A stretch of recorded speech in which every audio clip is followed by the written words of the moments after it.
Your Forces and How to Use Them by Christian D. Larson. Foreword. There are a million energies in man. What may we not become when we learn to use them all? This is the declaration of the poet, but there is in this expression far more practical truth than we may believe. How many energies there are, no one knows. But as some of them appear limitless in power and numberless in possibilities, we may well wonder what man will become when he learns to use them all. When we look upon human nature, we may conclude that humanity will remain about the same until the end of time. But when we investigate individuals who have tried to apply more intelligently the greater powers within them, we discover evidence in thousands of lives of a new and superior race. A race that will apply a much larger measure of the wonders and possibilities that exist within them. It is only a few years since modern psychology began to proclaim the new science of human thought and action. But already the evidence reveals results that border upon the extraordinary. Man can do far more with his life than he has been doing in the past.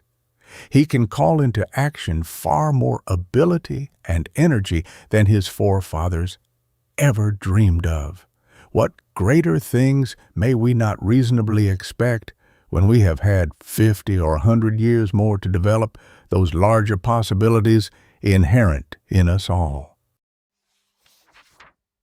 It is the purpose of the following pages not only to discuss these greater powers in man, but to present practical methods through which they may be applied. We have been aware for centuries that there is more in man than what appears on the surface, but only in recent years has a systematic effort been made to understand the practical use of this more.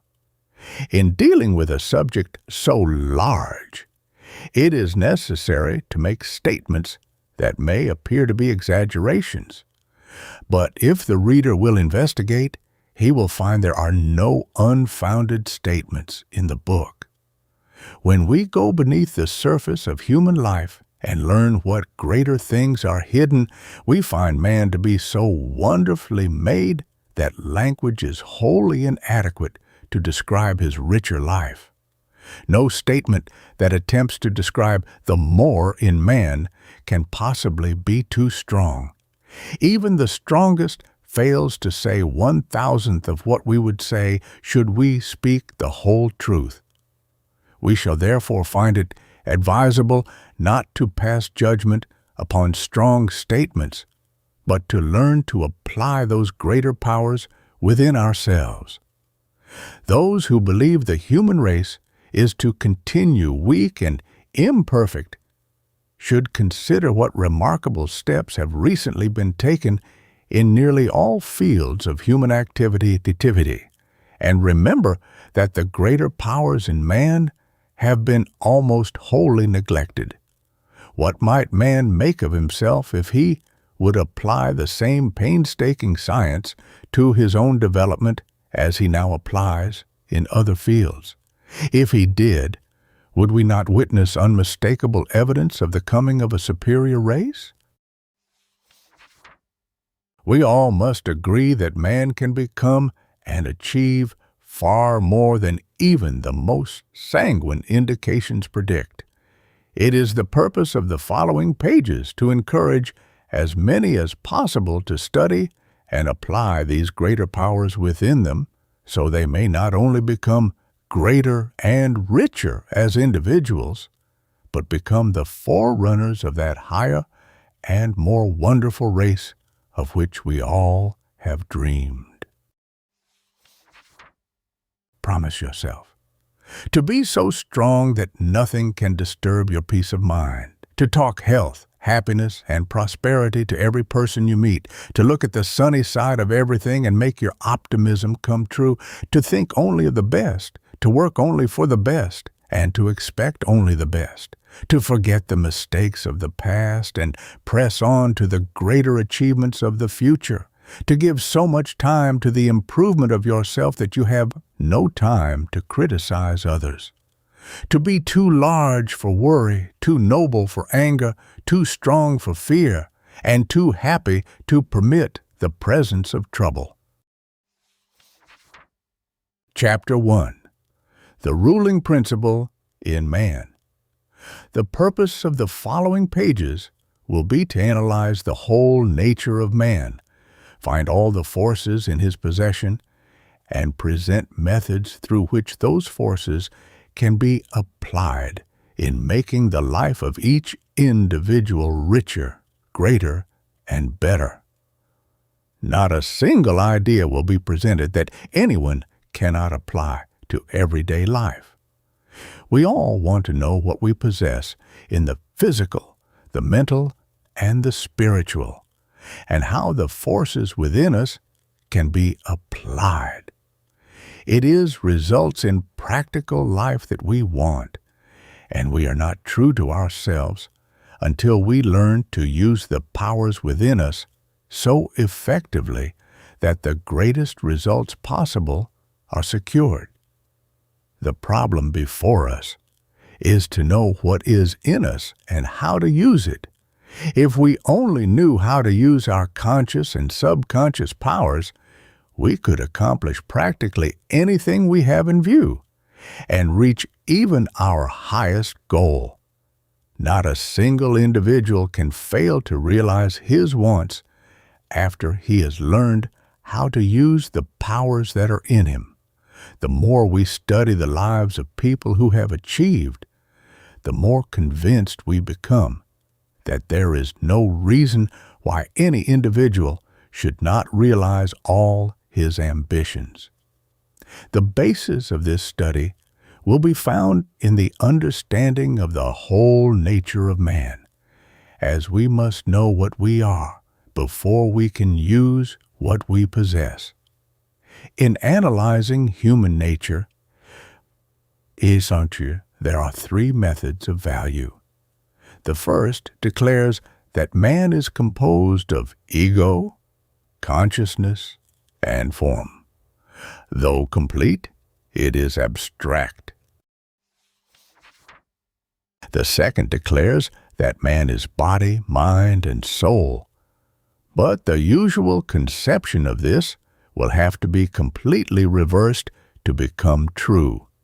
The third analysis, which is the most serviceable, declares that man is composed of individuality and personality, and this conception will constitute the phases of our study.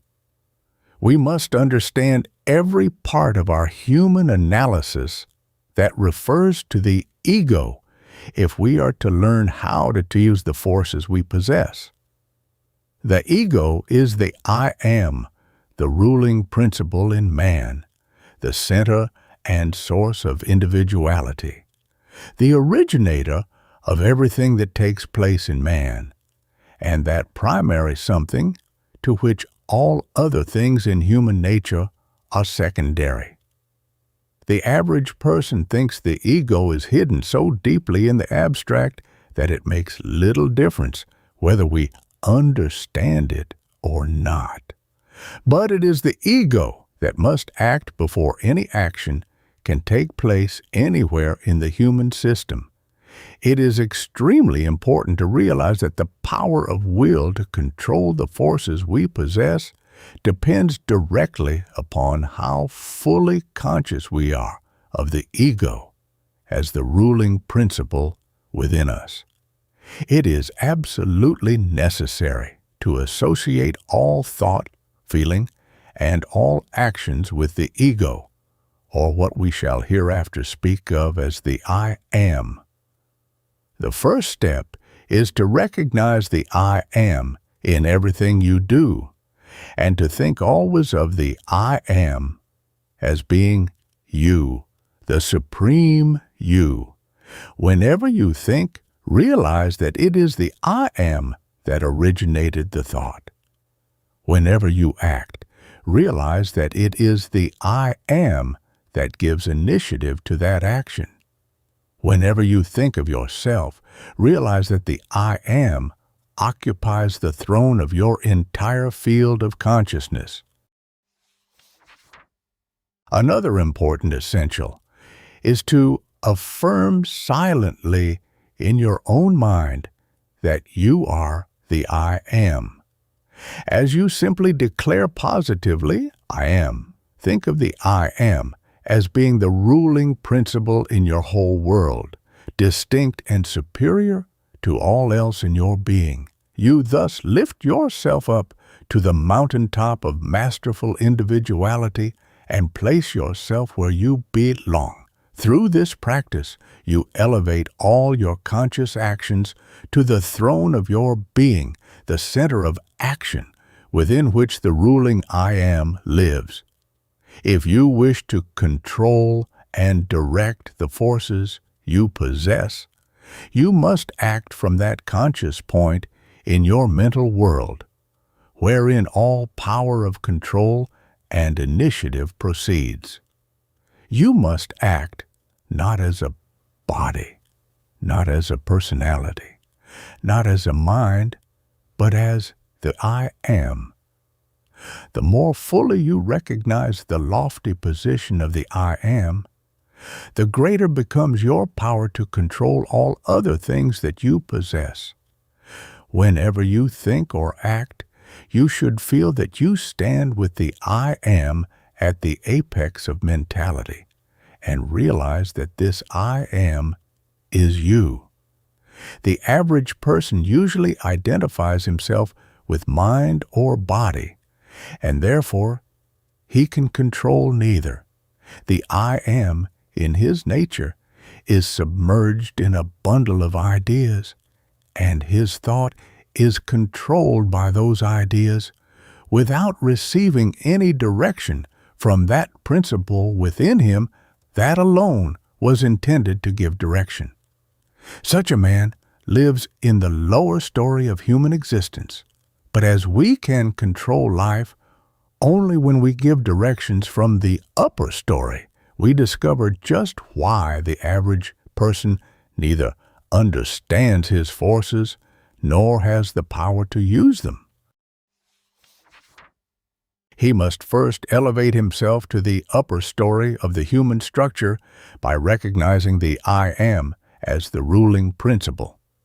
Another method, highly important in this connection, is to take a few moments every day and try to feel that you, the I Am, are distinct from mind and body. Try to isolate the I Am for a few moments every day from the rest of your organized being. This practice will give you a perfect consciousness of your own individual I Am. All your mental actions will then come directly from the I Am, and you will be able to control and direct them completely.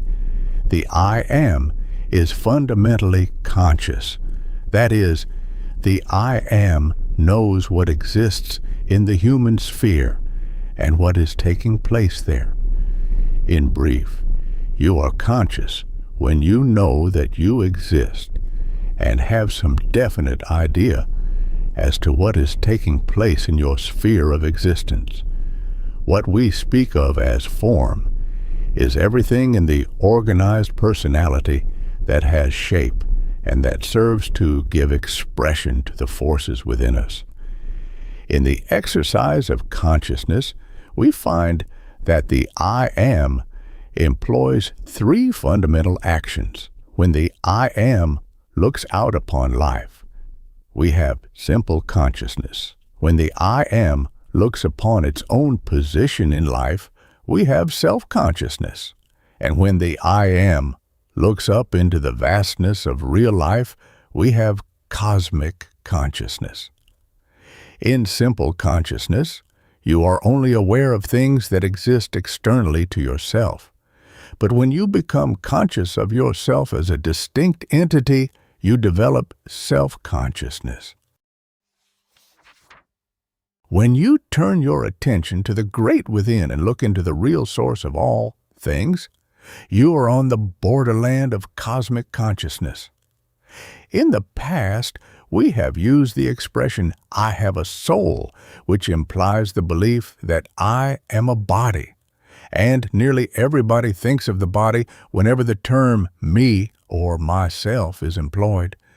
But in this attitude, the individual is submerged in physical facts and ideas over which he has little control. You cannot control what is in your body until you realize that you are above your body. You cannot control what is in your mind until you realize that you are above your mind. And no one can use the forces within him so long as he thinks of himself as being the body. When we examine the whole nature of man, we find that the soul is the man himself, and that the ego is the central principle of the soul. The soul, including the I am, constitutes the individuality, and that visible something through which individuality finds expression constitutes the personality. If you wish to gain that masterful attitude necessary to the control of your forces, train yourself to think that you are a soul. Think of the soul as being the individual you. Train yourself to think that you are master of mind and body because you are above them and possess the power to use everything that is in mind and body. Man is ever in search of strength. It is the strong man that wins, but strength is not for the few alone, it is for all. And the way to strength is simple. Proceed this very moment to the mountaintops of the strength you now possess, and whatever may happen, do not come down. Resolve to remain as determined during the darkest night of adversity as you are during the sunniest day of prosperity.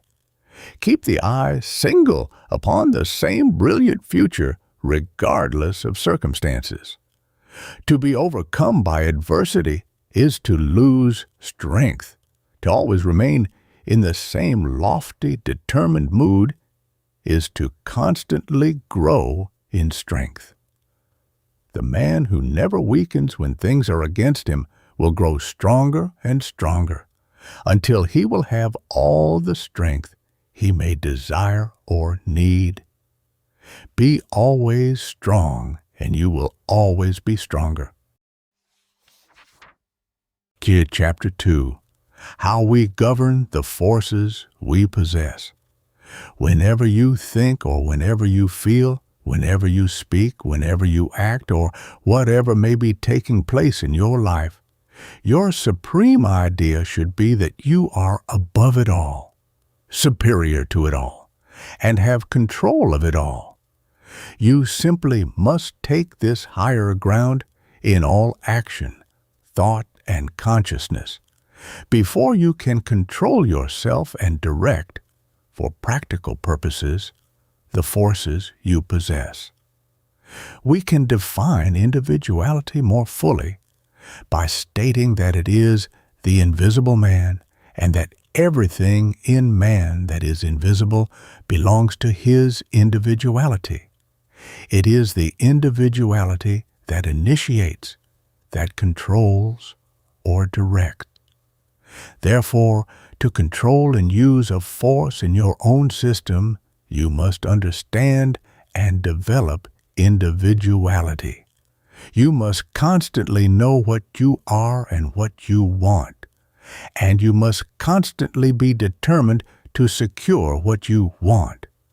Whenever you see a man who is different, who seems to stand out distinct, and who has something vital about him that no one else seems to possess, you have a man whose individuality is highly developed. The one who possesses individuality lives above mind and body, thereby being able to control and direct the forces and powers of mind and body.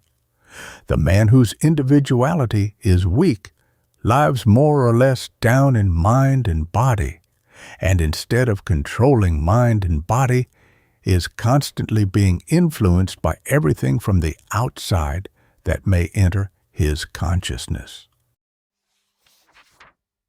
Whenever you find a man or a woman who is doing something worthwhile, who is moving forward toward greater and better things, you find the individuality strong, positive, and highly developed.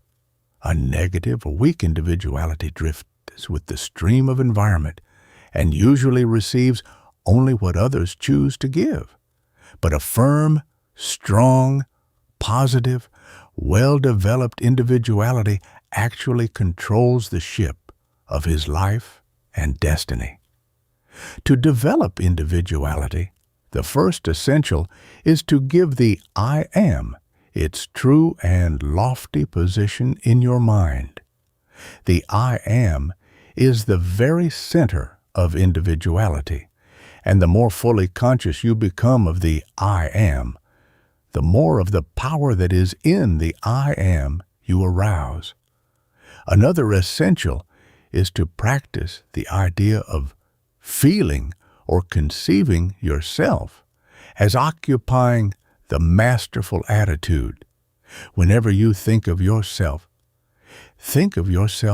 as being and living and acting in the masterful attitude. To make your wants distinct and positive, that is, to actually and fully know what you want, and then proceed to want what you want with all the power that is in you, will also tend to give strength and positiveness to your individuality.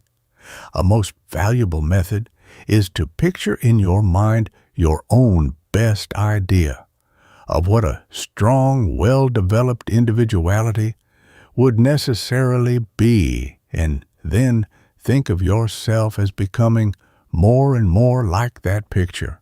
We gradually grow into the likeness of that which we think of the most.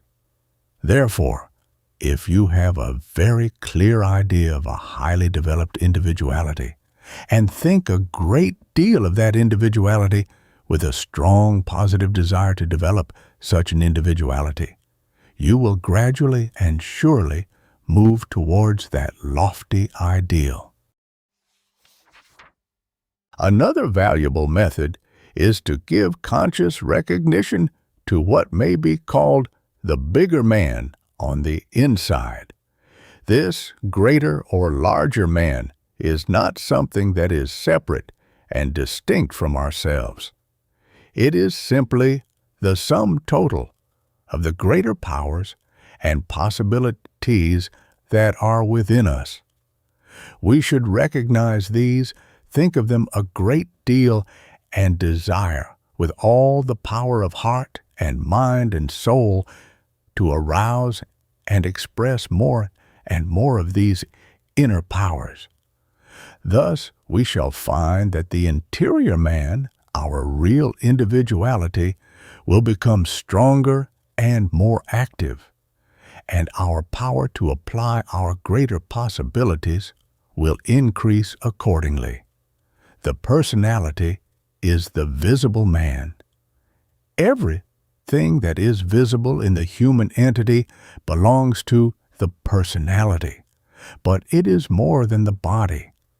On the other hand, when the personality is not well developed, there is nothing in the visible man that you can see, besides ordinary human clay. The most important reason is that all the forces of man act through the personality, and the finer the personality, the more easily can we direct and express the forces we possess. The personality is related to the individual, as the piano is to the musician.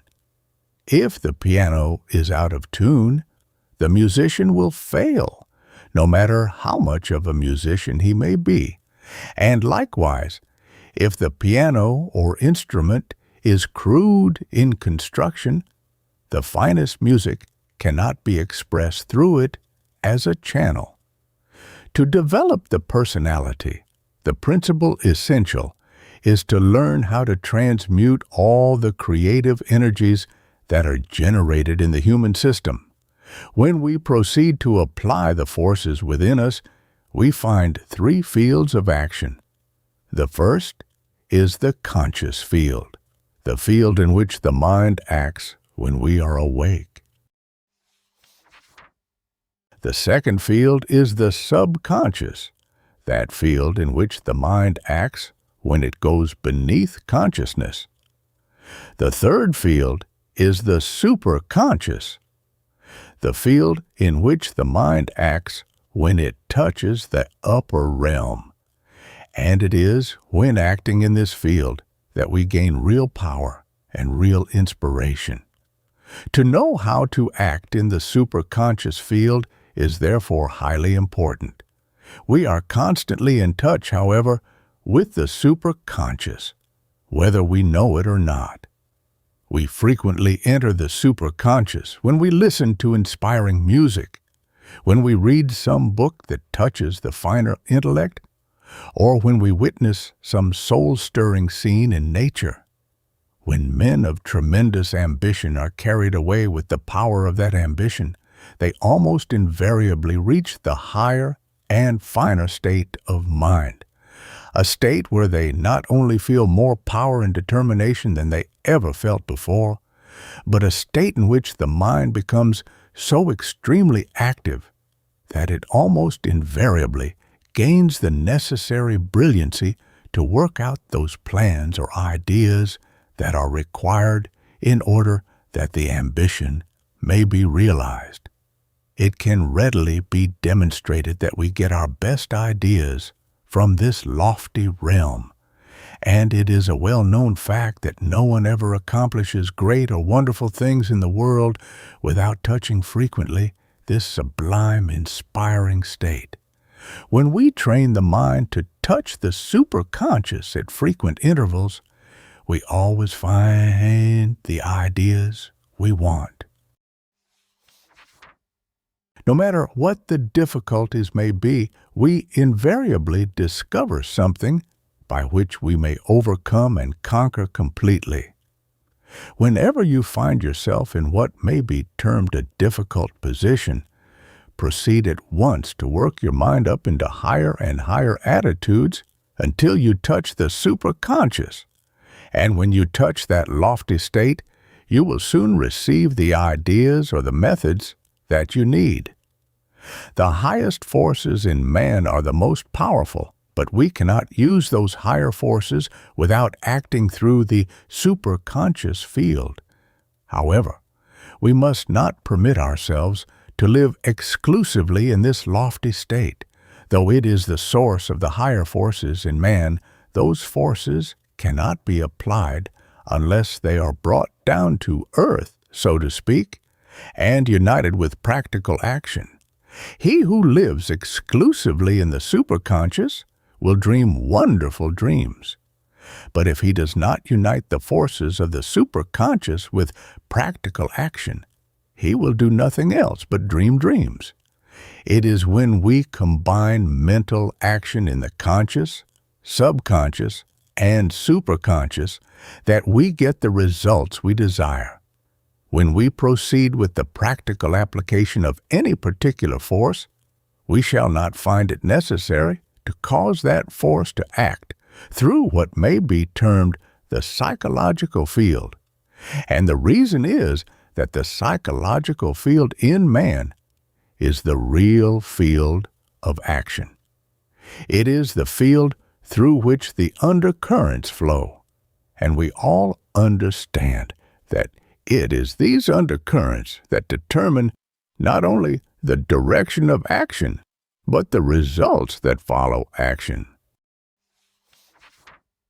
Great minds invariably sound these deeper depths and act in and through the psychological field. When we enter the psychological field of any force, which simply means the inner and finer field of action of that force, we act through the undercurrents and thereby proceed to control those currents. It is these currents when acted upon intelligently, that remove what we do not want and produce those changes that we do want. They invariably produce effects, both physical and mental, according to the action that we give to them. And all those things that pertain to the personality will respond only to the actions of those currents. To act through the undercurrents, therefore, is absolutely necessary, no matter what we may wish to do, or what forces we may wish to control, direct, or apply. In like manner, we can turn to good account all things in practical everyday life only when we understand the psychology of those things. The reason is that when we understand the psychology of anything, we understand the power that is back of that particular thing and that controls it and gives it definite action. Whatever we do in trying to control and direct the powers we possess, we must enter the deeper life of those powers so that we can get full control of the undercurrents. As we can direct those currents in any way that we desire, we naturally conclude that we can secure whatever results we desire. Man lives to move forward. To move forward is to live more. To live more is to be more and do more. And it is being and doing that constitutes the path to happiness. But being and doing must always live together as one. To try to be much and not try to do much is to find life a barren waste. To try to do much and not try to be much is to find life a burden too heavy and wearisome to bear. The being of much gives the necessary inspiration and the necessary power to the doing of much. The doing of much gives the necessary expression to the being of much. The first essential is provided for by the being of much, the second by the doing of much, and the secret of both may be found by him who lives to move forward. Chapter 3. The use of mind in practical action. In the present age, it is the power of mind that rules the world, and therefore it is evident that he who has acquired the best use of the power of mind will realize the greatest success. The man who wins is the man who can apply in practical life every part of his mental ability. We sometimes wonder why there are so many capable men and admirable women who do not reach those places in life that they seem to deserve. They do not apply the power of mind as they should. Their abilities and qualities are either misdirected or applied only in part. Every individuality who learns to make full use of the power of his mind will reach his goal. The principal reason is found in the fact that when the power of the mind is used correctly in working out what we wish to accomplish, the other forces we possess are readily applied for the same purpose.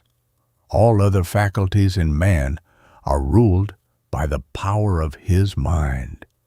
It is the action of his mind that determines the action of all the other forces in his possession. Therefore, to secure the results desired, he must give his first thought to the scientific and constructive application of mental action.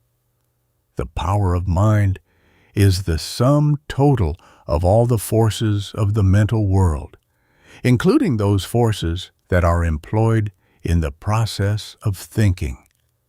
It includes conscious action in all its phases and subconscious action in all its phases.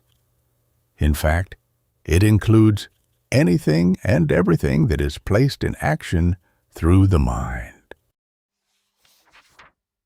To use the power of the mind, the first essential is to direct every mental action toward the goal in view, and this direction must not be occasional but constant. Most minds, however, do not apply this law.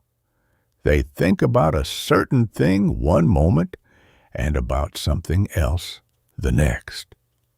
We know, however, that every individual who is actually working himself steadily and surely toward the goal he has in view invariably directs all the power of his thought upon that goal. In his mind, not a single mental action is thrown away, not a single mental force wasted. The full power of mind is turned upon that object, and as mind is the ruling power, the full power of all his other forces will tend to work for the same object.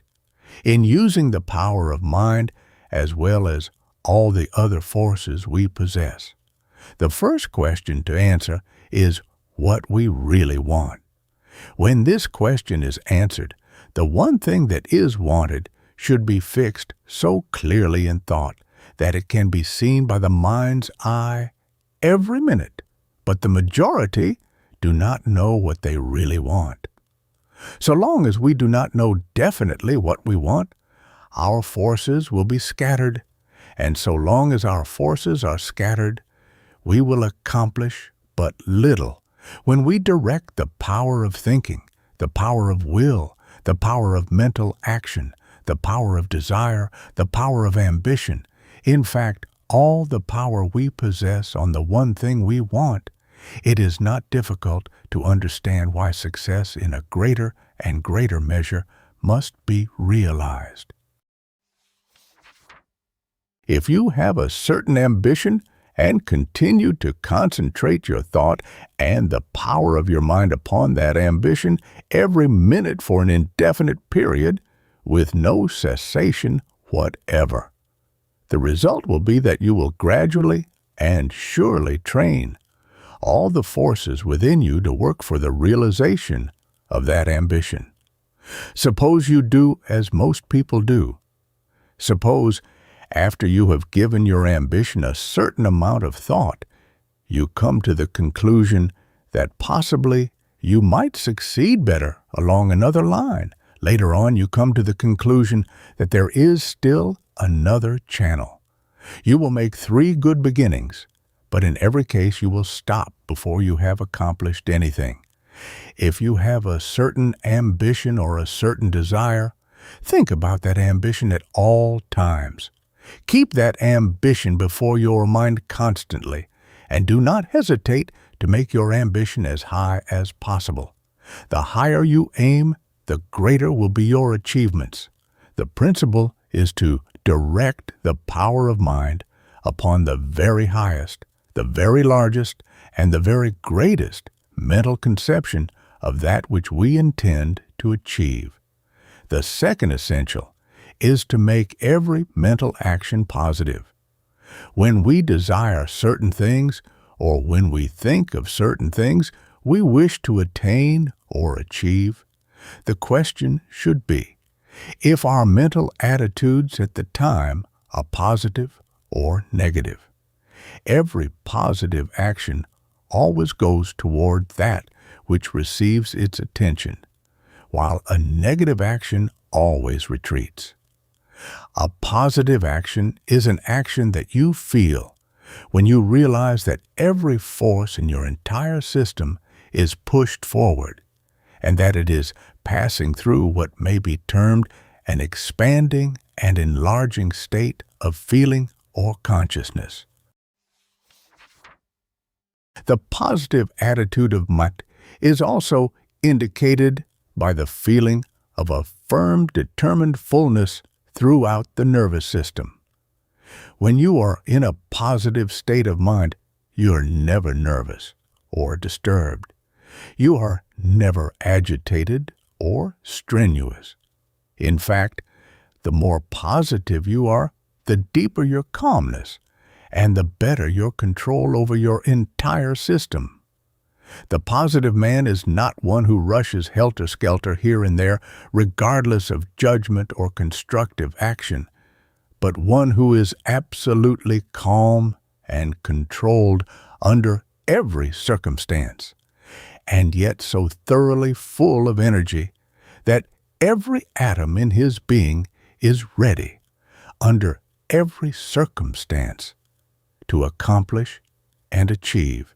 This energy is not permitted to act, however, until the proper time arrives, and then its action goes directly to the goal in view. The positive mind is always in harmony with itself, while the negative mind is always out of harmony, and thereby loses the greater part of its power. Positiveness always means strength stored up, power held in the system under perfect control until the time of action. In the positive mind, all the actions of the mental system are working in harmony and are being fully directed toward the object in view, while in the negative mind, those same actions are scattered, restless, nervous, disturbed, moving here and there, sometimes under direction, but most of the time not. A positive mind is like a powerful stream of water that is gathering volume and force from hundreds of tributaries all along its course. The further on it goes, the greater its power, until when it reaches its goal, that power is simply immense. The third essential in the right use of the mind is to make every mental action constructive, and a constructive mental action is one that is based upon a deep-seated desire to develop, to increase, to achieve, to attain, in brief, to become larger and greater, and to do something of far greater worth than has been done before. If you will cause every mental action you entertain to have that feeling, constructiveness will soon become second nature to your entire mental system. That is, all the forces of your mind will begin to become building forces and will continue to build you up along any line through which you may desire to act. Inspire your mind constantly with a building desire, and make this desire so strong that every part of your system will constantly feel that it wants to become greater, more capable, and more efficient. If your ambition is very strong and is directed towards something definite, every action of your mind, every action of your personality, and every action of your faculties will become constructive. That is, all those actions will be inspired by the tremendous force of your ambition to work for the realization of that ambition. In the proper use of the mind, therefore, these three essentials should be applied constantly and thoroughly. First, direct all the powers of mind, all the powers of thought, and all your thinking upon the goal you have in view. Second, train every mental action to be deeply and calmly positive. Third, train every mental action to be constructive, to be filled with a building spirit, to be inspired with the ceaseless desire to develop the greater, to achieve the greater, to attain the greater. When you have acquired these three, you will begin to use your forces in such a way that results must follow. In order to apply these three essentials in the most effective manner, there are several misuses of the mind that must be avoided. Avoid the forceful, the aggressive, and the domineering attitudes, and do not permit your mind to become intense unless it is under perfect control. Never attempt to control or influence others in any way whatever. You will seldom succeed in that manner, and when you do, the success will be temporary. Besides, such a practice always weakens your mind. Do not turn the power of your mind upon others, but turn it upon yourself in such a way that it will make you stronger, more positive, more capable, and more efficient. A great many men and women, after discovering the immense power of mind, have come to the conclusion that they might change circumstances by exercising mental power upon those circumstances in some mysterious manner, but such a practice means nothing but a waste of energy.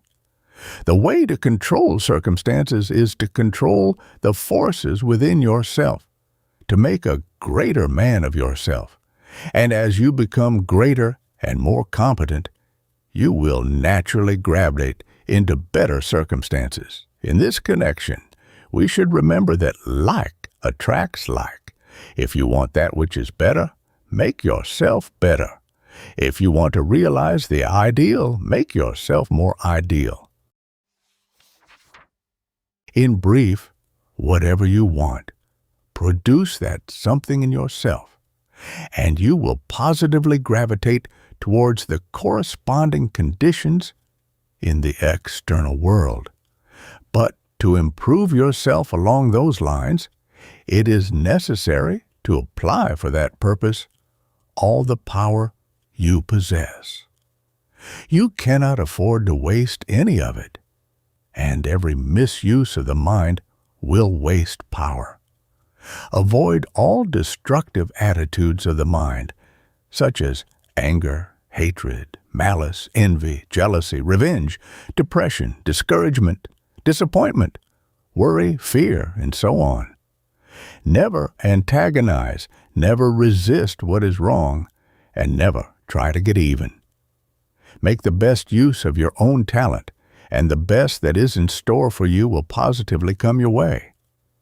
When others seem to take advantage of you, do not retaliate by trying to take advantage of them. Use your power in improving yourself so that you can do better and better work. That is how you are going to win in the race. Remember, those who are dealing unjustly with you or with anybody are misusing their mind. They are therefore losing their power and will, in the course of time, begin to lose ground. But if you, in the meantime, are turning the full power of your mind to good account, you will not only gain more power, but you will soon begin to gain ground. A great many people imagine that they can promote their own success by trying to prevent the success of others. But it is one of the greatest delusions in the world.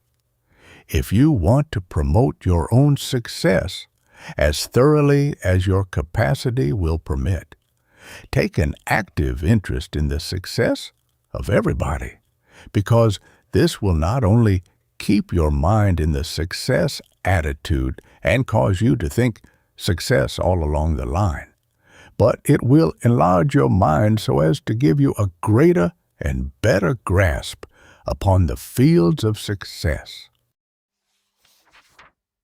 In this connection, we may well ask why those succeed who do succeed, why so many succeed only in part, and why so many fail utterly. Those people who fail and who continue to fail all along the line fail because the power of their minds is either in a habitual negative state or is always misdirected. If the power of mind is not working positively and constructively for a certain goal, you are not going to succeed. If your mind is not positive, it is negative, and negative minds float with the stream. But most of the streams of human life are found to float in the world of the ordinary and the inferior. Therefore, if you drift, you will drift with the inferior, and your goal will be failure. When we analyze the minds of people who have failed, we invariably find that they are either negative, non-constructive, or aimless. Their forces are scattered, and what is in them is seldom applied constructively. There is an emptiness about their personality that indicates negativeness. They are drifting with some stream, and that they should accomplish little, if anything is inevitable. What those people should do is to proceed at once to comply with the 3 essentials mentioned above, and before many months there will be a turn in the lane. They will soon cease to drift, and will then begin to make their own life, their own circumstances, and their own future. In this connection, it is well to remember that negative people and non-constructive minds never attract that which is helpful in their circumstances.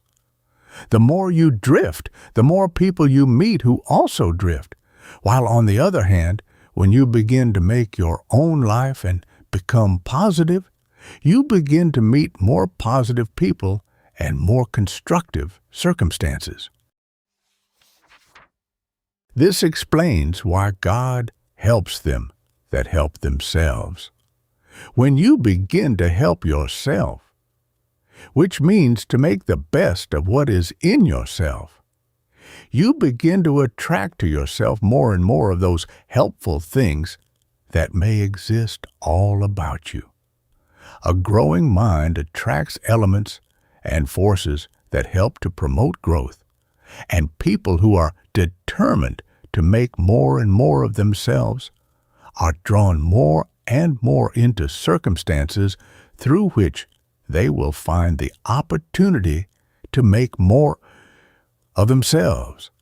As you begin to grow and become more capable, you will find that you will meet better and better opportunities.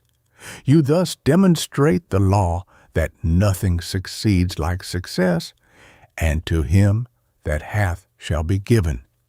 And here it is well to remember that it is not necessary to possess external things in the beginning to be counted among them that hath. It is only necessary in the beginning to possess the interior riches, that is, to take control of what is in you and proceed to use it positively with a definite goal in view. He who has control of his own mind has already great riches. The reason why so many fail is thus found in the fact that they do not fully and constructively apply the forces and powers they possess. Anyone can learn the full and proper use of all that is in him by applying faithfully the 3 essentials mentioned above. Sometimes we meet people who have only ordinary ability, but who are very successful. Then we meet others who have great ability, but who are not successful. The man with ordinary ability, if he complies with the 3 essentials necessary to the right use of mind, will naturally succeed, though if he had greater ability, his success would of course become greater in proportion. But the man who has great ability yet does not apply the 3 essentials necessary to the right use of mind cannot succeed. The positive and constructive use of the power of mind with a definite goal in view will invariably result in advancement, attainment, and achievement. But if we wish to use that power in its full capacity, the action of the mind must be deep. In addition to the right use of the mind, we must also learn the full use of mind. And as the full use implies the use of the whole mind, the deeper mental fields and forces, as well as the usual mental fields and forces, it is necessary to understand the subconscious as well as the conscious. When you think of yourself, do not think of that part of yourself that appears on the surface. That part is the smaller part, and the lesser should not be pictured in mind. Think of your larger self, the immense subconscious self that is limitless, both in power and in possibility. Believe in yourself, but not simply in a part of yourself. Give constant recognition to all that is in you, and in that all have full faith and confidence. Give the bigger man on the inside full right of way. Believe thoroughly in your greater interior self. Know that you have something within you that is greater than any obstacle, circumstance, or difficulty that you can possibly meet.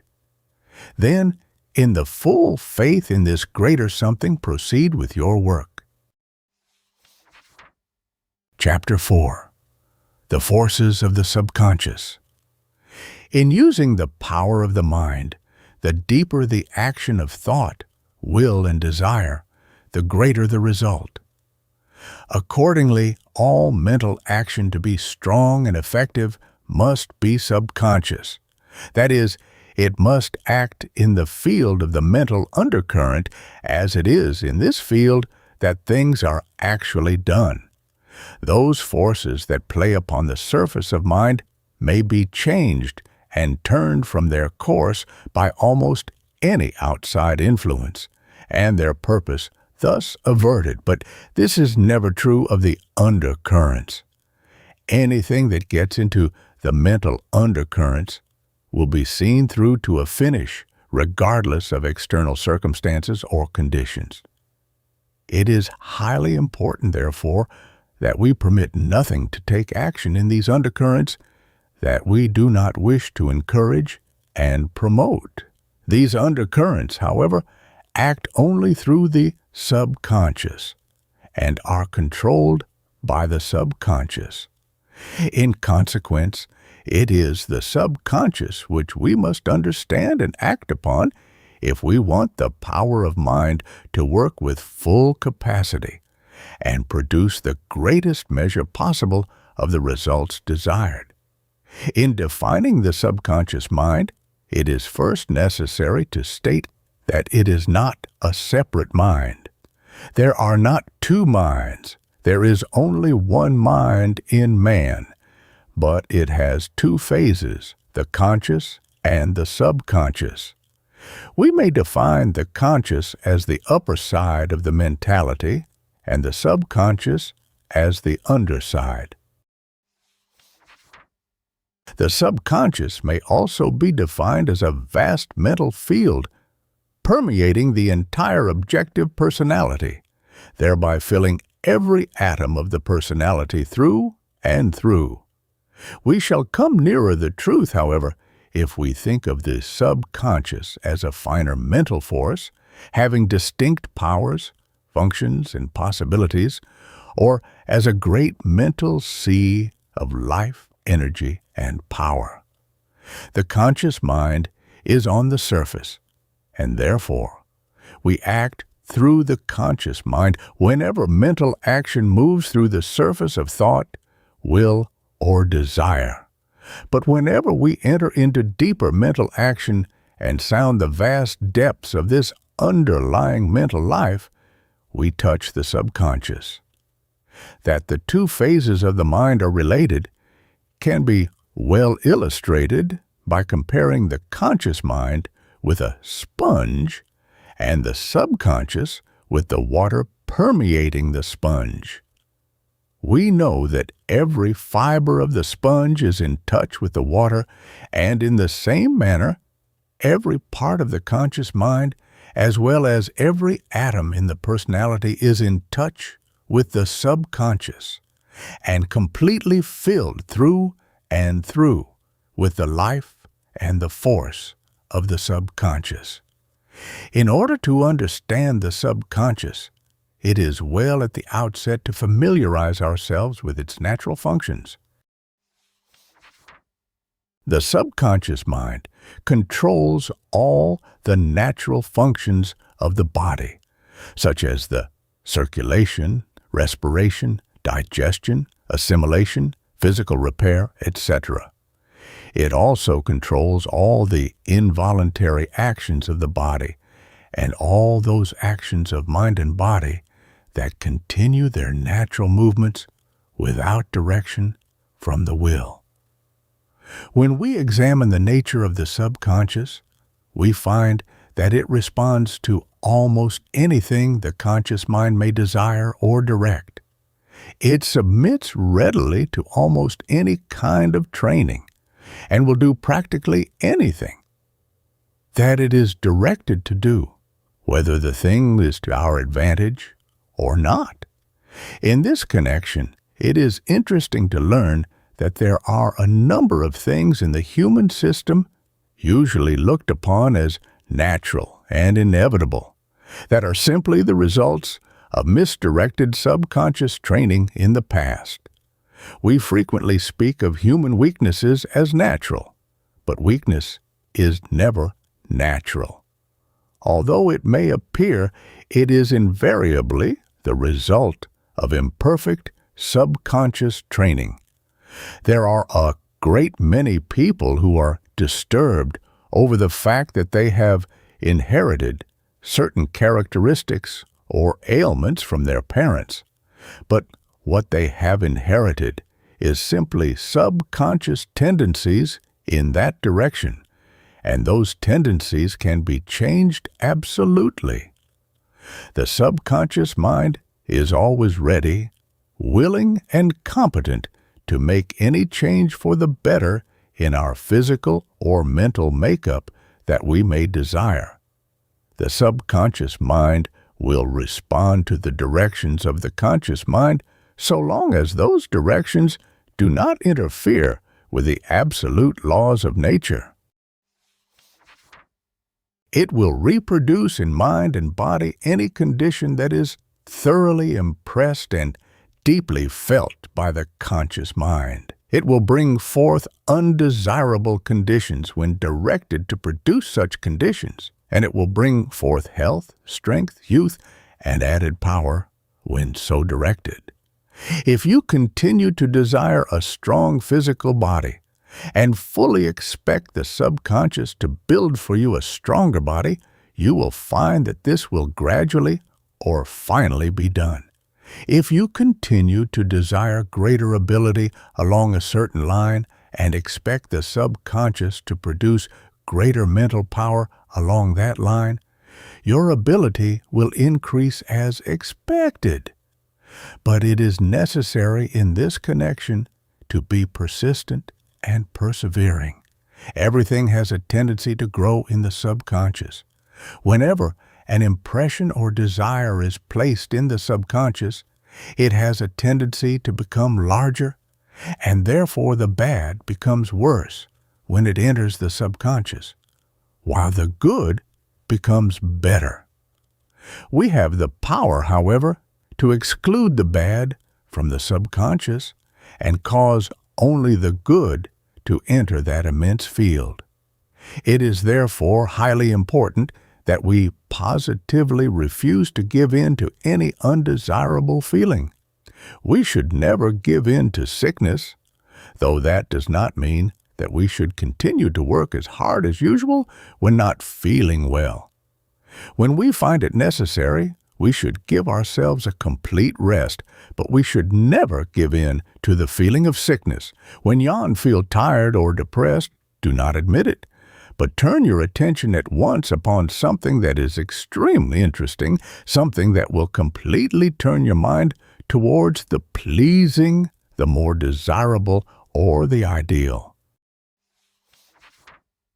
Persist in feeling the way you want to feel, and permit only wholesome feelings to enter the subconscious. It has been stated by those who are in a position to know that no one dies until he gives up.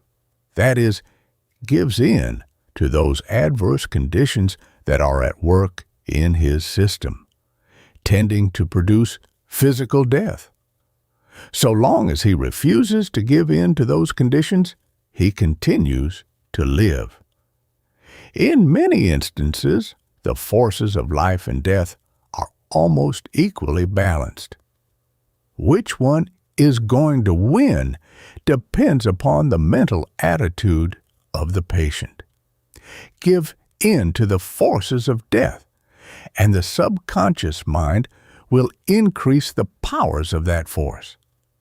Give in to the forces of life, and the subconscious mind will increase the power of your life, and you will continue to live. Concerning the general possibilities of the subconscious, we should remember that every faculty has a subconscious side, and that it becomes larger and more competent as this subconscious side is developed. This being true, it is evident that ability and genius might be developed in any mind, even to a remarkable degree, as no limit has been found to the subconscious in any of its forces. It is not well, however, to give the major portion of our attention to future possibilities. It is what is possible now that we should aim to develop and apply, and present possibilities indicate that improvement along any line, whether it be in working capacity, ability, health, happiness, and character, can be secured without fail if the subconscious is properly directed. To direct the subconscious along any line, it is only necessary to desire what you want, and to make those desires so deep and so persistent that they become positive forces in the subconscious field. Let your thought of all those things that you wish to increase in any line get into your system, because whatever gets into your system, the subconscious will proceed to develop, work out, and express.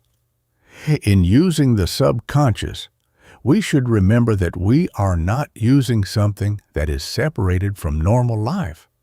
The difference between the man who makes scientific use of the subconscious and the one who does not is simply this: the latter employs only a small part of his mind, while the former employs the whole of his mind. And this explains why those who employ the subconscious intelligently have greater working capacity, greater ability, and greater endurance. When you have made up your mind what you want to do, say to yourself 1,000 times a day that you will do it. The best way will soon open. If you would be greater in the future than you are now, be all that you can be now. He who is his best develops the power to be better. He who lives his ideals is creating a life that actually is ideal. There is nothing in your life that you cannot modify, change, or improve when you learn to regulate your thought. Our destiny is not mapped out for us in some exterior power. We map it out for ourselves. What we think and do in the present determines what shall happen to us in the future. Chapter 5. Training the Subconscious for Special Results. When we train the subconscious, we must comply with the following law. The subconscious responds to the impressions, the desires, and the directions of the conscious mind, provided that the conscious touches the subconscious at the time. The secret is found in the two phases of the mind touching each other as directions are being made. To cause the conscious to touch the subconscious, it is necessary to feel conscious action penetrating your entire interior system. You should feel that you are living not simply on the surface, but through and through. At such times, the mind should be calm and in perfect poise. When you wish to direct the subconscious to produce physical health, first picture a clear idea of perfect health. Try to feel the meaning of this idea with consciousness. And permit your thought and attention to pass into that deep, serene state wherein you can feel the mental idea of wholeness entering into the very life of every atom in your system. Try to feel perfectly healthy in your mind and let that feeling sink into your entire physical system. Whenever you feel illness coming on, you can nip it in the bud by this method, because if the subconscious is directed to produce health, added forces will soon put out of the way any disorder on the verge of getting a foothold. Always remember that whatever is impressed on the subconscious will after a while be expressed into the personality. Where physical conditions you wish to remove are slight, enough subconscious power can be aroused to restore immediate harmony. When the condition has continued for some time, repeated efforts may be required, but if you continue to direct the subconscious to remove that condition, it positively will be removed. The subconscious does not simply remove undesirable conditions. It can also produce those better conditions we want. To apply the law for this purpose, deeply desire those conditions and have a clear idea in your mind as to what you want them to be. In giving directions for anything desired, we should always have improvement in mind. If we want power, we should direct the subconscious not simply to give us a certain amount of power, but to give us more and more. If our desire is for steady increase along all lines from where we stand now, we shall secure first a slight improvement and then added improvement until we reach the highest goal we have in view. No effort should be made to destroy those habits or qualities that we may not desire. Whatever we think about deeply or intensely, the subconscious will take up and develop further. If we think about our failings or bad habits, the subconscious will give them more life and activity than they ever had before. If there is anything in our nature we wish to change, we should simply proceed to build up what we want and forget completely what we wish to eliminate. When the greater is built up, the lesser will be removed or completely transformed.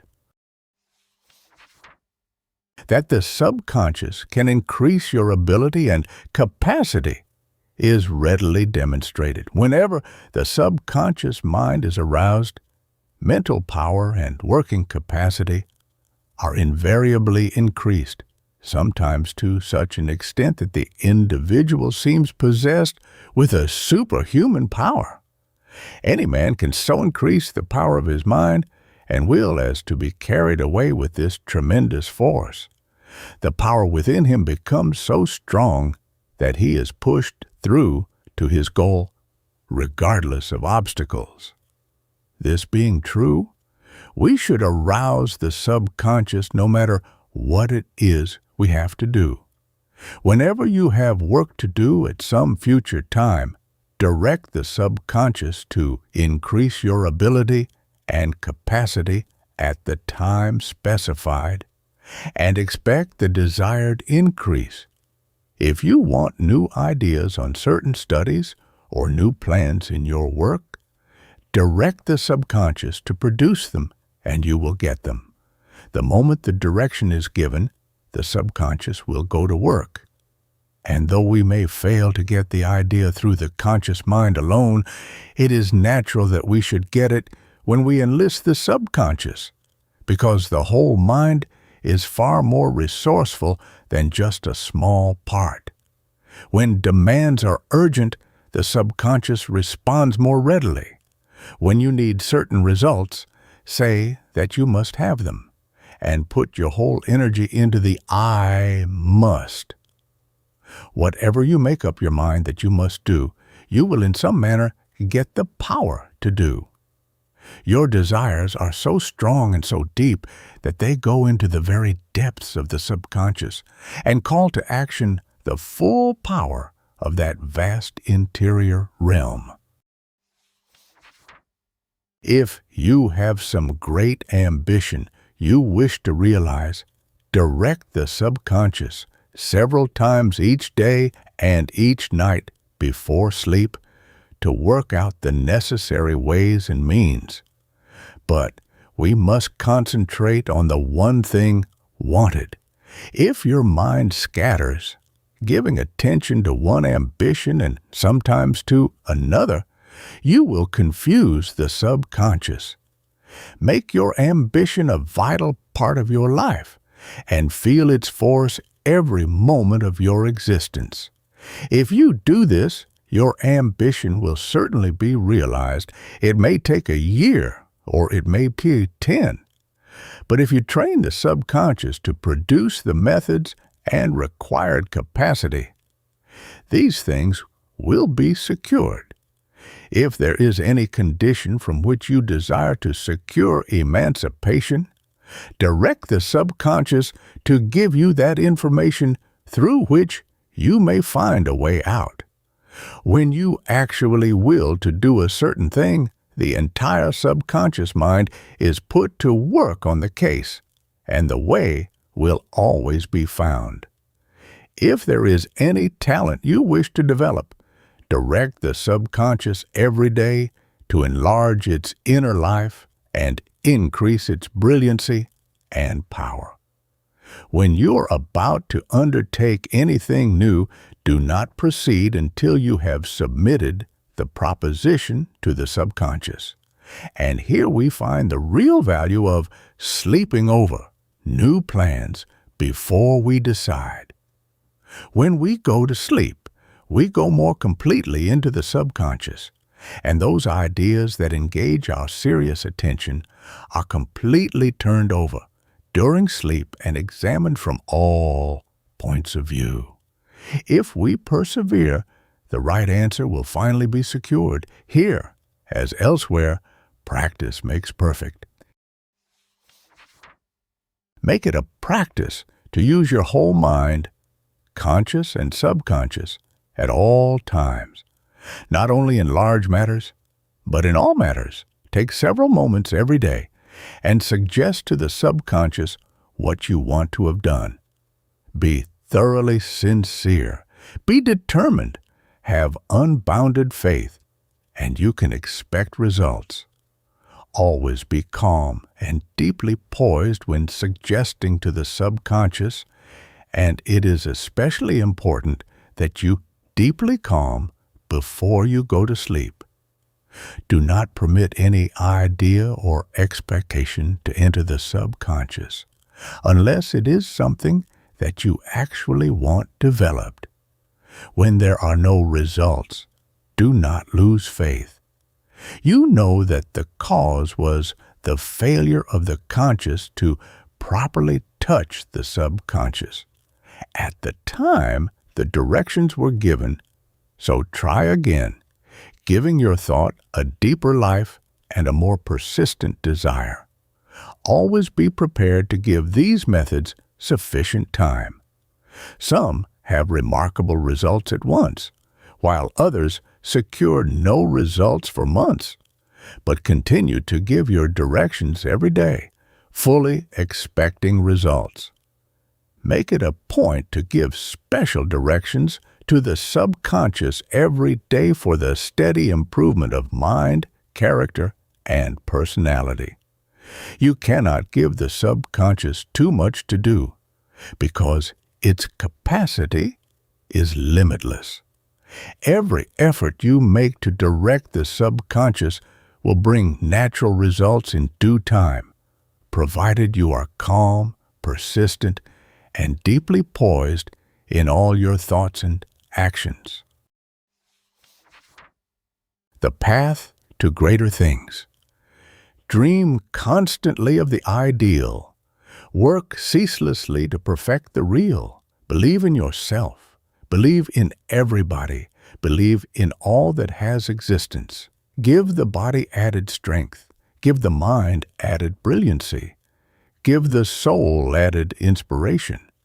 Do your best under every circumstance, and believe that every circumstance will give its best to you. Live for the realization of more life and for the more efficient use of everything that proceeds from life. Desire eternally what you want, expect eternally what you desire, and act always as if every expectation were coming true. Chapter 6. The Power of Subjective Thought. The first important fact to consider in connection with the study of thought is that every thought does not possess power. A great many have come to the conclusion that every thought is itself a force. But this is not true, and it is well. For if every thought had power, we could not last very long, as the larger part of ordinary human thinking is chaotic and destructive. When we proceed to determine what kinds of thought have power, we find two distinct forms, objective and subjective. Objective thought is the result of general thinking such as reasoning, intellectual research, analysis, and study. Any mental process that calls forth only the activities of the intellect is objective, and such thinking does not immediately affect your health, your happiness, or your physical or mental condition. Subjective thinking is any form of thinking or mind picturing that has depth of feeling. Subjective thought is synonymous with the thought of the heart, referred to in the statement, "As a man thinketh in his heart, so is he." It is always alive with feeling and originates in the heart of the mind, meaning the most vital realm of the mind, or the deeper activities of the mind as distinguished from the surface. Subjective thinking is the product of the deepest mental life, and for this reason, every subjective thought is a force.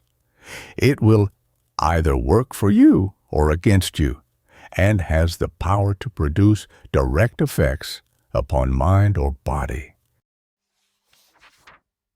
All thoughts may sink into the deeper realms of mind and thus become direct forces for good or ill.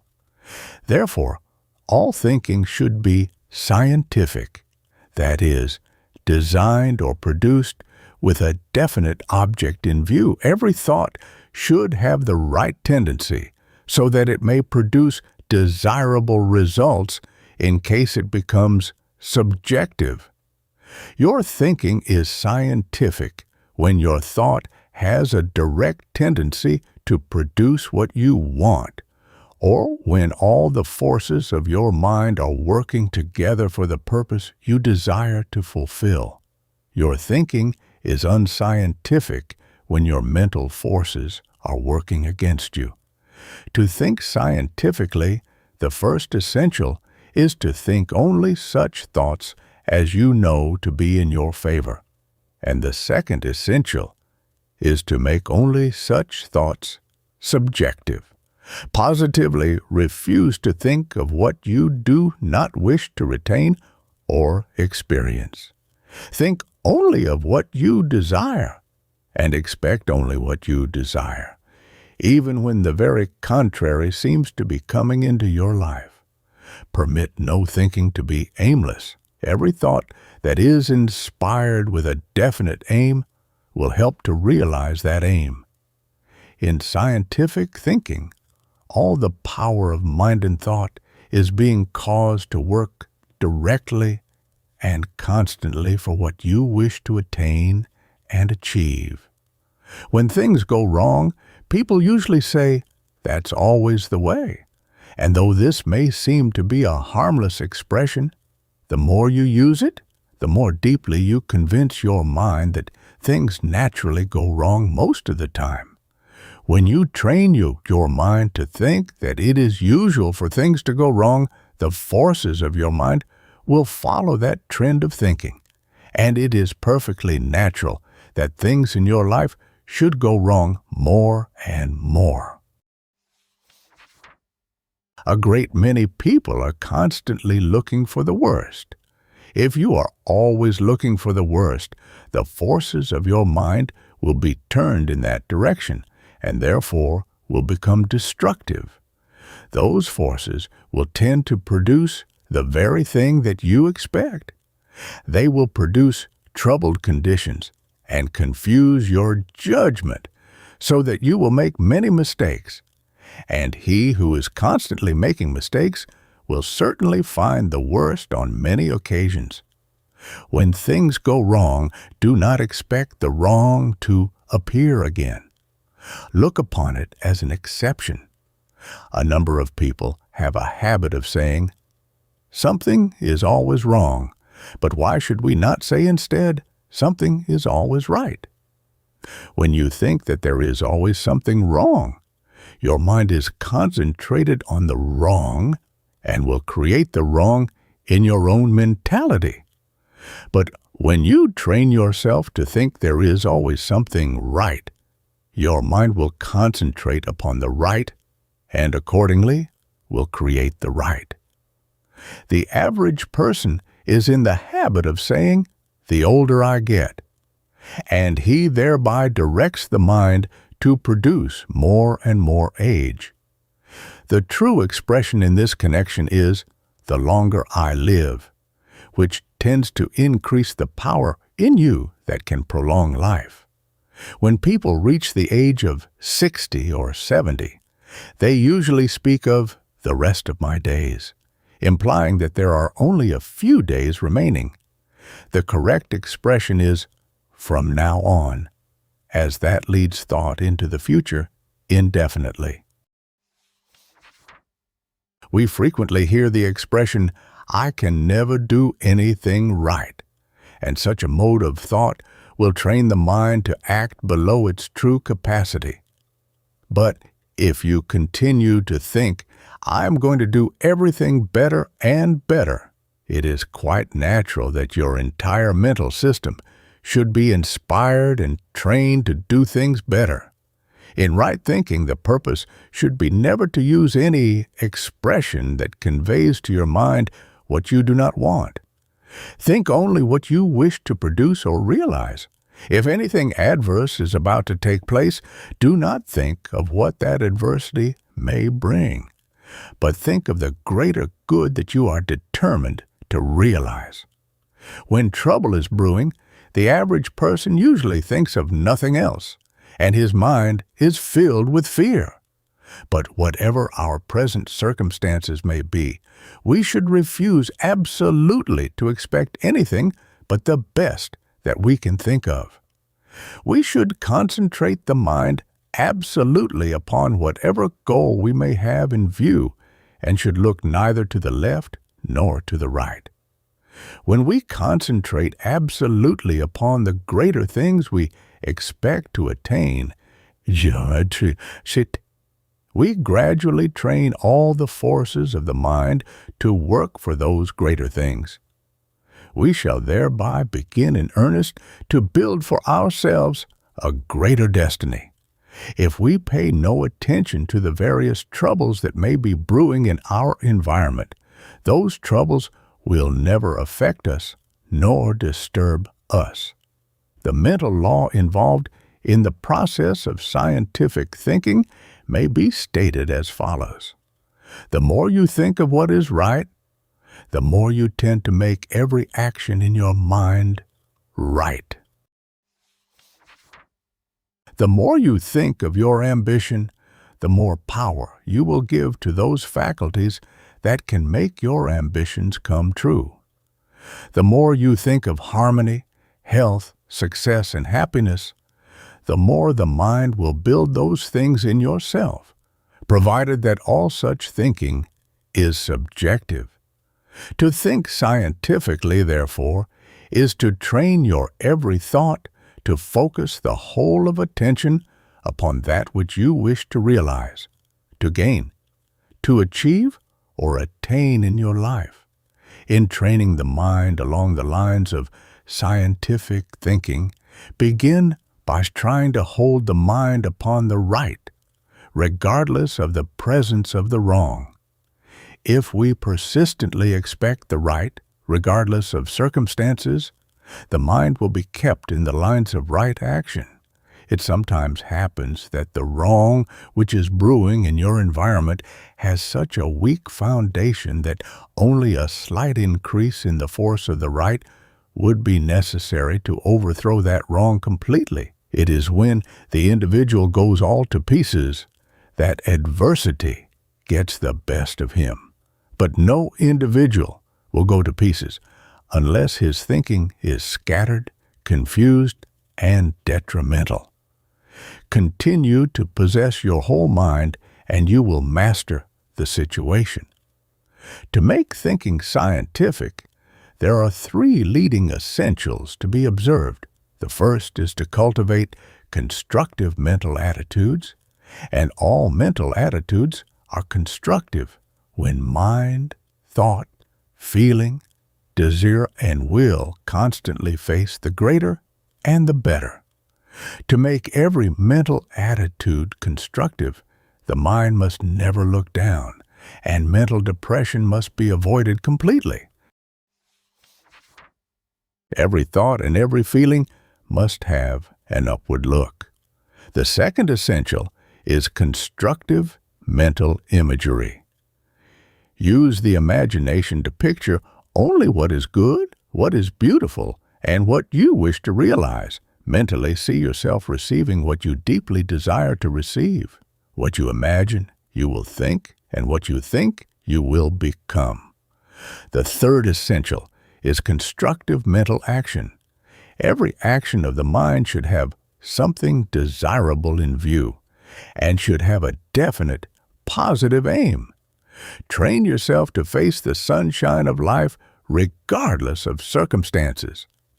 However dark the dark side may seem to be, we cannot afford to see anything but the bright side, and no matter how small the bright side may be, we must continue to focus attention on that side alone.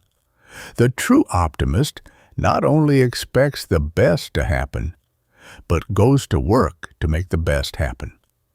His mental attitudes are constructive because they are always facing greater things. His imagination is constructive because it is always picturing the ideal, and his mental actions are constructive because he is training his life to produce those better things.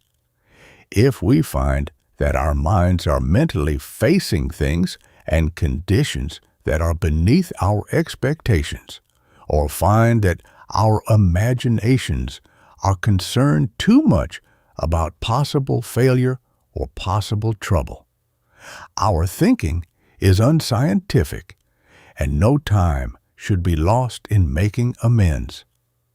When you are looking into the future, do not worry about troubles that might come to pass.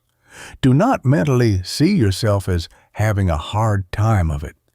Do not wonder what you would do if you should lose everything or if this or that calamity should befall. Such thinking is decidedly unscientific and most detrimental. Think of the future whenever it is unnecessary for you to give your attention to the present. But let your thought of the future be wholesome, constructive, and ideal. Mentally, see yourself gaining the best that life has to give. Think of yourself as finding better circumstances, as increasing in power and ability.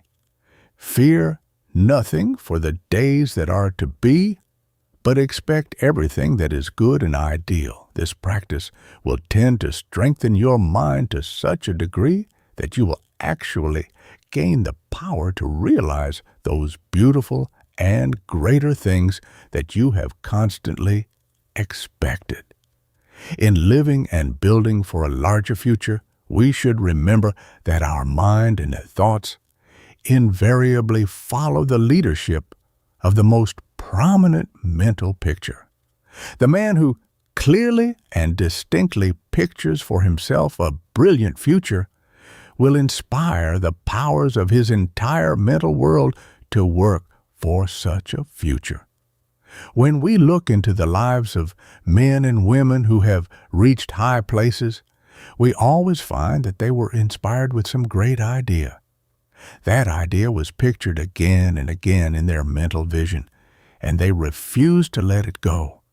They clung tenaciously to that idea, and thereby compelled every force within them to enlist in the working out of that idea. Such men and women were thinking scientifically to a most perfect degree. Their ambition pictured only that lofty goal which they wanted to reach, and everything within them was trained to work for the realization of their dream. Anyone who will train himself to think for results in this manner will positively secure results. When we do not secure results at once, we sometimes become discouraged. At such times, friends will usually tell us that we are simply dreaming and advise us to go to work at something practical.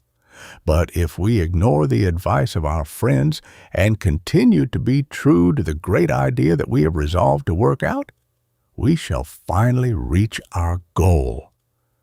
Therefore, pay no attention to what the world says when you are down. Be determined to reach the highest goal you have in view, and you will. Unscientific thinking, even in minor matters, weakens the will. It turns valuable thought power astray, and we need the full power of thought, positively directed along the line of our work if we are going to achieve greatly. The majority of the mental forces in the average person are working against him because he is constantly entertaining depressed mental states or detrimental habits of thought. And even though he may be ambitious, that ambition has not sufficient power to work itself out. Scientific thinking not only tends to turn the power of thought in the right direction, it also tends to increase mental power, to promote efficiency, and to build up every faculty that we may employ. To illustrate the effect of right thinking upon the faculties, we will suppose that you have musical talent, and you are constantly expressing dissatisfaction with the power of that talent. Your mental action upon that faculty will tend to lower its efficiency because you are depressing its action instead of inspiring it. On the other hand, if you encourage this talent, you will tend to expand its life and thereby increase its capacity for results. In this respect, talents are similar to people. Suppose one man is mistreated every day and constantly told that he will never amount to anything. He would steadily lose ambition, self-confidence, initiative, judgment, and reasoning power. Suppose another man is encouraged continually and given every possible opportunity to show and apply what ability he may possess. The best will be brought out in his power and ability, and he will climb steadily and surely until he reaches the top. Treat your talents in the same way, and you have the same results in every case. Make it a point to encourage your talents, your faculties, and your powers. Expect them all to do their best and train yourself to think and feel that they positively will. Deal with your mental faculties in this manner under all circumstances, and deal with your physical organs in the same way. Most people among those who do not have perfect health have a habit of speaking of their stomachs as bad, their eyes as weak, their nerves as upset, and the different parts of their systems as generally wrong. They are keeping their physical organs down by depressing the entire system with unwholesome thinking. But if they would change their tactics and begin to encourage their physical organs, praise them, and expect them to do better, they would soon be restored to perfect health.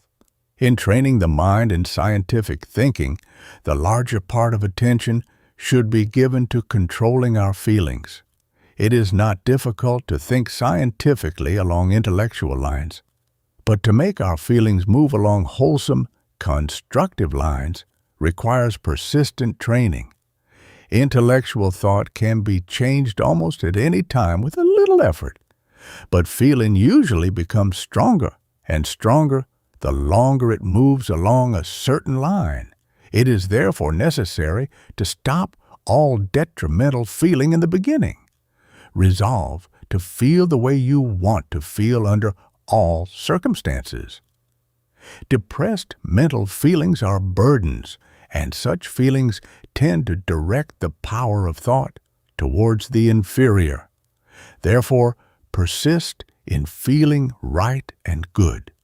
Place yourself on the bright side of everything that transpires in your life, and you will constantly gain power that will invariably be in your favor. We all know that man is as he thinks. Then we must think only such thoughts as tend to make us what we wish to be. The secret of right thinking is found in always keeping the mind's eye stayed upon the greater and the better in all things. Chapter 7. How Man Becomes What He Thinks.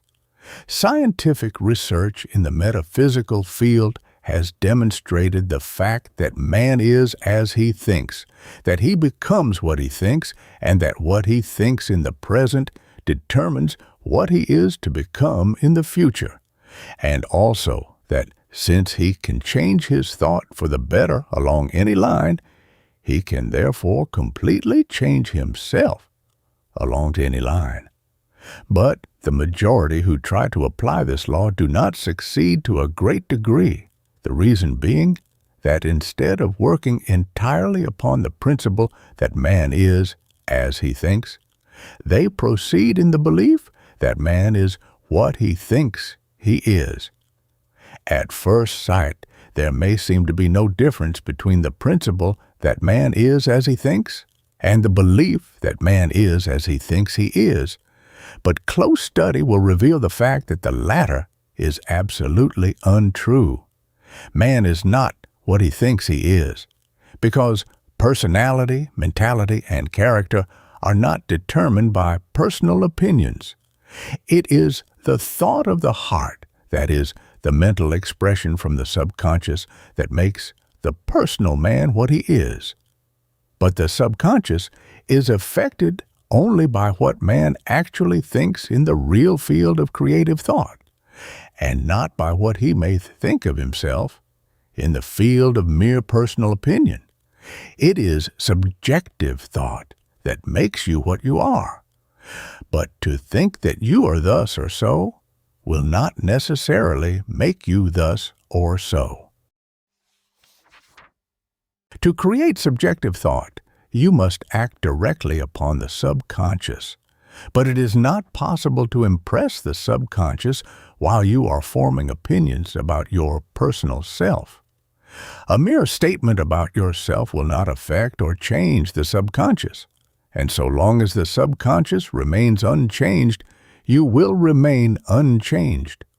While you are thinking simply about your external or personal self, you are acting upon the objective. But to change yourself, you must act upon the subjective. Man may think that he is great, but so long as he continues to think small thoughts, he will continue to be small. Man becomes great when he thinks great thoughts, and to think great thoughts, he must transcend the limitations and circumscribed conditions of the person and mentally enter into the world of the great and the superior. He must live in the life of greatness, breathe the spirit of greatness, and feel the very soul of greatness. Then, and only then, will he think great thoughts, and the mind that continues to think great thoughts will continue to grow in greatness. It is not what you state in your thought, but what you give to your thought that determines results. The thought that is merely stated may be empty, but it is the thought with something in it that alone can exercise real power in personal life. And what is to be in your thought will depend upon what you think into your thought. What you give to your thought will give to you, and you will be and become accordingly, no matter what you may think that you are. The cause that you originate in the within will produce its effect in the without, regardless of what your opinions may be. Your personal life will consequently be the result of what you think, but it will not necessarily be what you think it is. You may naturally think that you are young, but to simply think you are young will not cause the body to look as young as it really is.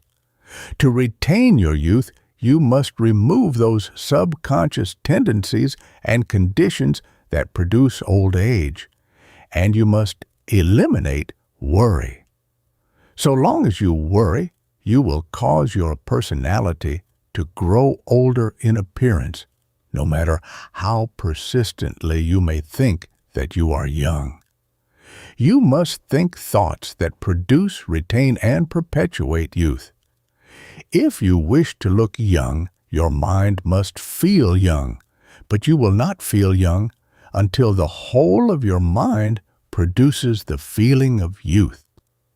To develop the feeling of youth in the whole mind, you must become fully conscious of the fact that youth is naturally produced in your entire system every minute, and you must train the mind to take cognizance only of the eternal now. So long as we feel that we are passing with time, we will imagine that we feel the weight of more and more years, and this feeling will invariably cause the body to show the mark of years. The real feeling of youth comes when we actually think in the consciousness of youth and give the realization of the now to every thought. You may think that you are well, but you will not secure health until you think thoughts that produce health. You may persistently affirm that you are well, but so long as you live in discord, confusion, worry, fear, and other wrong states of mind, you will be sick. That is, you will be as you think, and not what you think you are. To produce health, thought itself must be healthful and wholesome. Therefore, to think thoughts that can produce health, the mind must enter into the realization of the being of health, and not simply dwell in the objective belief about health. The personal man is the result, not of beliefs or opinions, but of the quality of all the mental actions that are at work throughout the whole mind. Man is as he thinks in every thought, and not what he thinks he is in one or more isolated parts of his personal self. From the foregoing, it is evident that man is as he thinks, and not necessarily what he thinks he is. The reason is because it is subconscious thought alone that can produce effects in your nature, physical or mental, and you cannot enter the subconscious while you are thinking exclusively of your personal self. What you think about yourself is always objective thought, and mere objective thought is powerless to affect or change anything in your nature. To think thoughts that can give you more life, you must enter into the consciousness of absolute life. But you cannot enter the absolute while you are defining or measuring the personal. If you wish to possess more quality, you must give your thoughts more quality and worth. You must forget the lesser worth of the personal and enter into the consciousness of the greater worth of absolute worth itself. So long as you think that you are thus or so in the personal sense, your thought will be on the surface. You will mentally live among effects. You will not create new causes, therefore will not produce any changes in yourself. You will continue to be as you are thinking deep down in the subconscious, where hereditary tendencies, habits, race thoughts, and other mental forces continue their usual work, regardless of your personal opinion or empty thoughts on the surface. To change yourself, you must go to that depth of mind where the causes of your personal condition exist. But your mind will not enter the depth of the within, so long as your thought is on the surface, and your thought will be on the surface so long as you are thinking exclusively about your personal self. The secret, therefore, is not to form opinions about yourself or to think about yourself as being thus or so, but to form larger conceptions of principles and qualities. Forget the limitations, the weaknesses, and the shortcomings of your personal self, as well as your superficial opinions of your personal self, and enter mentally into the greatness, the grandeur, the sublimity, and the splendor of all things. This is the secret of thinking great thoughts, and he will positively become great whose thoughts are always great. In like manner, he who thinks wholesome thoughts, and wholesome thoughts only, will become healthful and wholesome. Such thoughts will have the power to produce health, and thoughts never fail to do what they have the power to do. Place in action the necessary subconscious thought, and the expected results will invariably follow. Man, therefore, is not what he thinks he is, because such thinking is personal, and consequently superficial and powerless. The thought that determines his personality, his character, his mentality, and his destiny is his subjective thought. The thought that is produced in the subconscious during those moments when he forgets his personal opinions about himself and permits his mind to act with deep feeling and subjective conviction. But those thoughts that enter the subconscious are not always good thoughts. Man's subjective thinking is not always conducive to the true, the wholesome, and the best, as his thinking is not always right. For this reason, man himself is not always good, nor his life as beautiful as he might wish to be. His thinking is in his own hands. However, he can learn to think what he wants to think, and as he is and becomes as he thinks. We naturally conclude that he may, in the course of time, become what he wants to become. The greatest remedy in the world is change, and change implies the passing from the old to the new. But change is not always external. Real change, or rather the cause of all change, is always internal. It is the change in the within that first produces the change in the without. It is the renewal of mind that produces better health, more happiness, greater power, the increase of life, and the consequent increase of all that is good in life.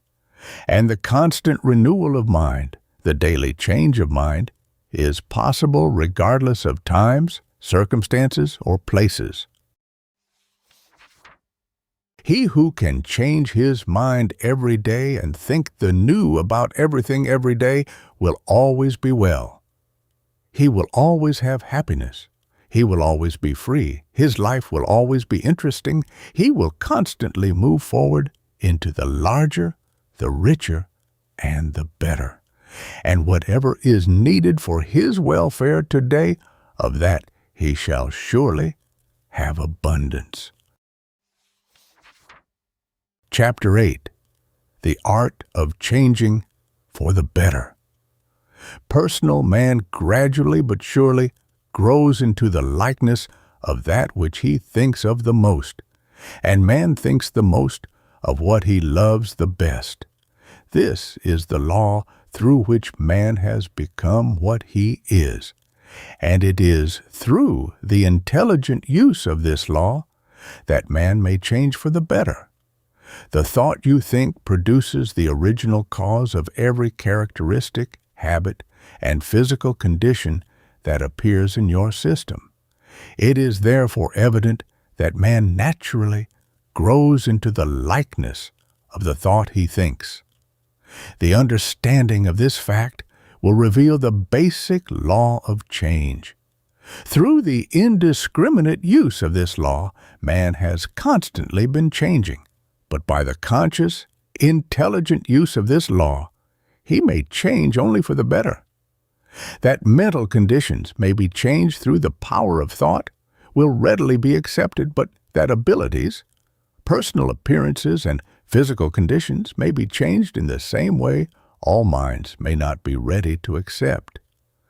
Nevertheless, that thought can change anything in the human system is now a demonstrated fact. We have all seen faces change for the worse under the influence of grief, worry, and misfortune. A man's face reveals his thought. Where one predominating state is continued in action for weeks or months or years, anyone can say what that state is by looking at his face. Thus, we convince ourselves that man in general looks, acts, and lives the way he thinks. The fact that every mental state will express its nature in body, mind, and character proves that we can, through intelligent mental action, cause the body to become more beautiful, the mind more brilliant, and character more powerful. To accomplish these things, it is necessary to apply the law continuously. When a person thinks of the ordinary for a few weeks, he begins to look ordinary. When something impels him to think of the ideal, he begins to look like a new creature. In this manner, he is daily using the law of change, but never intelligently. He advances one day and falls back the next. This power, however, can be employed more wisely, and when the many begin to do so, the progress of the race will be remarkable indeed. The basic law of change must be employed directly for producing the change we have in view.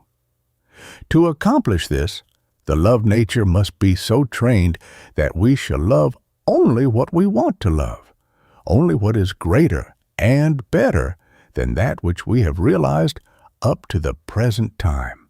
Strong, highly developed souls will have no difficulty because they see the beautiful and the ideal in all things.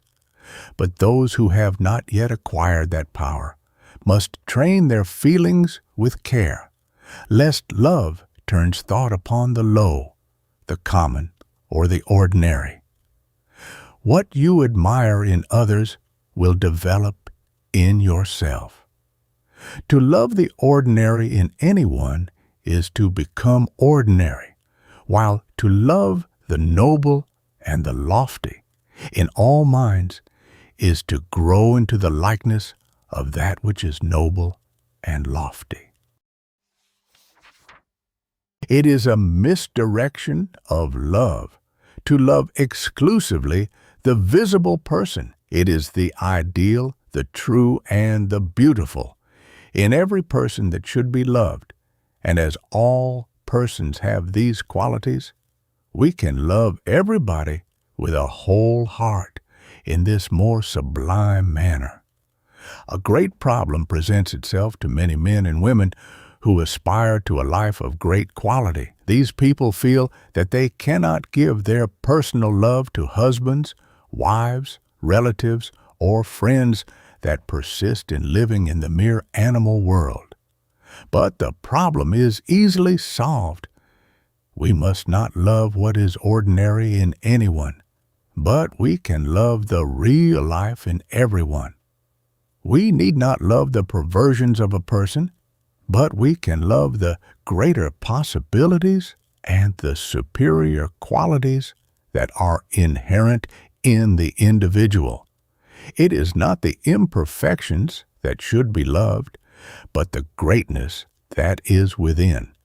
And what we love in others, we develop more or less in ourselves. To promote the best welfare of individuals, personal loves should be exchanged only by persons who live in the same world. When the woman has found the superior world, the man must not expect her personal love unless he also goes up to live in the same world. The woman who lives in a small world must not expect the love of a man who lives in a great world. The tendency of all life is onward and upward. Therefore, to ask anything to come down is to violate the very purpose of existence. If we wish to be with the higher, the greater, and the superior, we must change ourselves and become higher, greater, and superior. In the application of the basic law of change, no factor is more important than that of pleasure. We deeply love what we thoroughly enjoy, and since we think the most of what we love the best, we naturally become like the pleasures we thoroughly enjoy.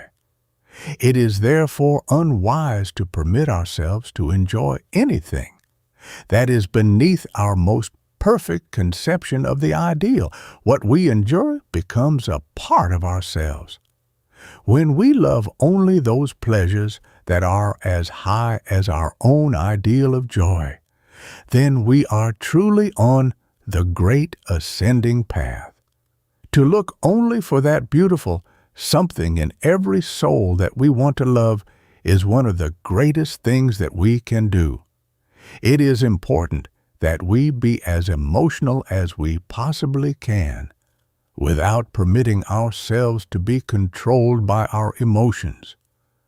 The heart should be most tender and warm. But if all such feelings are turned into the secret realms of soul life, we shall find that the forces of love are drawn insistently towards the highest, the truest, and the most beautiful that our inspired moments have revealed. When we have formulated in our minds what changes we wish to make, the course to pursue is to love the ideal that corresponds to those changes. Know what better qualities you want. Then love those qualities with all your mind and heart and soul. To love the higher and the greater qualities of life is to cause the creative qualities of mind to produce those same qualities in our own nature, and in consequence, we steadily grow into the likeness of that which we constantly love. But to use this law intelligently, the power of love must cease to respond to every whim or notion that the environment may present to the mind. The power of love is the greatest power in the world, but it can cause persons to fall to the lowest state as well as rise to the highest. To misdirect love is to love that which is beneath our present stage in advancement. It is turning the forces of life backward, and retrogression must inevitably follow. In the average person, love is directed almost exclusively upon the personal side of life. In consequence, the love nature becomes so personal and so superficial that materialism follows. In many other minds, it is mere appearances that attract the power of admiration, and the finer things in mind, soul, and character are wholly ignored. We should love the beautiful everywhere, no matter where it may be found, but the power of love must direct the greater part of its attention upon that which is rich and beautiful in mind and soul. It is that which is finer than the finest of external things that must be loved if man is to grow into the likeness of the great, the superior, and the ideal. When any individual begins to love the finer qualities in life and gives all the power of mind and soul to that love, he has taken the first step in the changing of his destiny. There are many laws to apply in the beginning of a great life, but the law that lies at the foundation of them all is the law of love. It is love that determines what we are to think, what we are to work for, where we are to go, and what we are to accomplish. To apply this essential for all practical purposes, the secret is to love the great, the beautiful, and the ideal in everybody and in everything. The whole of life will thus change and go up with the power of love into the great, the superior, and the ideal.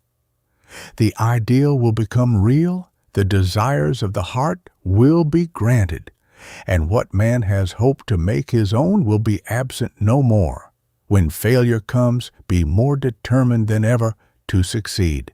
You steadily and surely become in the real what you constantly and clearly think that you are in the ideal. The more you believe in yourself, the more of your latent powers and possibilities you place in action. Depend only upon yourself, but work in harmony with all things. Thus you call forth the best that is in yourself and secure the best that external sources have to give. Chapter 9. He can who thinks he can. The fact that man is as he thinks has originated strange ideas concerning the power of thought. One is the belief that thought is a domineering force to be used in controlling things and compelling fate to come our way. But that this belief is unscientific has been demonstrated any number of times. Those who have tried to use thought as a compelling force have seemingly succeeded in the beginning, but later on have utterly failed. The very moment we apply thought in this manner, we place ourselves out of harmony with everything. The seeming success such people have had is due to the fact that a strong, compelling force can cause the elements of life to respond for a while. But the force that compels weakens itself through the very act of compelling and finally loses its power completely. And then whatever has been gathered begins to slip away. The power of thought is not a compelling force, it is a building force, and it is only when used in the latter sense that desirable results can be produced. The building capacity of thought is practically unlimited. Therefore, there is no end to what might be accomplished, so long as this power is employed intelligently. To apply the building power of thought, we should proceed upon the principle that he can who thinks he can, and act in the conviction that whatever man thinks he can do, he can do. The majority admit that we gain more confidence when we think that we can do what we have undertaken, but they see no further value in that attitude of mind. They do not realize that he who thinks he can develops the power that can. But this is the truth, and it is one of the most important of all truths. When a man begins to think that he can do certain things that he desires to do, his mind will naturally proceed to act on those faculties that are required in the working out of his purpose. So long as the mind acts upon a certain faculty, more and more life and energy will accumulate in that faculty. In consequence, that faculty will steadily develop. It will become larger, stronger, and more efficient until it finally is competent to do what we originally wanted done. Thus, we understand how he who thinks he can develops the power that can. When a man begins to think that he can apply the power of invention, his mind will act upon the faculty of invention. Whenever the mind concentrates its attention upon a certain faculty, additional energy will be drawn into that faculty. Thus, power will be added to power. And as this may continue indefinitely, there need be no end to the capacity that can be developed. In the course of time, that man will have developed the power of invention to such a degree that he can invent successfully until he may finally become an inventive genius. Every faculty that naturally belongs to the human mind is latent in every mind, and it can be awakened and developed. It is advisable to proceed in the beginning to develop those faculties that already indicate considerable power. The mind that has some talent for music should proceed to think that he can master the art of music. He will thereby cause the creative energies of his mentality to accumulate in the faculty of music. The mind that has ability in any line of business should proceed to think that he can conduct that business in the most successful manner. Should he continue to think that he can, combining such thought with good work, his success will continue to grow indefinitely. Whatever a man may think that he can do, let him proceed to carry out that undertaking, constantly thinking that he can. However, no mind need be confined to a single purpose. If we wish to awaken some talent that we long to possess, we may proceed now to think that we can do what we long to do. We shall thus give more and more power to that faculty until it becomes sufficiently strong to be applied in actual practice. In the meantime, we should continue to think that we can do better and better what we are doing now. When we think that we can, we must enter into the very soul of that thought and be thoroughly in earnest. It is in this manner that we awaken the finer creative energies of mind. We must be determined to do what we think we can do. This determination must be invincible and must be animated with that depth of feeling that arouses all the powers of being into positive action. The power that can do what we think we can do will thus be placed at our command. Know what you want and continue to want it. You will get it if you combine desire with faith.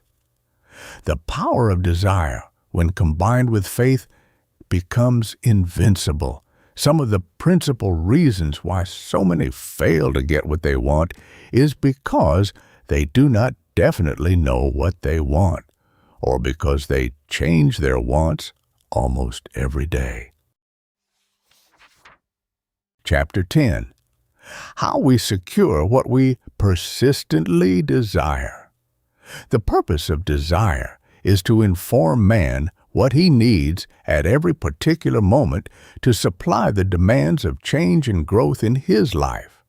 Desire gives expression to its two leading functions. The first of these is to give the forces of the human system something definite to do, and the second is to arouse those forces or faculties that have the natural power to do what is to be done. In exercising its first function, desire not only promotes concentration of action among the forces in man, but also causes those forces to work for the thing that is wanted. Therefore, it is readily understood why the wish, if strong, positive, determined, and continuous, will tend to produce the thing wished for. If you can cause all the elements and powers in your being to work for the one thing that you want, you're almost certain to get it. When you desire any particular thing with the full force and capacity of your desire, you cause all your power to be applied in producing that particular thing.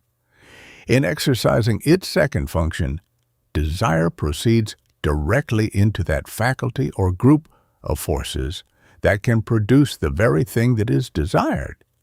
It acts upon certain parts of the system in particular, always upon those parts that can do what is wanted done, and it tends to arouse all the life and power that those particular parts may contain. We will take, for example, a man who is not earning as much as he feels that he needs. Naturally, he will begin to desire more money. He is not only arousing a great deal of latent and unused energy, but all of his active energy is becoming more and more alive.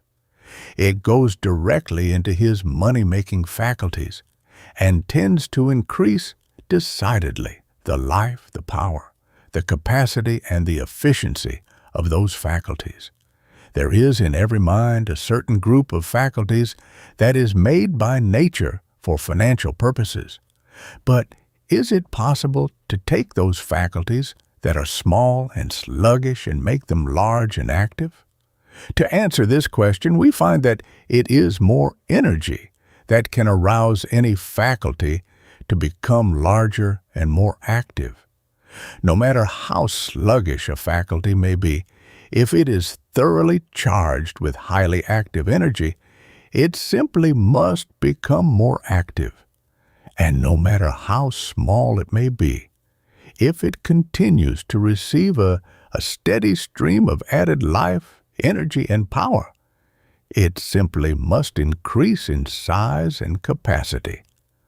Returning to the man in our illustration, his money-making faculties are too small and too sluggish to produce as much money as he needs. He begins to desire for more. This desire becomes strong enough to arouse every element and force in his money-making faculties. In addition, the action of his desire tends to concentrate all the other forces of his system upon the idea of making more money. In a short time, he begins to get new ideas about the advancement of his work. Suggestions as to how he might increase the earning capacity of his business are constantly coming up in his mind, and plans are taking shape more completely. The actions of his money-making faculties are becoming finer, more penetrating, and more keen, so that his insight into financial matters is steadily improving. To state it briefly, his strong, persistent desire for more money has aroused his money-making faculties. They have become stronger, more active, more wide awake, and more efficient. As he continues this desire, making it stronger and more persistent, his financial gains continue to increase in proportion. Many may doubt the efficiency of the plan just presented because most people desire more money but do not always get it. But do they always wish hard enough? It is not occasional desire or half-hearted desire that gets the thing desired. It is persistent desire.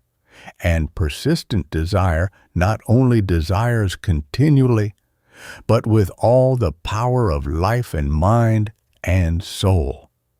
Suppose you have a strong desire for more and better friends. The action of that desire, if deep, wholehearted, and persistent, will tend to impress the qualities of friendship upon every element of your character. You will in time become the very incarnation of friendship.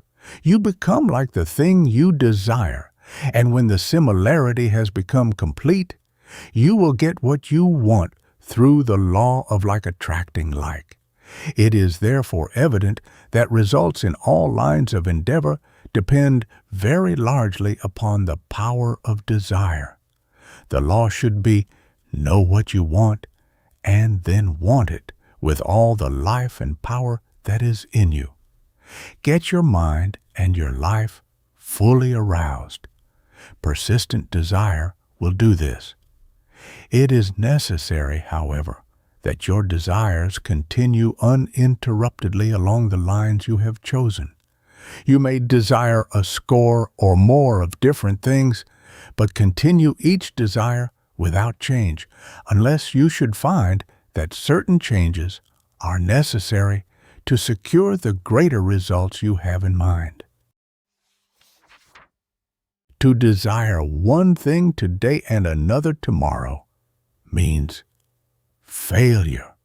Before you begin to apply the power of desire, know with a certainty what you want, because when you get what you have desired, you may have to take it. If you do not know definitely what you really do want, desire a better judgment, a clearer understanding, and a more balanced life.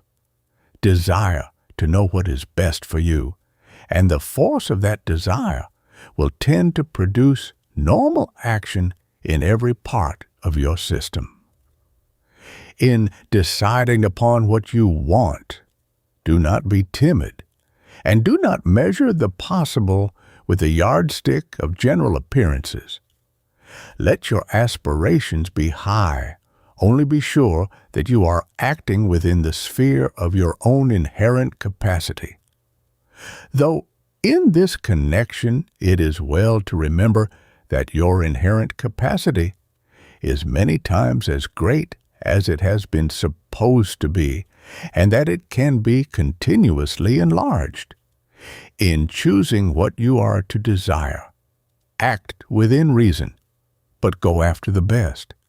If the full power of desire is applied upon all the elements of your mind and character, what is latent within you will be aroused, developed, and expressed. When we desire the great and the wonderful, we must ask what we have to give the great and the wonderful in return. It is necessary to be so good and so great that we can give to the best as much as we are receiving from the best. Coupled with our desire for the ideal, therefore, we must have an equally strong desire for the remaking of ourselves so that we may become equal to that ideal in every respect. If we want an ideal companion, we must also desire the development of those qualities in ourselves that we know would make us agreeable to that companion. If we want a different environment, we should wish for the increase of those powers in our own talents that can earn such an environment. The power of desire not only tends to arouse added life and power in these faculties upon which it may act, but it also tends to make the mind as a whole more alert and wide awake along those lines. When we have a strong, continuous desire for information on a certain subject, we always find someone or something that can give us that information.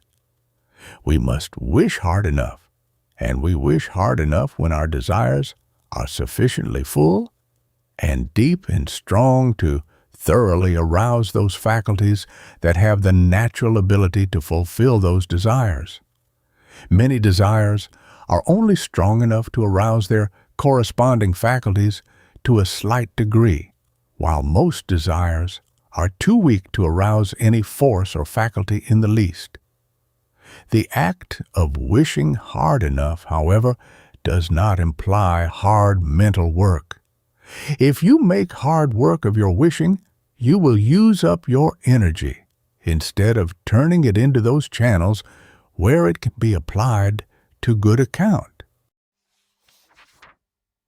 It is depth of desire and fullness of desire combined in an action that is directed continuously upon the one thing desired that constitutes true desire.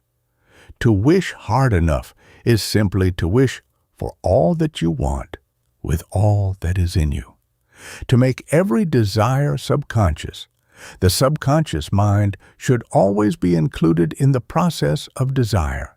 That is, whenever we express a desire, we should combine the thought of that desire with our thought of the subconscious mind. Every desire should be deeply felt, as all deeply felt mental actions become subconscious actions. It is an excellent practice to let every desire sink into the deeper mental life, and to act in and through that deeper mental life whenever we give expression to desire.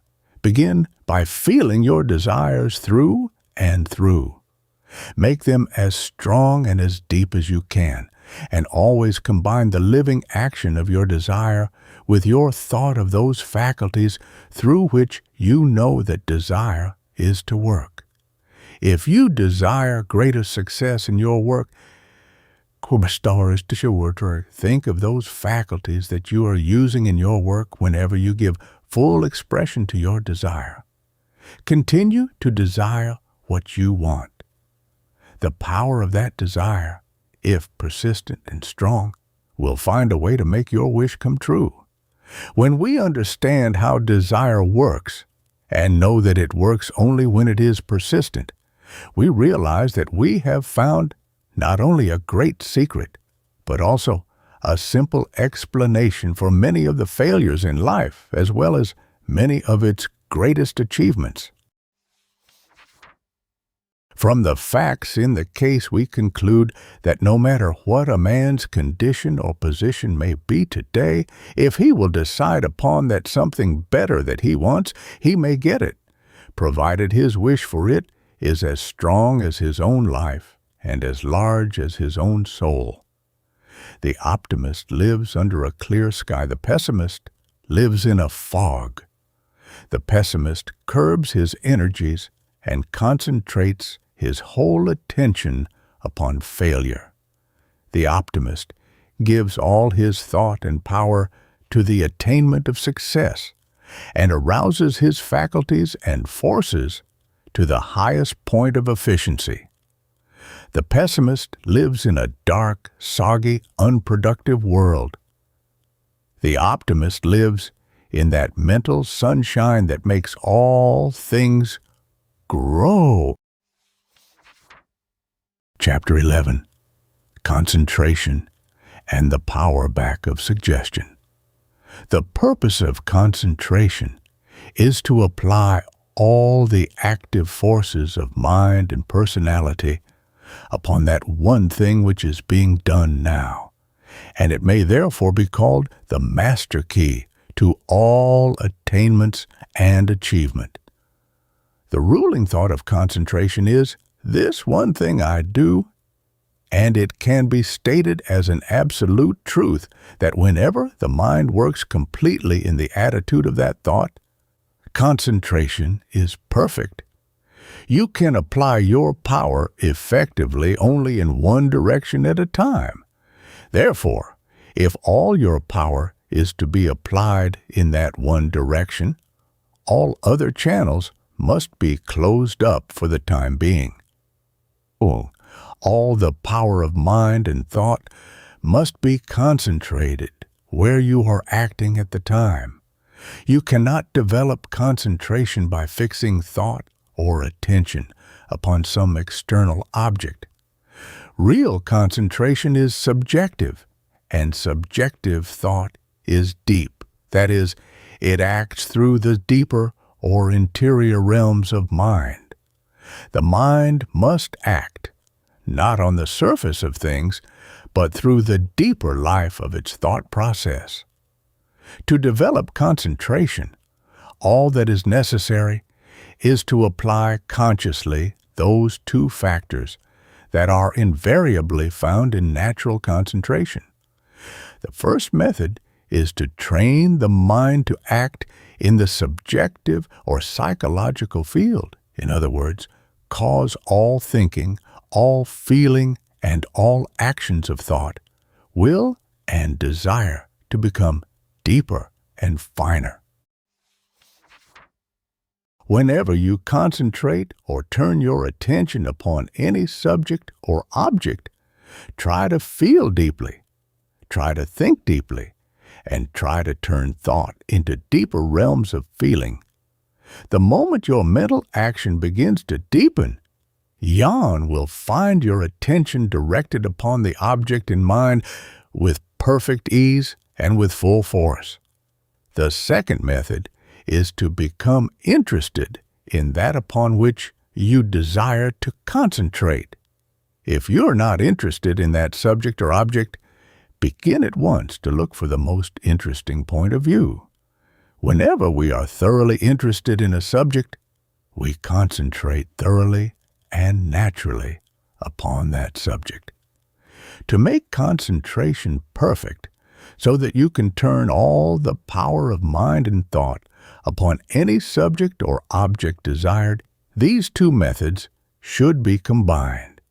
Always look for the most interesting points of view, and while you are looking for those viewpoints, deepen the action of your mind by trying to feel the real vital life of those actions. When perfect interest is combined with subjective mental action, you have perfect concentration. The constant practice of these two methods will develop the power of concentration to such an extent that you can concentrate completely at any time and for any length of time by simply deciding to do so, and that such an attainment is of enormous value is evident when we understand how much power there is in man and how concentration can turn all of that power upon the one thing that is being done now. All modern psychologists agree that there is enough power in any man to accomplish what he has in view, provided it is all constructively applied in that one direct. Then, if he combines scientific thinking and constructive mental action with concentration, nothing can prevent him from realizing his very highest ambition. Another important essential in the use of the forces of mind and thought is that of understanding suggestion and the power back of suggestion. This becomes especially true when we realize that there is no factor or condition that we may come in contact with anywhere or under any circumstances that does not suggest something. To define suggestion, it may be stated that anything is a suggestion that brings into mind some thought, idea, or feeling that tends to undermine some similar idea, thought, or feeling that happens to be in the mind at the time. When you have certain ideas or feelings, and you meet circumstances that tend to remove those ideas or feelings, the power of suggestion is working in your mind. It is therefore necessary to understand how this power works, so that we can take advantage of good suggestions and avoid those that are not good. Those minds, however, who understand the power of thought and who know the difference between detrimental and beneficial suggestions can close their minds to the former and open them fully to the latter. The method to apply is this, that whenever you are in the presence of an adverse suggestion, concentrate your attention upon some idea or mental state which you know will act as a counter-suggestion.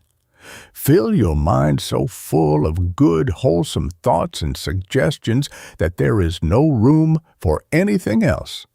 A great many suggestions do not produce results, a fact which should be perfectly understood, because every thought that we think does contain some suggestion. A suggestion takes effect only when we exercise the power that is back of suggestion.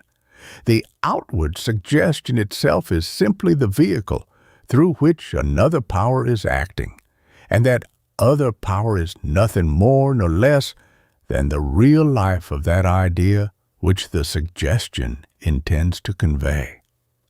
To simplify this matter, we will suppose that you are suggesting to yourself that you are well.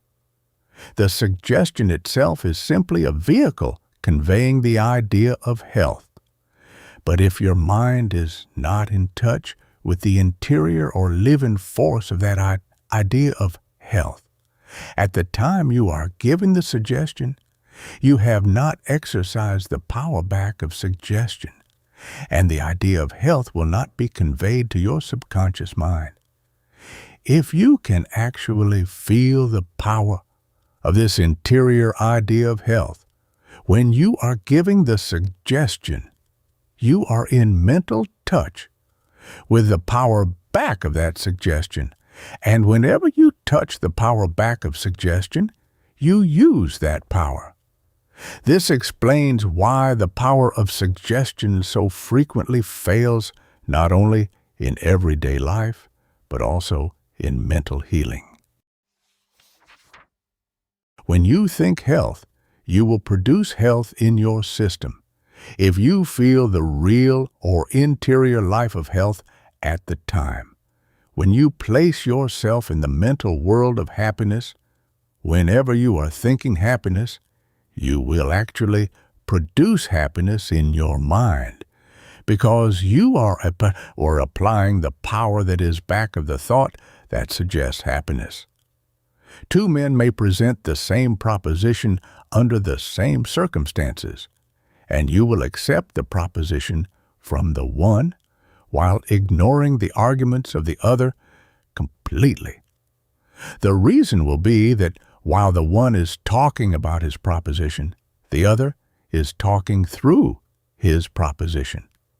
The mind of the one goes on the outside of his arguments and his suggestions, while the mind of the other goes through the real inner life of those arguments and suggestions.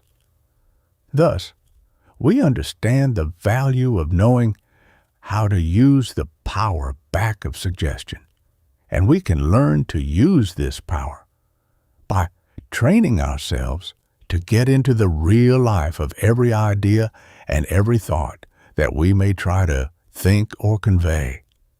When we try to live our ideas and thoughts, we will begin to express that interior power, and we shall succeed in living our ideas when we try to feel consciously and constantly the real life and the real truth that is contained in those ideas. To secure the best results from the power of thought in its various modes of application, we must understand that there is something back of everything that takes form or action in life, and that it is through this something that the actions of mind should move whenever we use thought or suggestion in any manner whatever. When we are conscious only of the body of our ideas, those ideas convey no power. It is when we become conscious of the soul of those ideas that we have aroused that something within that alone produces results in the mental world. Our ideas and suggestions become alive with the fullness of life and power when we also convey the real life or the real soul that is contained within the body of those thoughts.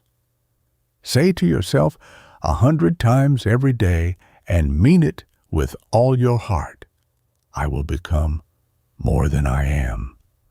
I will achieve more and more every day because I know that I can. I will recognize only that which is good in myself, only that which is good in others, only that in all things and places that I know should live and grow. When adversity threatens, I will be more determined than ever in my life to prove that I can turn all things to good account. I will live to live more. And in every thought, word, and action, my ruling desire shall be to enrich, enable, and beautify existence for all who come my way. Chapter 12. The Development of the Will. No force in the human system can be properly used unless it is properly directed. And as the will is the only factor in man that has the power to direct or control, a thorough development of the will, as well as a clear understanding of its application under every circumstance, becomes absolutely necessary if we are to use all the forces within us to the very best advantage. To define the will with absolute exactness is hardly possible, though a clear knowledge as to its general nature and special functions must be secured. In a previous chapter, it was stated that the I am is the ruling principle in man, and it may be added here that when the I am exercises this functions of rulership anywhere in the human system, willpower is the result. Or it may be stated that the will is that attribute of the I am, which is employed whenever there is a definite intention followed by actual action, with a view of initiating, controlling, or directing. To state it briefly, therefore, willpower is the result of the I am, either taking initiative action or controlling and directing any action after it has been taken. The principal functions of the will include the will to initiate, direct, control, think, imagine, desire, act, originate ideas, carry through any purpose, and push up any talent in the mind to its highest point of efficiency. This last function is by far the most important in the practical life of attainment and achievement. Suppose you have a group of well-developed faculties. They will not act until the will wills them into action. If your will is weak, the original impulse and continued action will be weak and half-hearted. On the other hand, if your will is strong, the continued action of that faculty will be much stronger, larger, and more efficient. Backed up with a powerful will, a faculty easily doubles its capacity and is pushed up to a higher state of action. A powerful will, however, is never domineering or forceful. In fact, a domineering will is weak. It may be seemingly strong in the spur of the moment, but it cannot be applied steadily for any length of time. A strong will, however, is deep, continuous, and persistent. It calls into action your entire individuality, and as you exercise such a will, you feel as if a tremendous power from within yourself had been calmly, though persistently, aroused. When we analyze the human mind, in the majority, we find the will to be weak, and in fact almost absent in a great many. Such people do not have the power to take a single original step. They have no initiative, and accordingly drift with the stream. Among the great leaders in all the different phases of human life and action, however, we find the will to be very strong. In fact, there is not a single mental or spiritual giant in history who did not have a tremendous will, and this was one of his great secrets. The majority do not possess a strong will, and most of those who do have a strong will have not learned how to apply it so as to secure greater efficiency in anything they may do. The majority have many times as much ability and working capacity as they are using at the present time. In fact, they apply in only a small fraction of what is in them, and the principal reason why they do not apply all that is in them is that they do not have sufficient power of will to act on this larger scale. In this connection, we find another condition which is very important.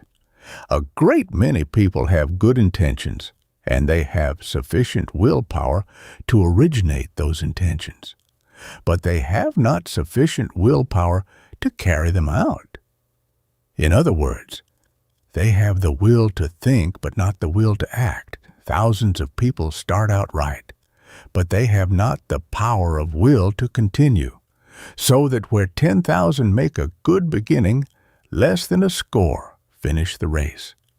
Realizing the importance of a strong will, and knowing that the will is weak in the minds of the great majority, we may well ask what might be the cause of this weakness.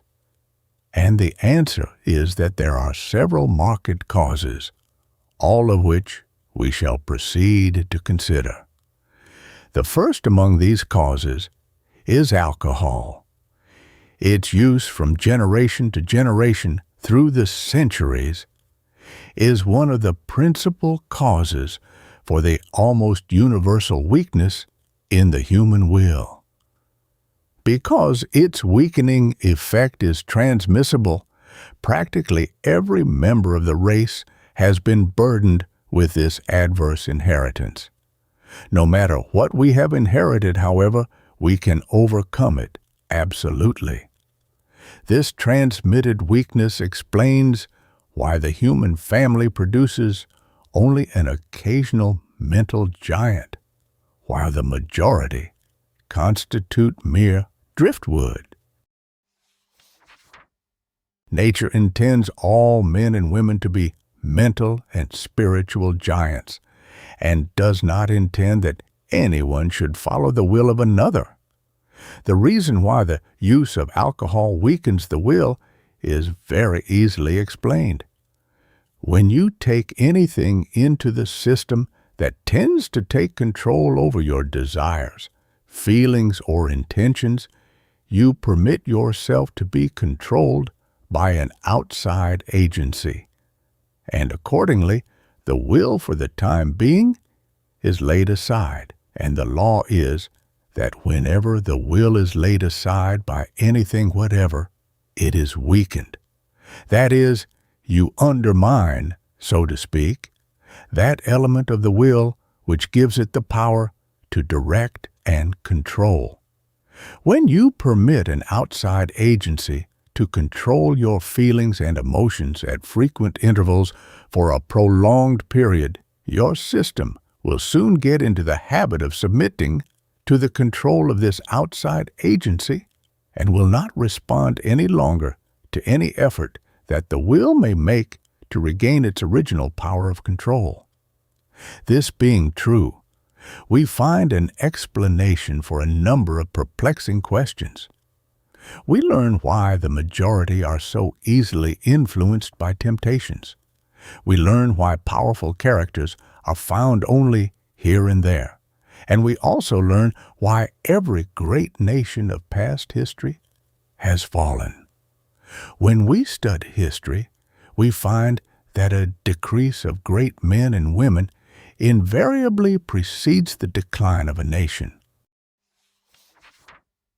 To keep any great nation up to a high standard of civilization, there must be enough superior characters to hold the balance of power. But the very moment the balance of power gets into the hands of second-grade men and women, a decline of that nation is inevitable. Another cause of weakness in the will is found in psychical excess. Whenever you give up your individuality or your thought to some unknown force or influence, you permit an outside agency to usurp the function of the will. You lay the will aside and weaken self-mastery and self-control. Every individual who is fascinated with psychical experience invariably lacks in self-control and is swayed in every direction by every suggestion or influence. But here we may well ask what we are living for. If we are living to give up to the influence of environment, visible or invisible, or if we are living to attain such full control over the powers and talents that are within us, that we can not only control, modify, and perfect environment, but also so perfectly control ourselves that we can become all that nature intends that we should become. If man wants to live his own life as it should be lived, if he wants to master circumstances and determine his own destiny, he must have the power to say, under all sorts of conditions, what he is going to think and what he is going to do. But he cannot exercise this power unless his own will is permitted to have absolute control over every thought, effort, and desire in his life. Emotional excess is another cause that weakens the will. To give way to anger, hatred, passion, excitability, grief, or any other uncontrolled feeling is to weaken the will. You cannot control yourself through your will when you permit yourself to be controlled by your feelings. You permit some artificial mental state to take possession of your mind, and your will is put aside. We must not permit any feeling whatever to take possession of us, but this does not mean we should ignore emotion. Emotion is one of the most valuable factors in human life and should be used and enjoyed, but should never become a ruling factor in mind, thought, or feeling. You may lose yourself in the charms of a beautiful picture, be thrilled by exceptional music, or witness a scene in nature that causes your soul to soar.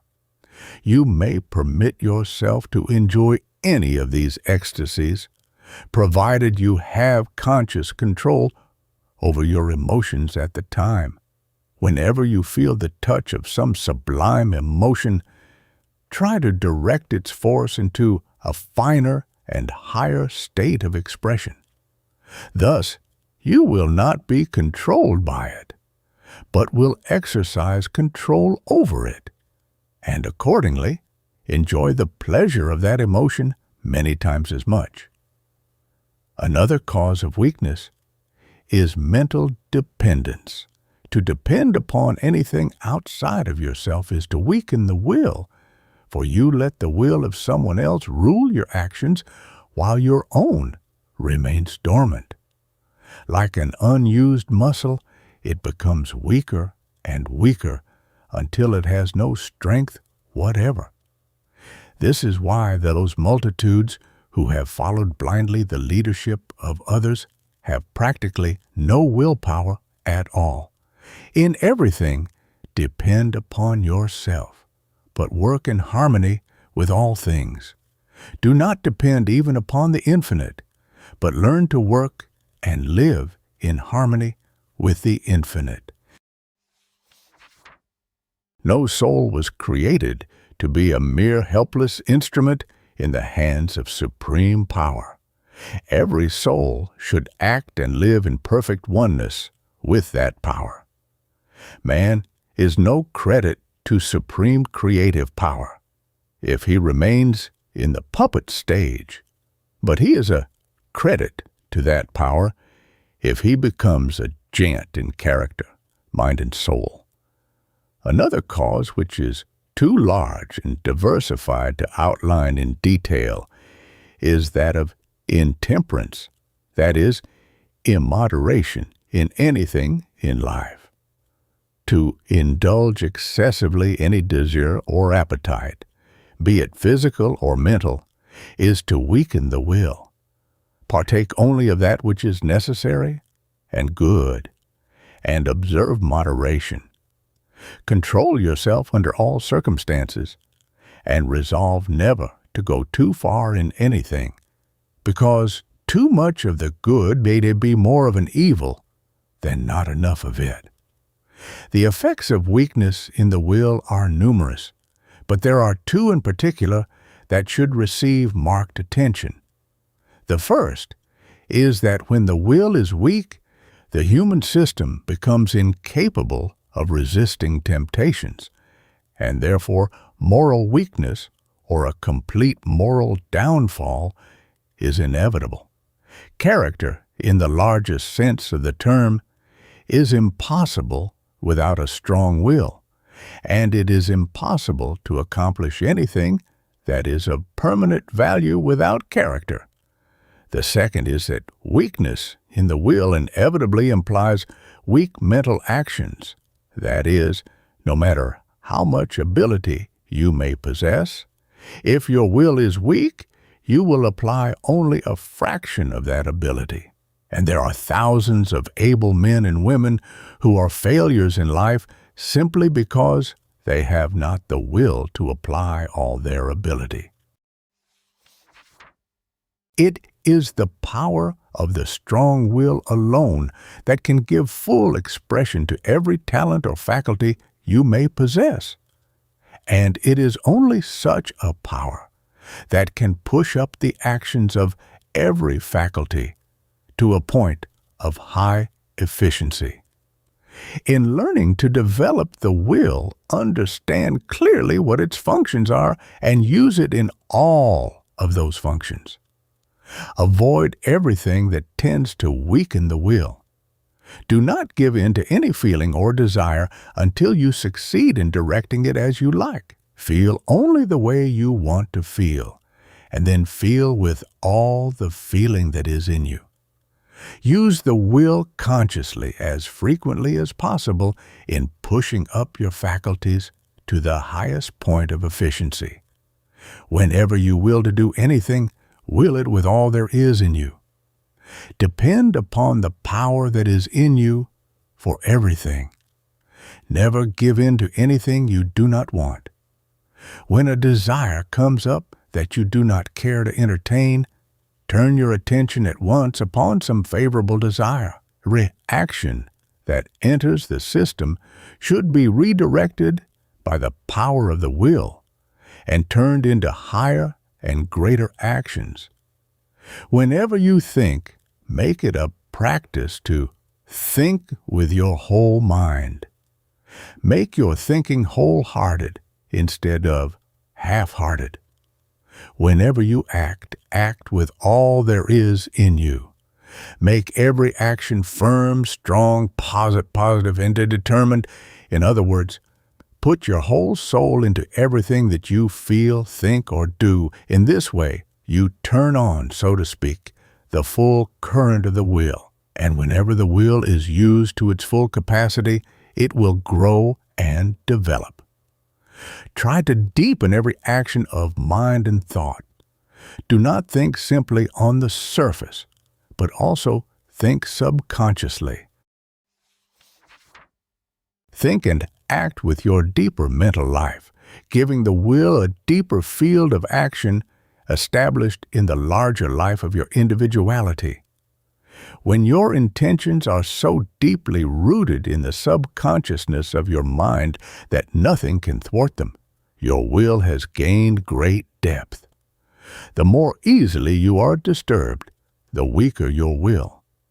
When the will is strong, you exercise self-control in an interior mental world, looking out upon the confusions of the outer world without being affected in the least by what takes place in the external.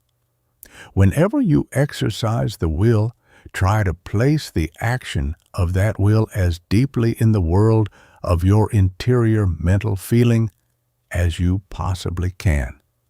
That is, do not originate will action on the surface, but in the depth of your own supreme individuality. Try to feel that it is the I am that is exercising the power of the will.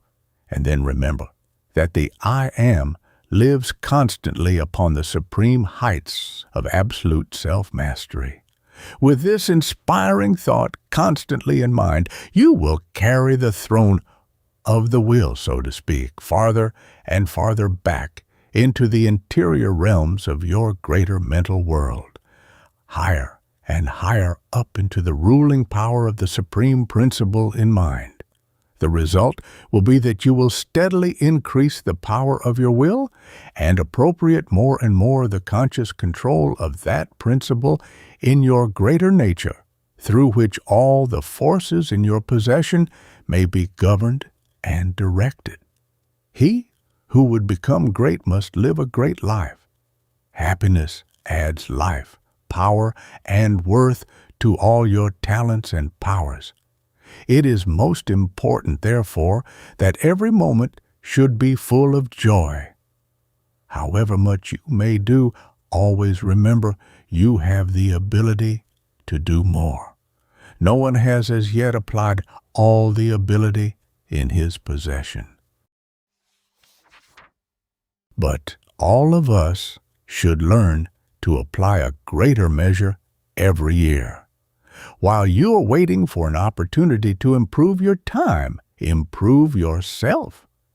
The man who never weakens when things are against him will grow stronger and stronger until he will have the power to cause all things to be for him. Chapter 13. The Building of a Great Mind. A great mind does not come from ancestors, but from the life, the thought, and the actions of the individual himself. And such a mind can be constructed by anyone who understands the art of mind building and who faithfully applies his art. You may have a small mind today, and your ancestors may have been insignificant in mental power. Nevertheless, you may become exceptional in mental capacity and brilliancy if you proceed to build your mind according to the principles of exact science. There are two obstacles, however, that must be removed before this building process can begin. And the first one of these is the current belief in heredity. That we inherit things is true, but the belief that we cannot become any larger or any better than our inheritance is not true. As long as a man believes that greatness is not possible to him because there were no great minds among his ancestors, he is holding himself down. Our success will not come from the acts of our forefathers, but can come alone from what we are doing now. Those who have inherited rich blood can use that richness in building greatness in themselves. But those who have not the privilege of such inheritance need not be discouraged. Live in the conviction that you may become what you wish to become by using well the good you have received and by creating those essentials that you did not receive.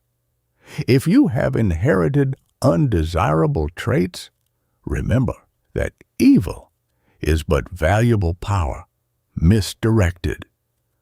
Learn to properly direct all your forces, and your undesirable traits will be transformed into elements of growth, progress, and advancement. If we all have to get greatness from ancestors, where did the first great ancestor get his greatness? There must be a beginning somewhere to every individual attainment, and that beginning might just as well be made by us now. To believe that heredity is against you is to make your work a wearing process instead of a building process. But the moment you realize that it is in your power to become as much as you may desire, your work and study will begin to promote your own growth and advancement. Thus, all your actions will develop power and ability, and living itself will become a building process. That man may become great regardless of the fact that there were no great minds among his ancestors, many thinkers will admit, provided there are indications of exceptional ability in the man himself. And here we have the second obstacle to the building of a great mind. This obstacle must be removed, because the belief that the average person has nothing in him is the cause of fully 3/4 of the mental inferiority we find in the world. But the new psychology has conclusively demonstrated the fact that the man who has nothing in him does not exist. All minds have the same possibilities, though most of those possibilities may be dormant in the minds of the majority. The difference between a great mind and a small mind is simply this, that in the former, the greater possibilities have come forth into objective action, while in the latter, those possibilities are still in subjective inaction. What is in him may not be in action, and his mentality may appear to be small, but the possibilities of greatness are there. There is a genius in every mind, though in most minds that genius may as yet be asleep. When every child is taught the great truth, that it has unlimited possibilities within its own subconscious mind, and that it can become practically what it may desire to become, we shall have laid the foundation for the greatest race of people that the ages have known. Every mind that begins to apply the principle of this truth now may begin to enlarge his mind now, and he may continue this process of enlargement indefinitely. When we have removed the two obstacles mentioned, we are ready to proceed with the building of a great mind. To promote the building of a great mind, the two prime essentials, scope and brilliancy, must be constantly kept in the foreground of consciousness. A great mind is great both in capacity and ability. It can see practically everything and see through practically everything. To see everything is to have remarkable scope. To see through everything is to have exceptional brilliancy.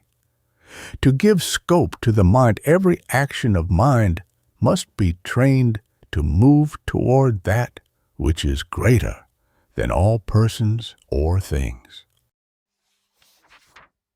Those feelings or desires that cause the mind to become absorbed in some one thing or group of things will limit the mental scope. Therefore, in love, sympathy, and purpose, the sphere of action must be universal. To give universality to our feelings and actions may require considerable training of the mental tendencies, but it is absolutely necessary if we will develop a great mind. All the forces of the mind should be given this transcending tendency. To develop mental scope, consciousness must move in every direction, and it must move along right lines. Such obstacles are always produced by limitations of thought. Therefore, they may be avoided when all the actions of mind are placed upon a universal scale. The mind must go in every direction as far as it possibly can go in that direction, and must act in the conviction that wherever it may go, it can go farther still. When this idea is applied to a personal love between man and woman, the feeling of love must be based upon the principle that those two souls have the power to love each other more and more indefinitely. It is possible to make conjugal love universal and continuous between one man and one woman when the love of each is directed toward the sublime nature of the other. The more the two love each other in this universal sense, the more they will see in each other to love. In addition, the minds of both will constantly enlarge in scope, as there is no stronger power in mind than love. The love between parent and child can in like manner be made universal. In this attitude, the parent will love all of the child, not only the visible person, but the undreamed of wonders that are waiting in that child mind for expression. And when the parent will do likewise, there will arise between the two a love that sees more and more to love the more love loves in this larger, sublime sense. The idea is not only to love the tangible, but also that other something that transcends the tangible, that such a love will expand and enlarge the mind anyone can understand. But we must not imagine that we shall, through this method, love the person less. The fact is, we shall love the person infinitely more, because we shall discern more and more clearly that the person is the visible side of that something in human life that we can only describe as the soul beautiful. The love of everything can, through the same law, become universal. Even friendship may become universal and limitless in the same way, and when it does, you will see more to admire in your friend every day. You will both have entered the boundless in your admiration for each other, and thus become delightfully surprised at each other constantly. The same may be employed in making sympathy universal. Never sympathize with the lesser, but always sympathize with the greater. By sympathizing with the greater, the mind becomes greater. In the fields of motives, objects, aims, and purposes, we find that nearly every mental action is occupying a limited scope. This tendency, however, must be removed if a greater mind is to be constructed, because every action of the mind must aim to change itself into a larger action. To cause every aim or purpose to become universal in its action, the mind must transcend shape, form, space, and distance. When we promote every object with a desire to go as far as the largest conception of the present may require, we are turning all purposes and aims out upon the boundless sea of attainment. It is absolutely necessary to have a fixed goal, whatever our purpose in life may be, but we must never give special shape or size to that goal. We must think of our goal as being too large to be measured. When we have a goal in mind that is only so and so large, all the creative energies of the mind will limit themselves accordingly. But when we think of our goal as being too large to be measured, the creative energies will expand to full capacity and will proceed to work for the largest attainment possible. In the field of desire, the same law should be applied, and applied constantly. To train desire to become universal in action, every individual desire should be changed so as to act only for the promotion of growth. Your object is to become more and achieve more. And to constantly promote that object, development and growth must be perpetual throughout your system. For this reason, every action must have growth for its purpose. And as every action is the result of some desire, no desire must be permitted that is not conducive to growth. Every desire can be trained to promote the building of a greater life. When every desire is caused to move towards the larger and the greater, all the creative forces of the mind will move towards the same goal and will constantly build a greater mind. The principle is this, that when all the actions of mind are trained to move towards the larger, they will perpetually enlarge. The first essential to the building of a great mind will thereby be promoted. To promote the second essential, mental brilliancy, the actions of mind must be made as high and as fine as possible. That is, the vibrations of the mental life must be in the highest scale attainable. To see through everything, the mind will require the very finest rays of mental light. And as this mental light is produced by the vibrations of the actions of mind, these actions should be as high in the scale as we can possibly reach. The light of intelligence is created by the mind itself, and the more brilliant this light becomes, the greater will become the powers of intelligence, discernment, insight, understanding, ability, talent, and genius. To cause the mind to become more brilliant, all the tendencies of mind should fix their attention upon the highest mental conception of mental brilliancy. Every expression of the mind should be animated with a refining tendency. Every force of the mind should rise towards the absoluteness of mental light.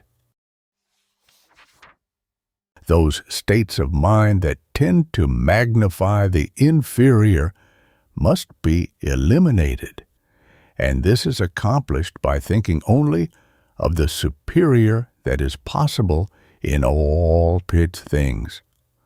All mental actions that are critical, depressing, or depreciative must be replaced by their constructive opposites, as every action of the mind must concentrate its attention upon the largest and the best in all fields of consciousness.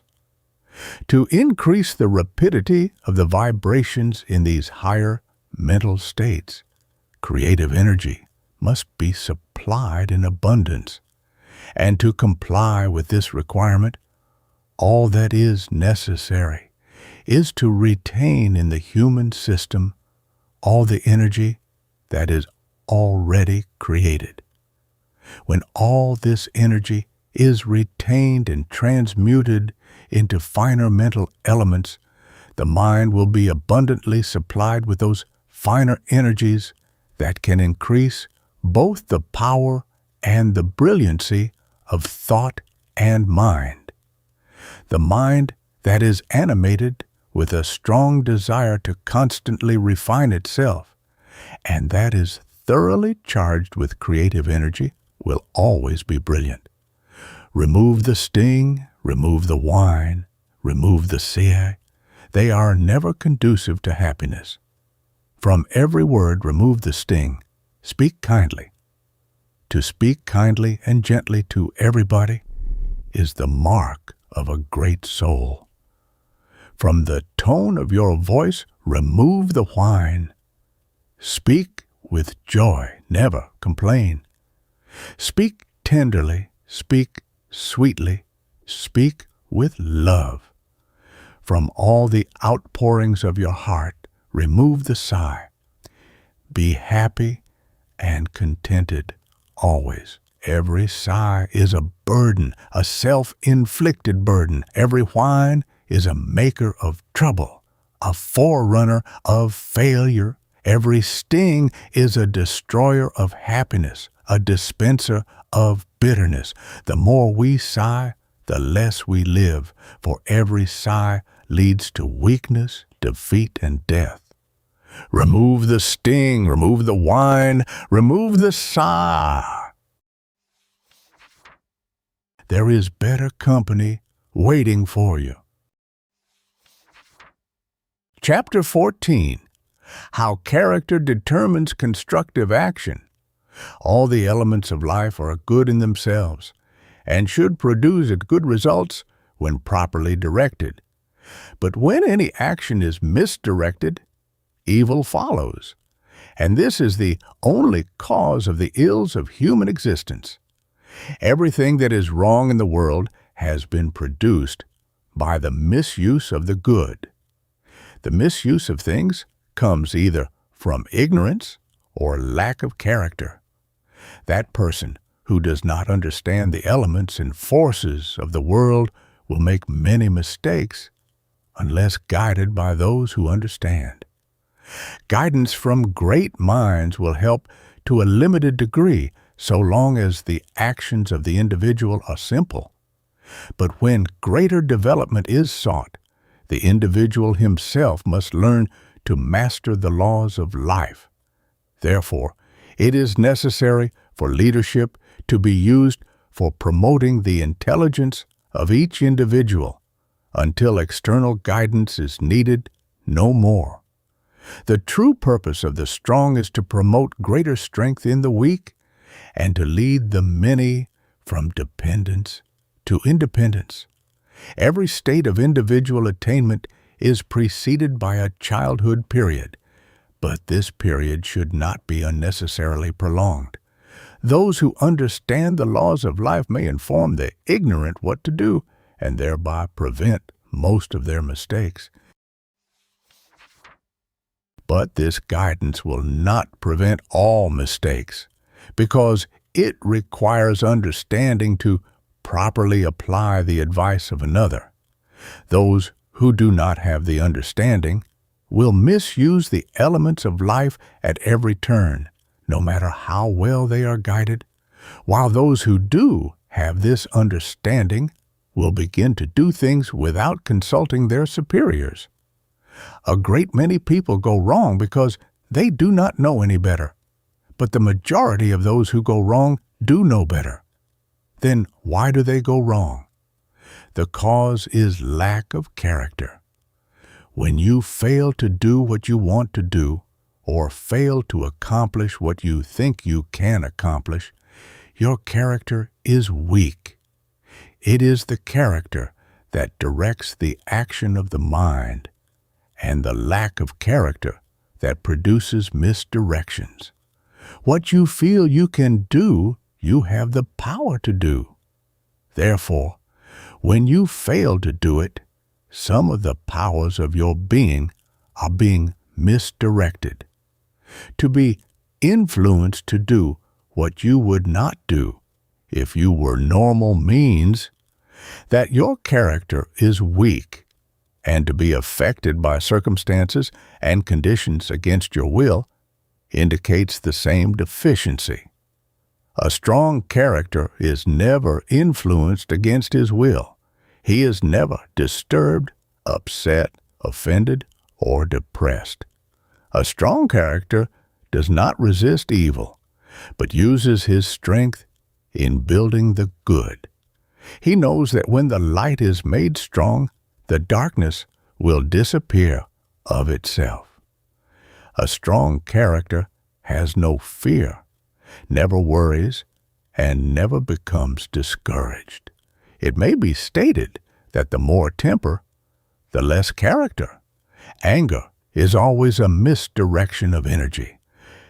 But it is the function of character to properly direct all energies. The mind that changes easily and does not retain a well-balanced attitude lacks character. A strong character changes gradually, orderly, and only as each step is found to be a real step forward. Practice being your very best self, and your character will be developed. The strong character is conscious only of the right. To the average person, character is not important as far as this life is concerned, and as theological systems have declared that it was repentance and not character that would ensure human welfare in the world to come, the development of character has naturally been neglected. But when we realize that character determines whether our actions are to go right or wrong, and that every mistake is due to a lack of character, we shall feel that the subject requires attention. It is the power of character that directs everything that is done in the human system. Character is the channel through which all expressions must pass. It is character that gives human life its tone, its color, and its quality, and determines whether our talents and faculties are to be their best. The man who has a well-developed character is not simply good. He is good for something because he has the power to turn all his energies to good account. A strong character has the power to hold the mind in the right attitude during the most trying moments of life, so that he will not make mistakes nor fall a victim to temptation. A strong character will keep all the faculties and forces of life moving in the right direction, no matter what obstacles we may meet. We shall turn neither to the right nor to the left, but will continue to move directly towards the goal. Thousands of people resolve every year to press on to higher attainments. They begin very well, but ere long they are misled or switched off by counter-attractions. They have not the character to keep right on until they have accomplished what they originally set out to do. True, it is sometimes wisdom to change one's plans, but it is lack of character to change one's plans without reason, simply because there is a change of circumstance.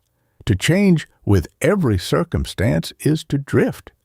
We all can develop the power to cause all circumstances to work with us in the promotion of the purpose we have in view. And this power is character. Never permit circumstances to change your plans, but give so much character to your plans that they will change circumstances.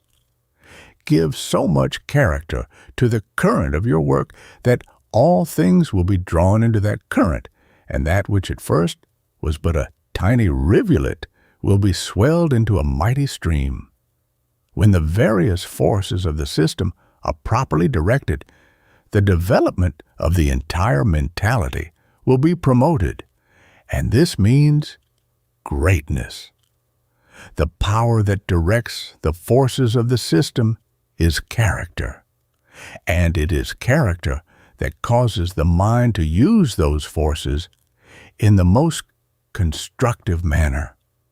There must be character before there can be true greatness, because any deficiency in character causes energy to be wasted. We must remember that there is a vast difference between that phase of character that simply tries to follow the moral law and real character, the character that actually is justice, virtue, and truth. Character does not mean simply obedience to a certain group of laws, but the power to use properly all the laws of life. In the study of character, it is very important to know that the violation of mental laws is just as detrimental as the violation of moral laws. That person who uses properly the mental laws will promote the development of the mind, even though he may neglect the moral laws. But those minds could become 2 or 3 times as great if they had also developed moral strength. That person who complies with the mental laws but violates the moral laws wastes fully 1/2 of the energies of his mind. The same is true of that person who complies with the moral laws, but who violates the mental laws. Fully 1/2 of his energy is wasted and misdirected. This explains why the so-called good characters are not any more brilliant than the rest. For though they may be morally good, they are not always mentally good. They do not use their minds according to the laws of mind, and therefore cannot rise above the level of the ordinary. The true character tries to turn all the energies of the system into the best and most constructive channels, and it is the mark of a real character when all the various parts of the being are working together harmoniously for the building of greatness in mind and soul. When the character is weak, there is conflict among the mental actions. A character that lacks development will desire one thing today and something else tomorrow.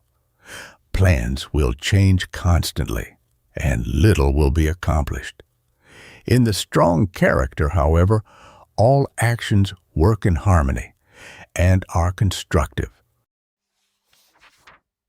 It is the one supreme function of character to make every force in the human life a building force.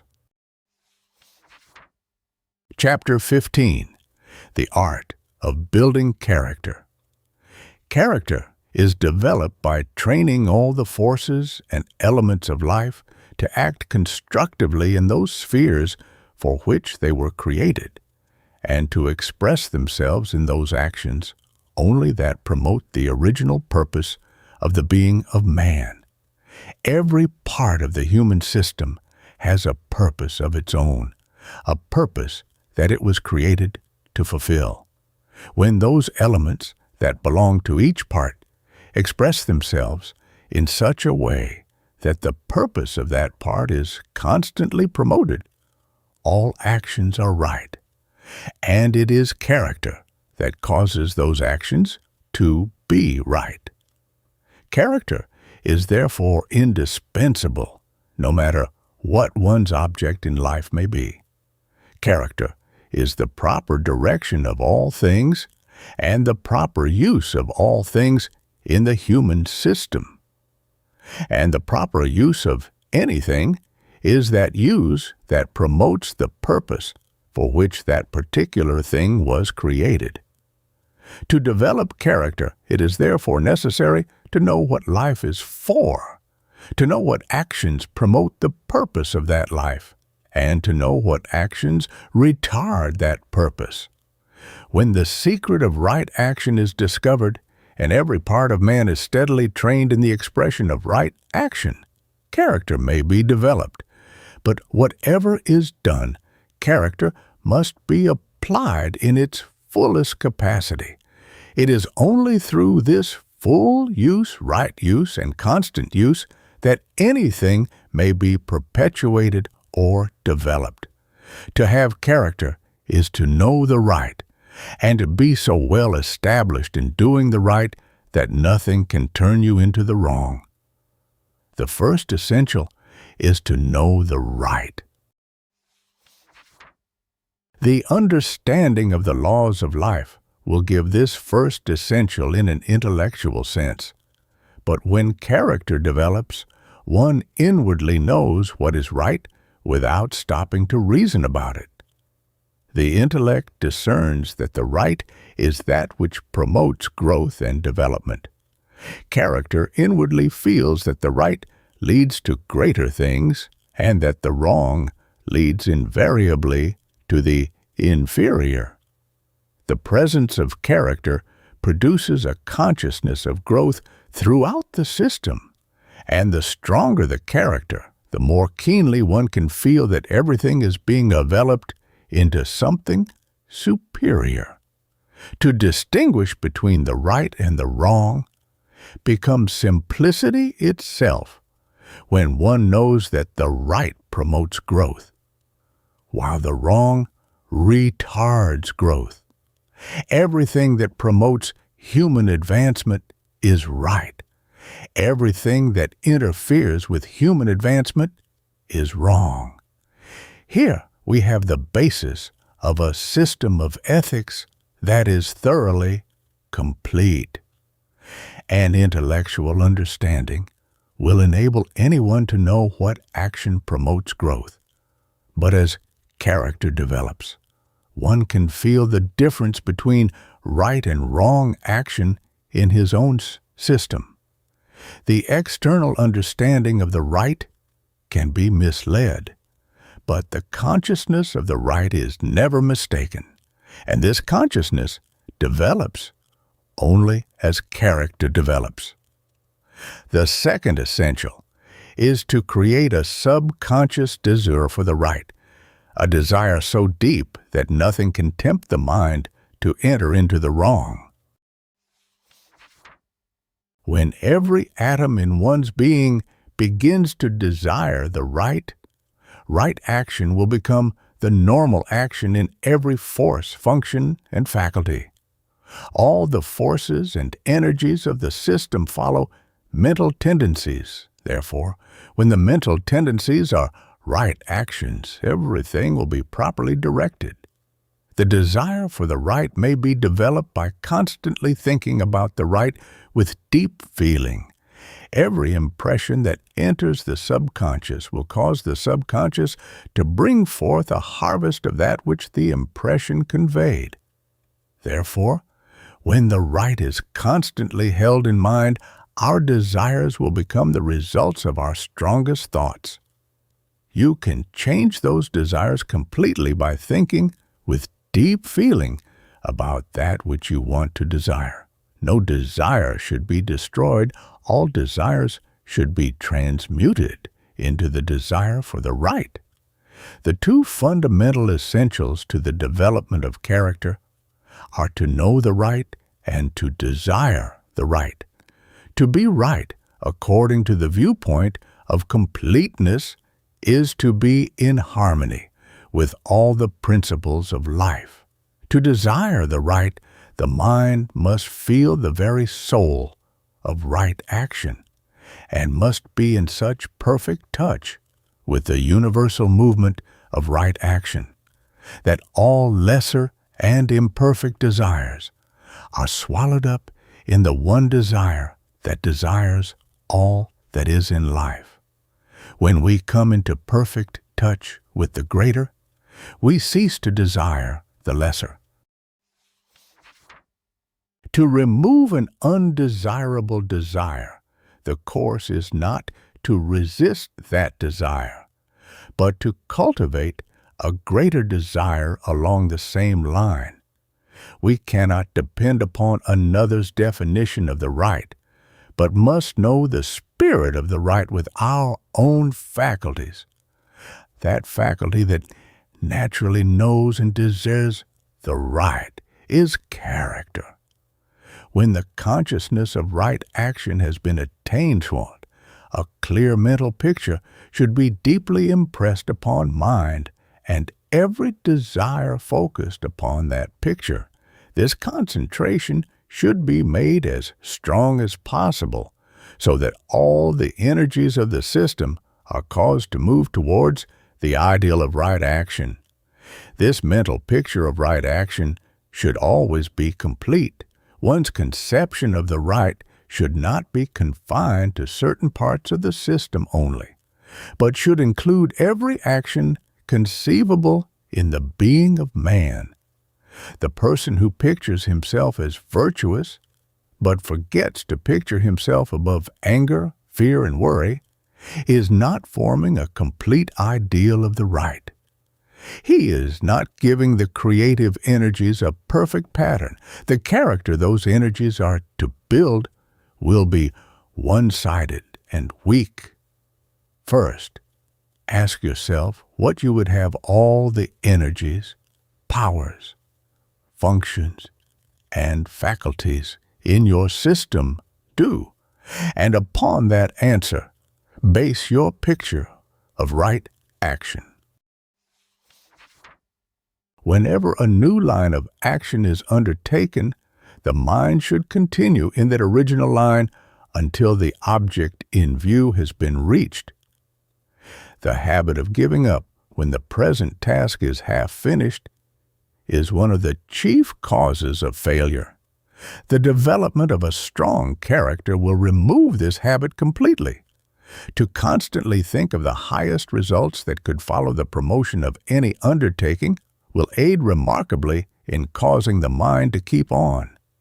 An essential of great importance in the building of character is the proper conception of the ideal. No mind can rise higher than its ideals, but every mind can realize its ideals, no matter how high they may be. The ideal should not only be a little better than the present real, but should be perfection itself. Aim to reach absolute perfection in all your attainments and all your achievements. To form all one's ideals in accordance with absolute perfection will cause the mind to live above the world of the ordinary. A great character cannot be developed so long as the mind continues to dwell on the trivial or the superficial. When character is highly developed, both the personality and the mentality will feel the stamp of quality and worth. In building character, special attention must be given to hereditary tendencies. As all such traits are subconscious, they can be changed or removed by directing the subconscious to produce the opposite characteristics. It matters not what we may have inherited from our ancestors. If we want to change those things, we can do so. Examine the tendencies of your character and fix clearly in consciousness which ones you wish to retain. Those should be made strong by daily directing the subconscious to give them more life. To remove tendencies that you do not wish to retain, forget them. Direct the subconscious to establish new tendencies that are directly opposite, and every bad trait you have inherited will disappear. To build up those qualities, picture in your mind the highest conceptions of those qualities that you can possibly form. Then impress those conceptions and ideas with the subconscious.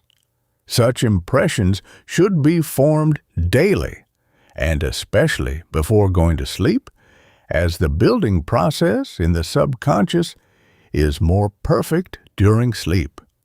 By impressing the idea of spotless virtue upon the subconscious every day for a few months, your moral tendencies will become so strong that nothing can tempt you to do what you know to be wrong.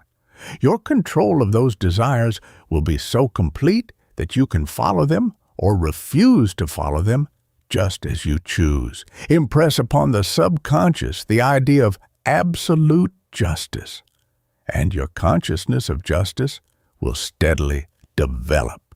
Whatever quality you wish to develop in your character, you can increase its worth by applying this subconscious law. Everything multiplies in the subconscious. Therefore, by giving to the subconscious only those ideas and desires that have quality and worth, we place ourselves in the path of perpetual increase. The two predominating factors in character are justice and virtue. The former gives each element in life its proper place.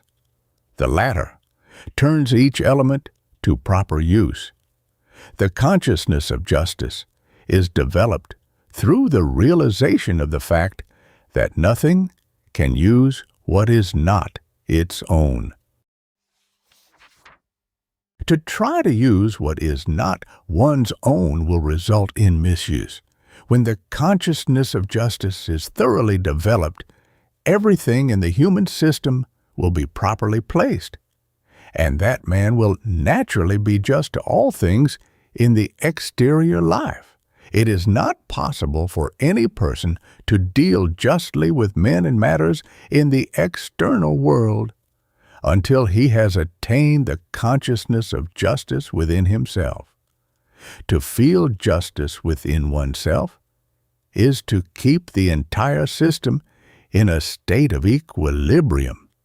To be virtuous in the complete sense of the term is to use all things properly, and the proper use of things is that use that works for greater things. Virtue is therefore applicable to every force, function, and faculty in the being of man, but in its application there must be no desire or effort to suppress or destroy. Virtue means use, right use, never suppression. When things cannot be used in their usual channels, the energies in action within those things should be turned in their courses and used elsewhere. All energy can be drawn into mind for the purpose of building up states, faculties, talents, or powers. When a certain desire cannot be expressed with good results in its present purpose, the power of that desire should be changed and caused to desire something else. The power of that desire, therefore, is not lost, neither is enjoyment sacrificed. The desire for complete virtue is developed through the realization that the greatest good comes only when each part fulfills what nature intended. The greatest results always follow when physical and metaphysical actions are perfectly combined. In the building of character, the two principal objects in view should be the strong and the beautiful. The character that is strong but not beautiful may have force, but cannot use that force in the building of the superior. The character that is beautiful but not strong will not have sufficient power to carry out its lofty ideals. It is the strong and the beautiful combined that builds mind and character, and that brings into being the superior man. When the creative energies are daily transmuted and turned into muscle, brain, and mind, a virtuous life can be lived without inconvenience.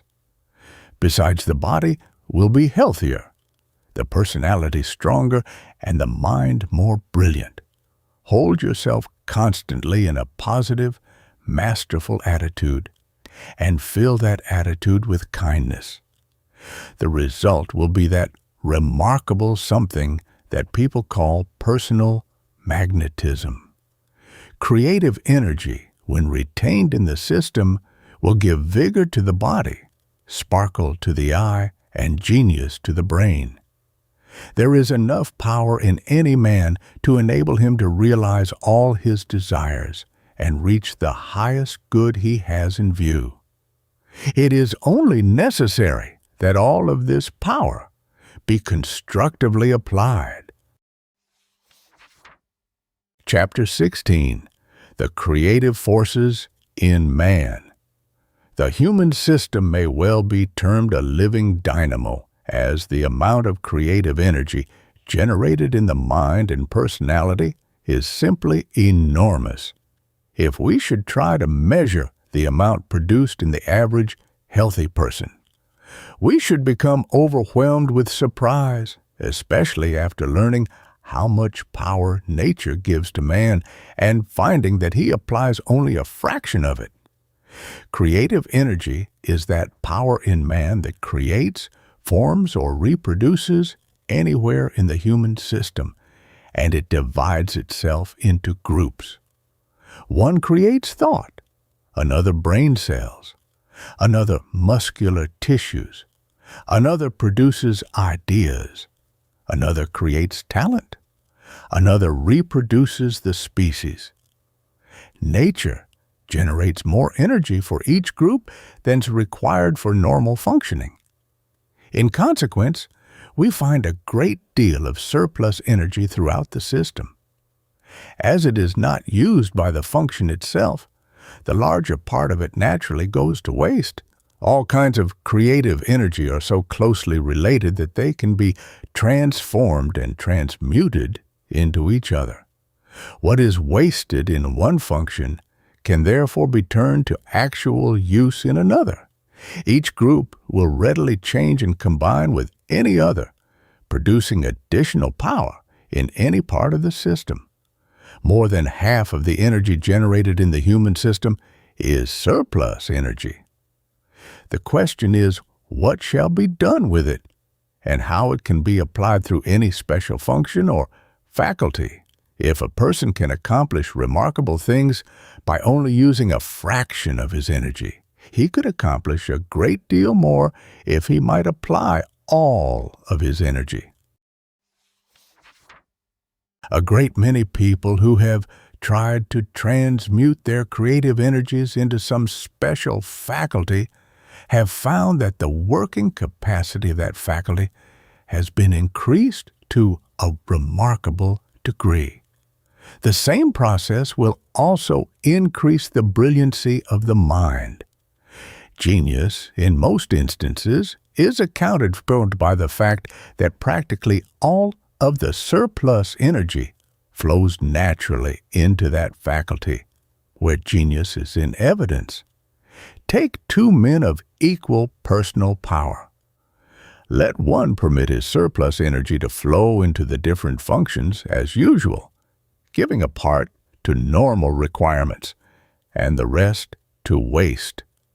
We shall not find this man doing anything extraordinary, but let the other man give over to normal functions only what is actually required, and turn the remainder into his mind. We shall find in this second case that ability will rapidly increase, and in the course of time, actual genius may be developed. No individual can turn surplus energy into any faculty without becoming more competent in that faculty. We find in the human system a number of streams of energy flowing in different directions, performing certain functions on their way, using a fraction of their power, the rest flowing off into waste. Knowing this, the problem before us is to learn how to redirect those streams of energy, to turn them to practical use where they can be used now. In brief, we want to know how we can take up all surplus energy and use that surplus in promoting more successfully the work in which we are engaged. To learn how to do this, we must study the art of transmutation. Transmutation is not some mysterious something that only a few have the power to understand, but one of the simplest things in nature. Nature is continually transmuting her energies whenever any individual has accomplished more than usual. It is the law of transmutation through which the unusual has been secured. The use of the law may have been unconscious, though everything that is applied unconsciously can be applied fully through conscious action. When anyone is so thoroughly absorbed in a line of action that it takes up his whole attention, the mind draws an extra amount of energy from the body. Sometimes it draws too much, so that every desire of the body is suspended. A man, while in this condition, frequently loses desire for food, and we all know of inventors who have been so absorbed in experiments that they have neither taken nor desired food for days. What is the cause but transmutation? When the mind takes up a great deal of the energy naturally employed in the body, the desire for normal functioning will have practically disappeared for the time being. Here we find the law that underlies the cure of all habits. If you would turn your mind upon a desire directly opposite to the desire that feeds your habit and give your whole attention to it, you would soon draw all the energy away from the desire which perpetuates the habit. The habit in question would soon die of starvation. We are not dealing with something that lies outside a usual human activity. We are dealing with something that is taking place in our systems every minute, and we want to learn how to take better control of it. Our first purpose should be to employ all surplus energy in promoting our work or in developing faculties and talents. This process alone would practically double the working capacity of any mind and would steadily increase ability. Our second purpose should be to direct all surplus body energy into the brain and the mind, and thereby become stronger and more efficient in all mental activities. Our third purpose should be to transmute all reproductive energy into talent and genius, when there was no need of that energy in its own sphere. A man who is morally clean has greater capacity and endurance by far than the man who is not. While the latter is wasting his creative energies in useless pleasures, the former is turning all of his creative energy into ability and genius. In carrying out these three purposes, we prevent all waste of power. We can eliminate impurity and turn life into channels that will result in greater mental power and brilliancy. To experiment, turn your whole attention upon your mind for a few minutes and desire gently to draw all your surplus energy into the field of mental action. Then permit yourself to think along those lines where the mind is inclined to be most active. In a few moments, you will discover the coming of new ideas that are brighter and more valuable than what you have received for some time. Repeat the process for many days in succession, and you will secure ideas that will be worth a great deal in your special line of work.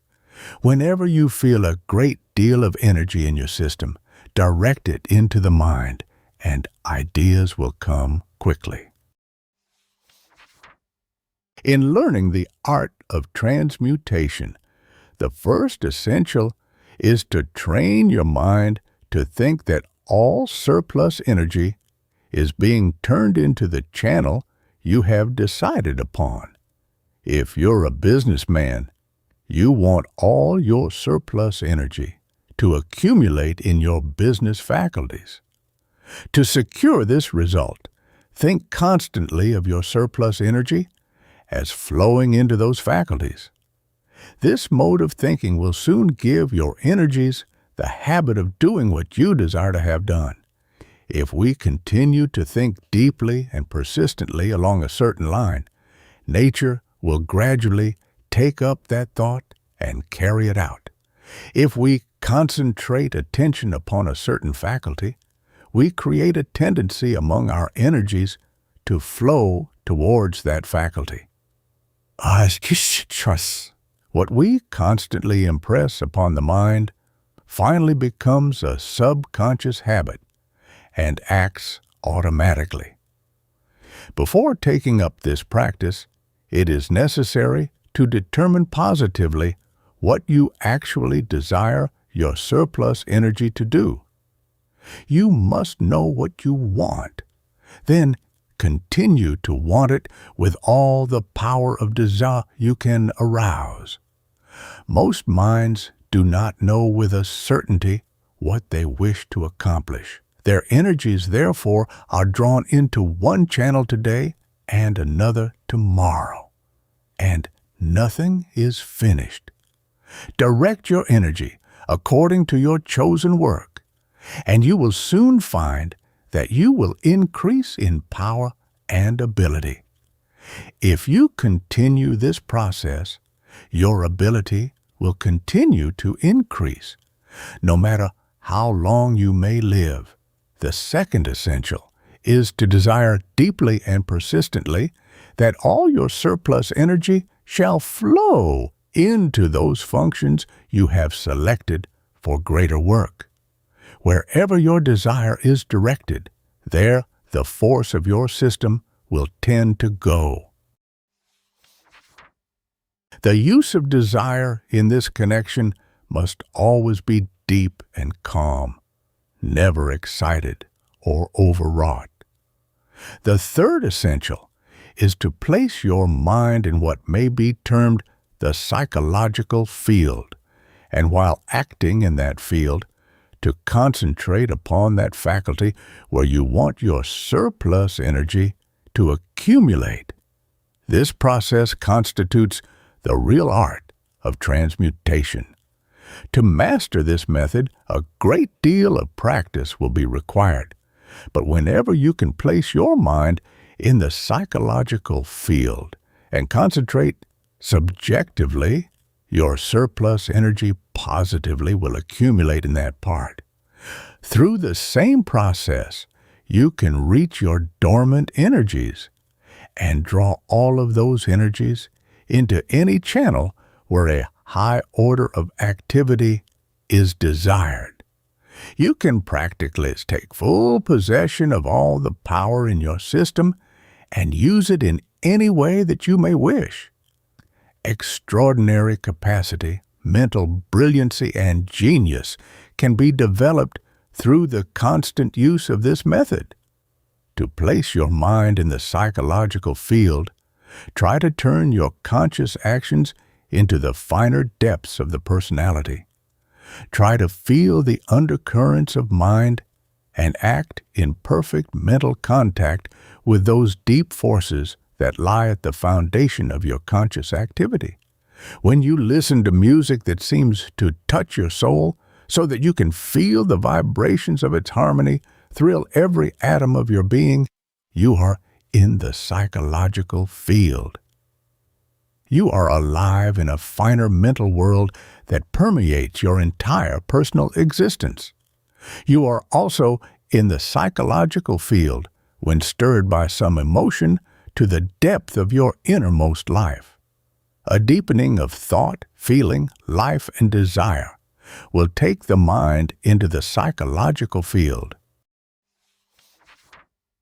Whenever the mind begins to act in that field, you should concentrate your attention upon that faculty where you wish extra energy to accumulate.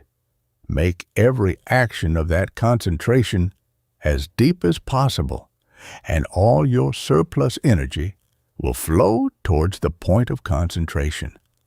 The power of this process can be demonstrated in a very simple manner. Place your mind in the psychological field and then concentrate subjectively upon your hand, arousing a deep desire for the increase of circulation. In a few moments, your hand will become comfortably warm. Another experiment is to concentrate in this same manner upon your digestive organs, in case the digestive process is retarded.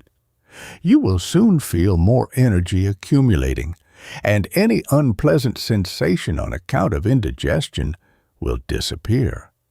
When you give extra energy to an organ, it will be able to perform its function properly, and any ailment will disappear.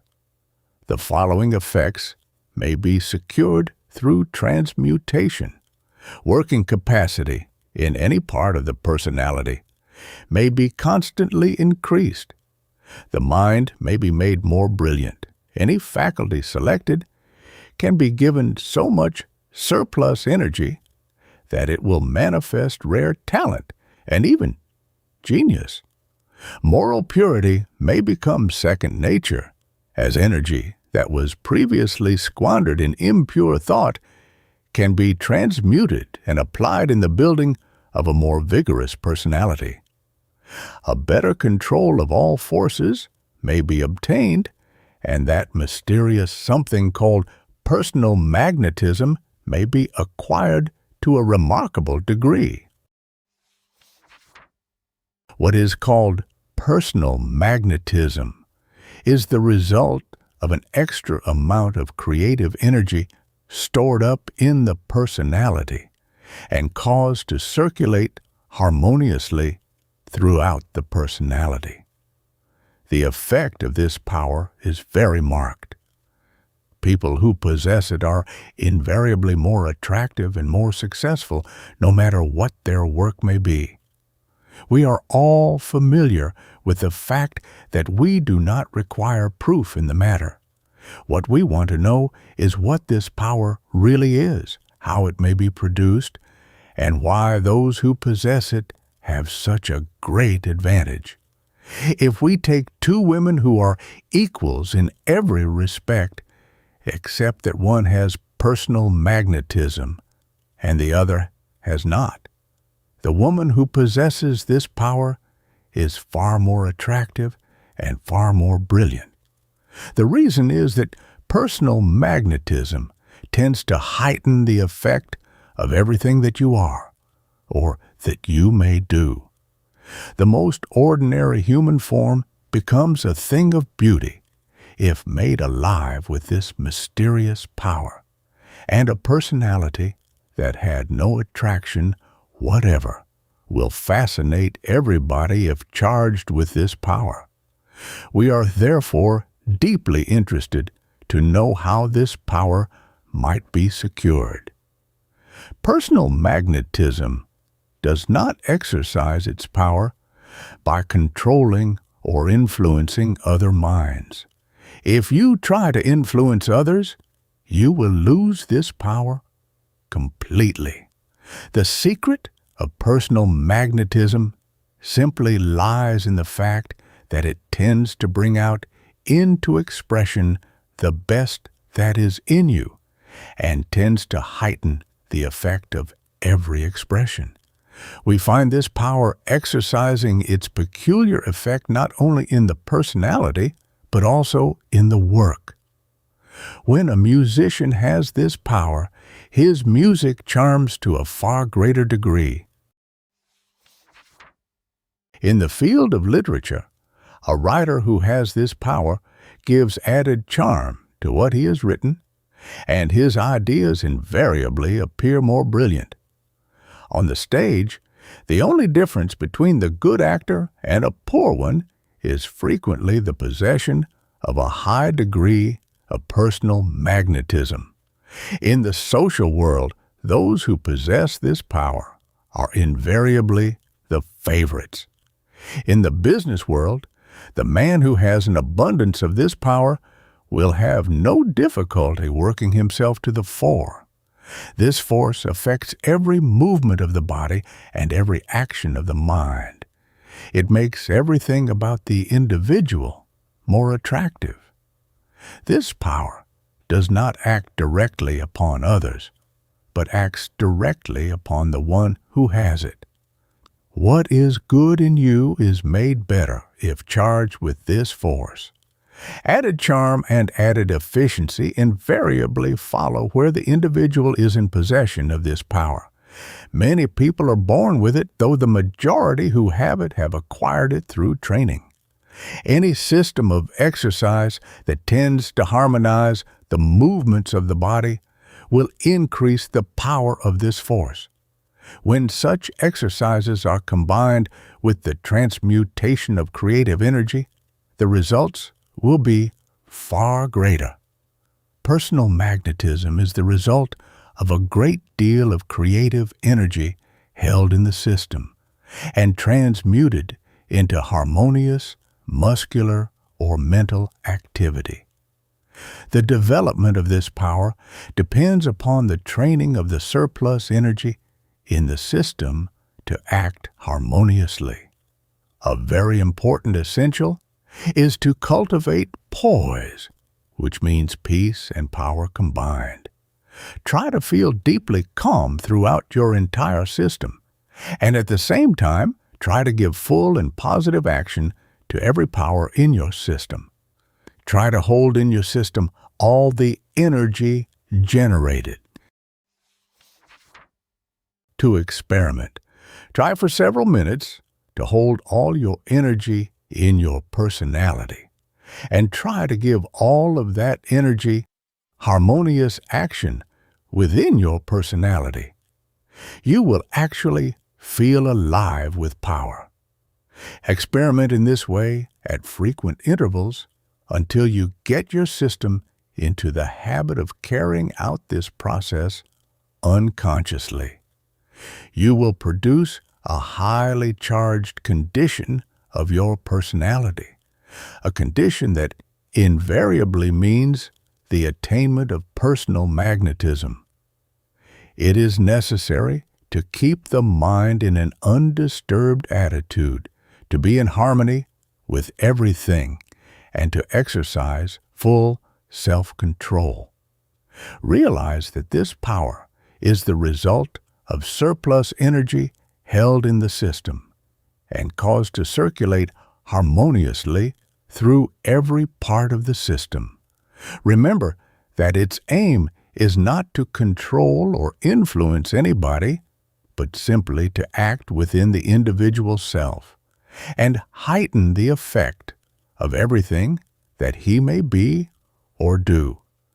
Never think or speak of that which you do not wish to happen. The whine, the sting, and the sigh must never appear in a single thought or a single word. You can win 10 times as many friends by talking happiness as you can by talking trouble. The more real friends you have, the less trouble you will have. Speak well of everything good you find and mean it. When you find what you do not like, keep quiet. The less you think or speak of what you do not like, the more you have of what you do like. Magnify the good, emphasize that which has worth, and talk only of those things that should live and grow. When you have something good to say, say it. When you have something ill to say something else. Chapter 17. The Building Power of Constructive Speech. There is a science of speech, and whoever wishes to promote his welfare and advancement must understand this science thoroughly and regulate his speech accordingly. Every word that is spoken exercises a power in personal life, and that power will work either for or against the person. You can talk yourself into trouble, poverty, or disease, and you can talk yourself into harmony, health, and prosperity. Every word is an expression, and every expression produces a tendency in some part of the system. This tendency may appear in the mind, in the body, or anywhere in the personality, and will work itself out wherever it appears. Our expressions determine largely where we are to go, what we are to accomplish, and how we are to meet those conditions through which we may pass. When our expressions produce tendencies towards sickness and failure, we will begin to move towards those conditions, and all the creative energies in the system will move in the same direction, thereby producing such conditions. On the other hand, when our expressions produce tendencies towards health, happiness, power, and success, we will begin to move towards those things and in like manner create them. Every word has an inner life force, sometimes called the hidden power of words, and it is the nature of this power that determines whether the expression is to be favorable or not. This power may be constructive or destructive. It may promote your purpose in life, or it may retard that purpose. And it is the strongest when it is deeply felt. Therefore, the words which we inwardly feel are the words that act as turning points in life. When you feel that trouble is coming and express that feeling in your speech, you are actually turning in your path and are beginning to move towards that trouble. We all know that the more trouble we feel in the midst of trouble, the more troublesome that trouble will become. When you feel that better days are coming and express that feeling in your speech, you turn all the power of your being toward the ideal of better days. Whenever you talk about success, advancement, or any desirable condition, try to express the feeling of those things in your words. This inner feeling determines the tendencies of your creative powers.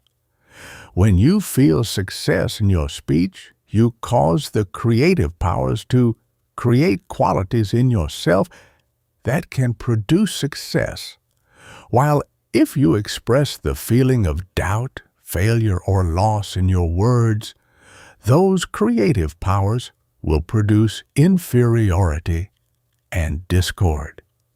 As we express through our words the feelings that we fear, we form tendencies toward those things, and the creative powers within us will produce them.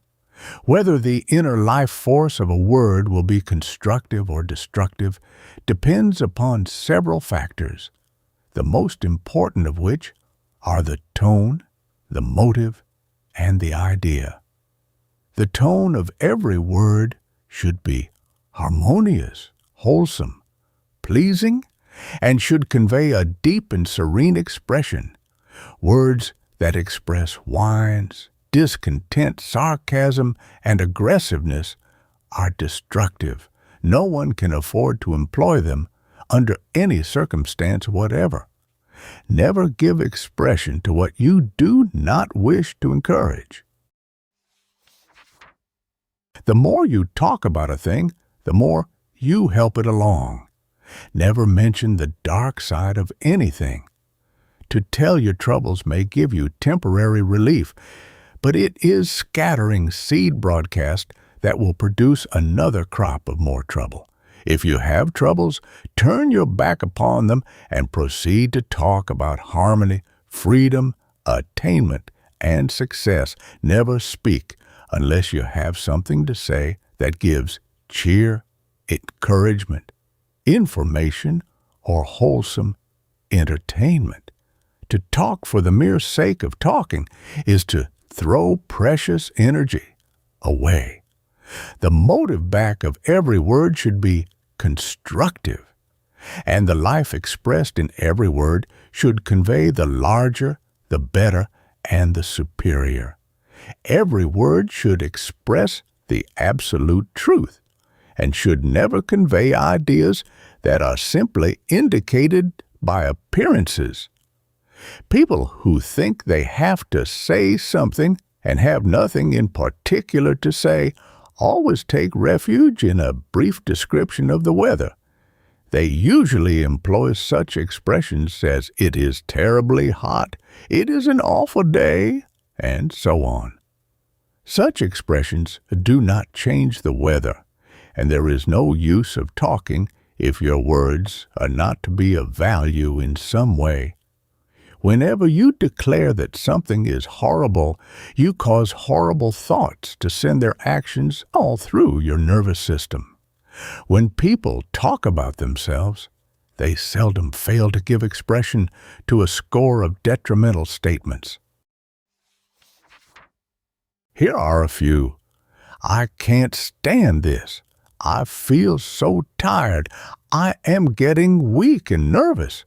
I am getting old. Everything in life is uphill work. This has been a hard day.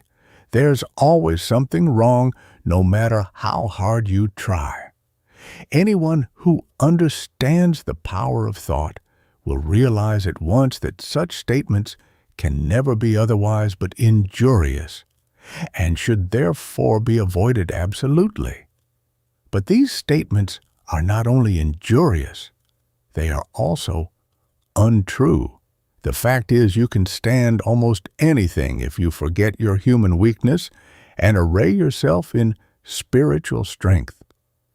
Work does not make anyone tired so long as he gets 8 hours of sleep every night. It is wrong thinking that makes people tired. That person who permits himself to become disgusted at anything whatever is talking himself down to the plane of inferiority. When we think kindly of the weather, we shall not be susceptible to changes in the atmosphere, but so long as we say that we are affected by changing atmospheres, we produce detrimental effects in our systems through our own unwholesome beliefs. That person who is nervous can make the matter worse by saying that he is nervous. When we begin to feel nervous, we can remedy the matter absolutely by resolving to remain ABAIM and by employing only quiet, wholesome, and constructive speech. Modern science has demonstrated conclusively that there is nothing about a person that gets old. Therefore, to say that you are getting old is to persist in speaking the untruth. To state that your strength is failing is likewise to speak the untruth. There is but one strength in the universe, the strength of the Supreme, and that strength can never fail. Be true to the truth, and your power will perpetually increase. The belief that there are no opportunities for you is caused by the fact that you have hidden yourself in a cave of inferiority. Go out into the life of worth, ability, and competence, and you will find more opportunities than you can use. No one, therefore, has any legitimate reason for speaking of hard luck or hard times, unless he prefers to live in want. The more you complain about hard times, the harder times will become for you. The idea that the pathway of life is all uphill work is also a false one. And if we give that idea expression, we are simply placing obstacles in our way. Nothing is uphill work when we approach it properly. If the night has been unpleasant, never mention the fact for a moment. To talk about it will only produce more unpleasantness in your system.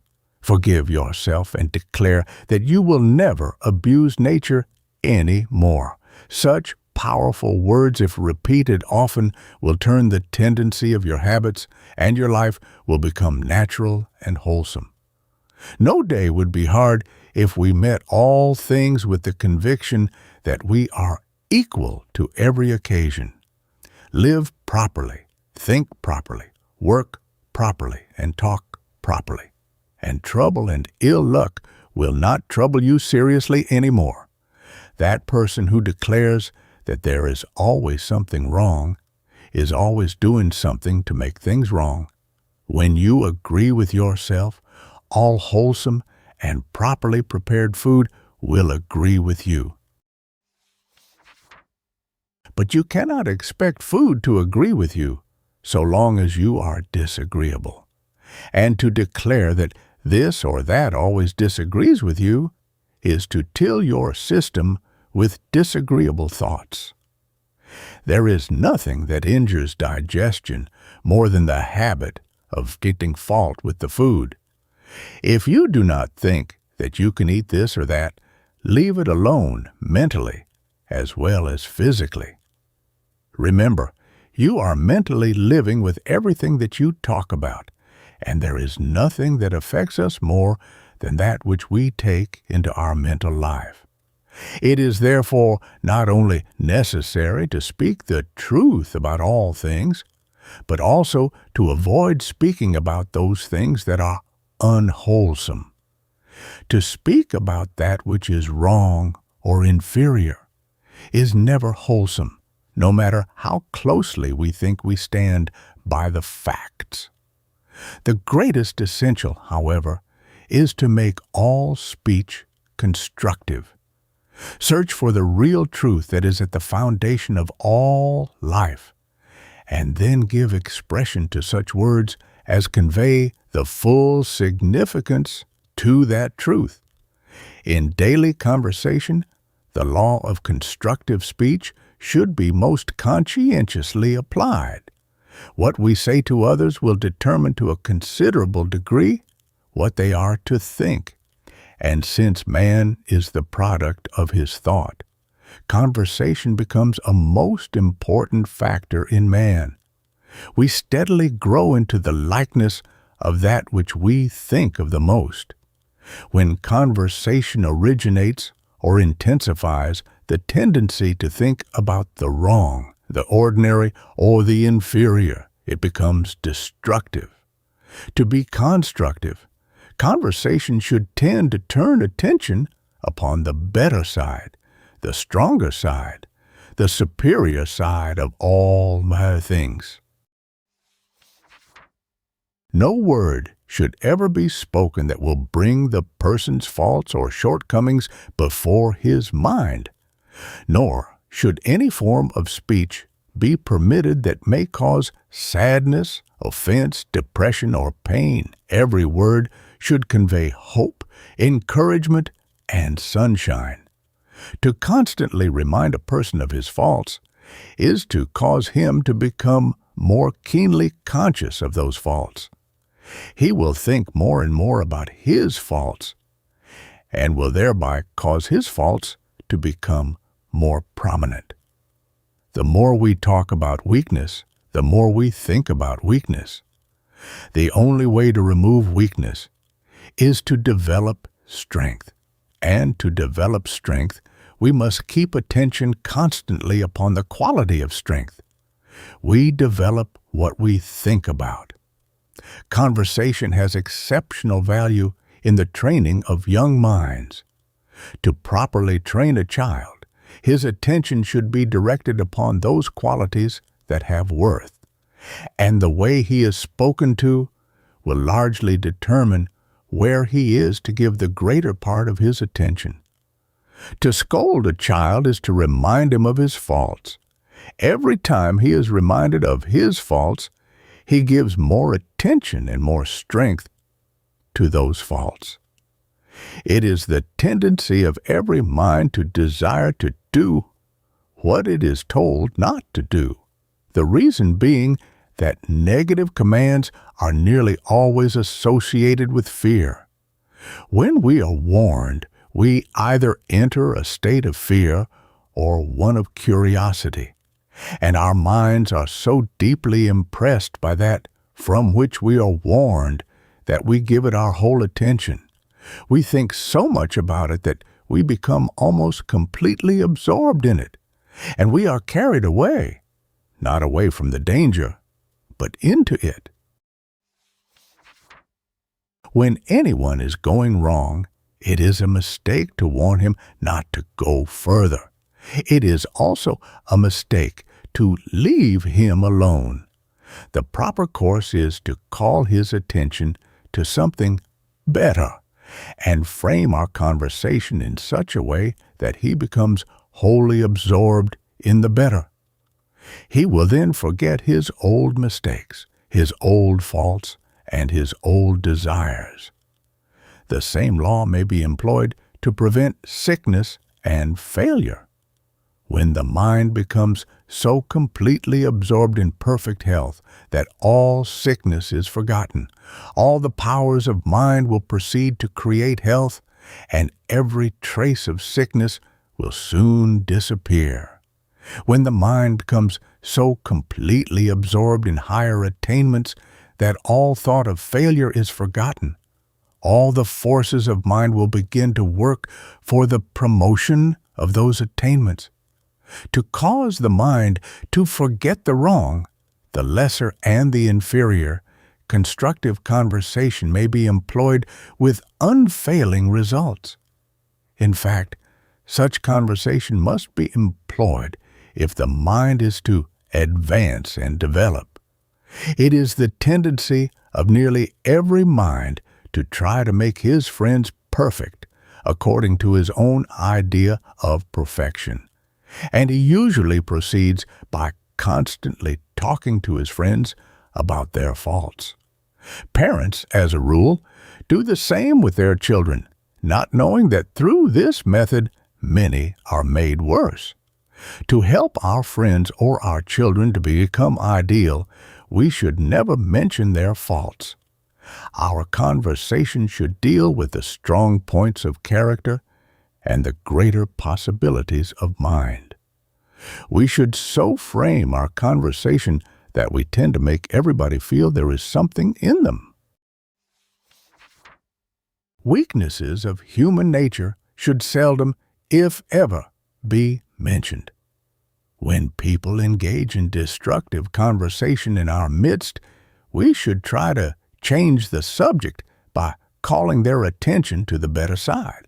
The first mark of a mastermind is that he is able to promote his own perpetual improvement. The second is that he is able to be strong, joyous, and serene under every circumstance. The imagining faculty is the creative faculty of the mind. Our imagination, therefore, must always be clear, lofty, wholesome, and constructive if we would create superior ideas and build for greater things. Before you can have greater success, you must become a greater man. Before you can become a greater man, you must reach out toward the new and the greater along all lines. And this is possible only through the constructive use of imagination. You get your best ideas when your mind acts in the upper story, and in all fields of action, it is the best ideas that win. Chapter 18. Imagination and the Mastermind. The forces of the human system must have something definite to work for. That is, they must have an ideal upon which to concentrate their attention, or some model or pattern to follow as they proceed with their constructive actions. To form this model, it is the power of imagination that must be employed, and that power must be applied constructively. What we imagine it becomes a pattern for the creative energies of mind and personality. And as the creations of these energies determine what we are to become, we realize that the imaging faculty is one of the most important of all our faculties. We therefore cannot afford to lose a moment in learning how to apply it according to the laws of mental construction and growth. To proceed, imagine yourself becoming and attaining what you wish to become and attain. This will give your energies a model both of your greater future self and your greater future achievements. When you think of your future, always imagine success and greater things, and have no fear as to results. If you fear, you give your creative energies a model of failure. It is only when constantly inspired by the idea of success that any faculty or power in the human system can do its best. To inspire our faculties with this idea, we should always imagine ourselves obtaining success. The picture of success should be placed upon all the walls of the mind, so that the powers within us will see success and success only as their goal. Hang up pictures in your mind that will inspire you to do your best, to aid the imagination in picturing the greater, the higher, and better. We should hitch our wagon to a star. The star may be something quite out of reach as far as present circumstances indicate, But if we hitch our wagon to something in such a lofty position, our mind will begin to take wings. We shall begin to rise and continue to rise. First, make up your mind as to what you really want in every respect. Determine what surroundings or environment you want. Decide upon the kind of friends you want and what kind of work you would prefer. Make all those ideals so good and so perfect that you will have no occasion to change them. Then fix those ideals so clearly in mind that you can see them at all times, and proceed to desire their realization with all the power of mind and soul. Make that your first step. Your second step should be to imagine yourself living in those surroundings that you have selected as your ideal. Instead of imagining a number of useless things during spare moments, imagine yourself living in those surroundings and those ideals. Imagine yourself in the presence of friends that are exactly what you wish your ideal friends to be. If you have not found your work, proceed to imagine yourself doing what you wish to do. Devote every moment of your spare time to the placing of those ideals before your attention, and you will give your power and forces something strong and definite to work for. Every mental force is an artist, and it paints according to the model. What you imagine is the model. This practice would give you a great deal of pleasure, but in addition to that enjoyment, you will gradually and steadily be training your mind to work for those greater things.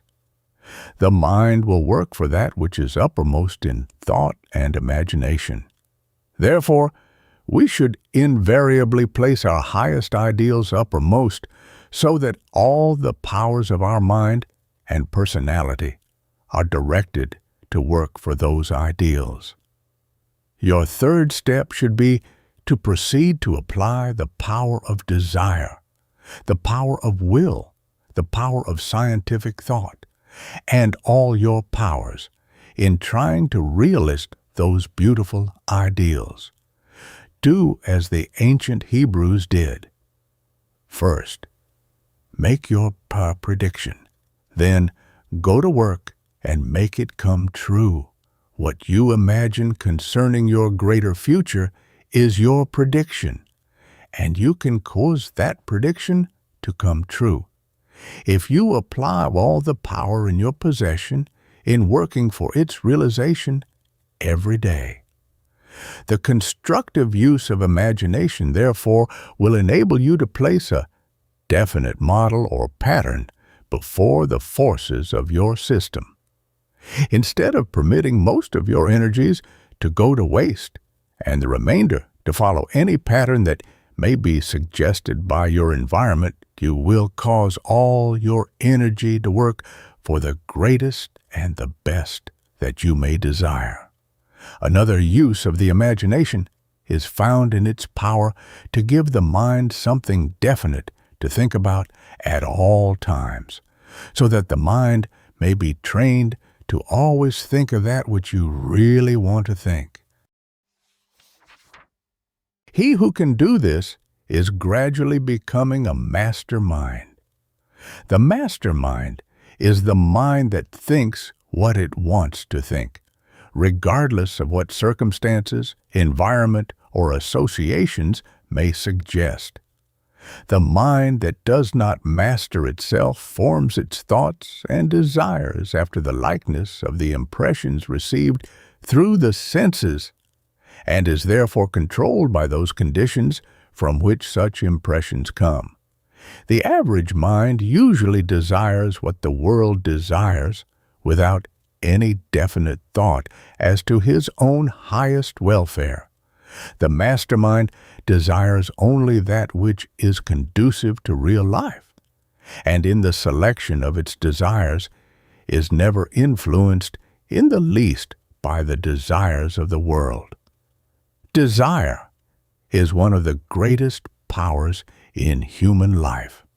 a great many people are misplaced. They do not occupy those places wherein they may be their best and accomplish the most. The cause is frequently found in abnormal or artificial desires. They have imitated the desires of others without consulting their present needs. By imitating the leads, habits, actions, and desires of others, they are led into a life not their own. The mastermind is never misplaced because he does not live to do what others are doing, but what he himself wants to do now. He wants to do only that which is conducive to real life, a life worthwhile, a life that steadily works up to the very highest goal in view. The average mind requires a change of environment before he can change his thought. He has to go somewhere or bring into his presence something that will suggest a new line of thinking. The mastermind, however, can change his thought whenever he so desires. A change of scene is not necessary because such a mind is not controlled from without.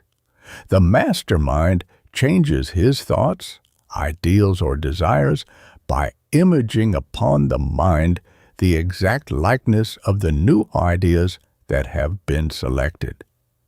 The secret of the mastermind is found wholly in the intelligent use of imagination. Man is as he thinks, and his thoughts are patterned after the predominating mental images, whether those images are impressions suggested from without or impressions formed by the ego acting from within. When man transforms every impression received from without into an original idea and incorporates that idea into a new mental image, he uses environment as a servant, thereby placing fate in his own hands. Every object that is seen will produce an impression upon the mind according to the degree of susceptibility. The mind that is susceptible to suggestions will reproduce in his own mind and system conditions that are similar in nature to almost everything that he may see, hear, or feel. He will consequently be a reflection of the world in which he lives. Every person that permits himself to be affected by suggestion is more or less an automaton and is more or less in the hands of fate. To place fate in his own hands, he must use suggestions intelligently instead of blindly following those desires and thoughts that his surroundings may suggest.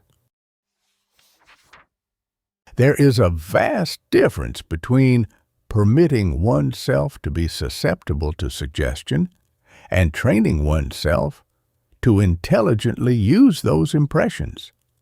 To proceed in the solution of this problem, never permit objects discerned by the senses to reproduce themselves in your mind against your will. Form your own ideas about what you see, hear, or feel, and try to make those ideas superior to what was suggested. When you see evil, do not form ideas that are in the likeness of that evil. Do not think of the evil as bad, but try to understand the forces that are back of that evil, forces that are good in themselves, though misdirected in their present state. Surround yourself as far as possible with those things that suggest the superior, but do not permit such suggestions to determine your thought about the superior. If you wish to be a mastermind, your thought must always be higher than the thought your environment may suggest, no matter how ideal that environment may be. Every impression that enters the mind through the senses should be worked out and should be made to serve the mind in its fullest capacity. To work out an impression, try to see through its whole nature. use your imagination in determining what you want to think or do, what you are to desire, and what your tendencies are to be. Know what you want and then image those things upon the mind constantly. The principal reason why the average person does not realize his ideals is because he has not learned to think what he wants to think. He is too much affected by the suggestions that are about him. He imitates the world too much, following desires that are not his own. Whenever you permit yourself to think what persons, things, conditions, or circumstances may suggest, you're not following what you yourself want to think. You will therefore drift into strange thinking. One line of constructive thinking will scarcely be begun when another line will be suggested, and you will leave the unfinished task to begin something else. Nothing, therefore, will be accomplished. To become a mastermind, think what you want to think, no matter what your surroundings may suggest, and continue to think what you want to think until that particular line of thought or action has been completed. Desire what you want to desire, and impress that desire so deeply upon consciousness that it cannot possibly be disturbed by foreign desires. When you know that you are in the right desire, do not permit anything to influence your mind to change. Take such suggestions and convert them into the desire you have already decided upon. Never close your mind to impressions from without. Keep the mind open to the actions of all those worlds that may exist in your sphere and try to gain valuable impressions from every source. But do not blindly follow those impressions. Use them constructively in building up your own system of original thought. Follow the vision of the soul. Be true to your ideals no matter what may happen now. Then things will take a turn, and the very things you wanted to happen will happen. The ideal has a positive drawing power towards the higher, the greater, and the superior. Whoever gives his attention constantly to the ideal, therefore, will steadily rise in the scale. Take things as they are today and proceed at once to make them better. Expect every change to lead you to something better, and it will. As your faith is, so shall it be. To be human is not to be weak. To be human is to be all that there is in man. And the greatness that is contained in the whole of man is marvelous indeed. Chapter 19. The Higher Forces in Man. It is the most powerful among the forces of the human system that we least understand. We learn the simplest things first, and later we learn that which is more important. We find, therefore, the greatest forces among those that are almost entirely hidden, and for that reason they are sometimes called the finer forces, or the higher forces. As it is in man, so it is also in nature. We find the most powerful among natural forces to be practically beyond comprehension. Electricity is an illustration. There is no greater force known in nature, and yet no one has thus far been able to determine what this force actually is. In the human system, there are a number of forces of exceptional value that we do not understand, but we can learn enough about the action and possibilities of those forces to apply them to practical life. The field of the finer forces in mind may be termed the unconscious mental field. The vastness of this field is realized when we learn that the greater part of our mental world is unconscious. Only a fraction of the mental world of man is on the surface.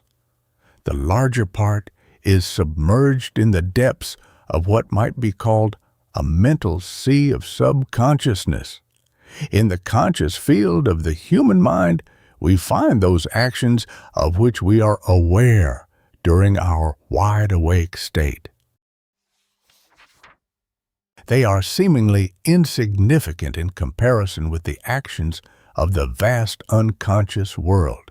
But our conscious actions are highly important, for it is the conscious actions that originate unconscious actions.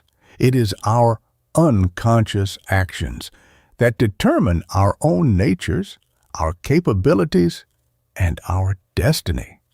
In our awakened state, we act in a small mental field, but those actions are constantly having their effect upon this vast unconscious field. To realize the existence of this unconscious mental world and our power to determine the actions of that world is to awaken within us a feeling that we are many times as capable as we thought we were. To illustrate the importance of the finer forces, we will take the force of love. No one understands the nature of this force, nor has anyone discovered its real origin. Nevertheless, it is a force tremendously important in human life. Its actions are practically hidden, but we do know how to control those actions in a measure for our own good. And we have discovered that when we properly direct the actions of love, its value is multiplied many times. It is the same with a number of other forces with which we are familiar. They act along higher or finer lines of human consciousness, and they are so far beyond ordinary comprehension that we cannot positively know what they are.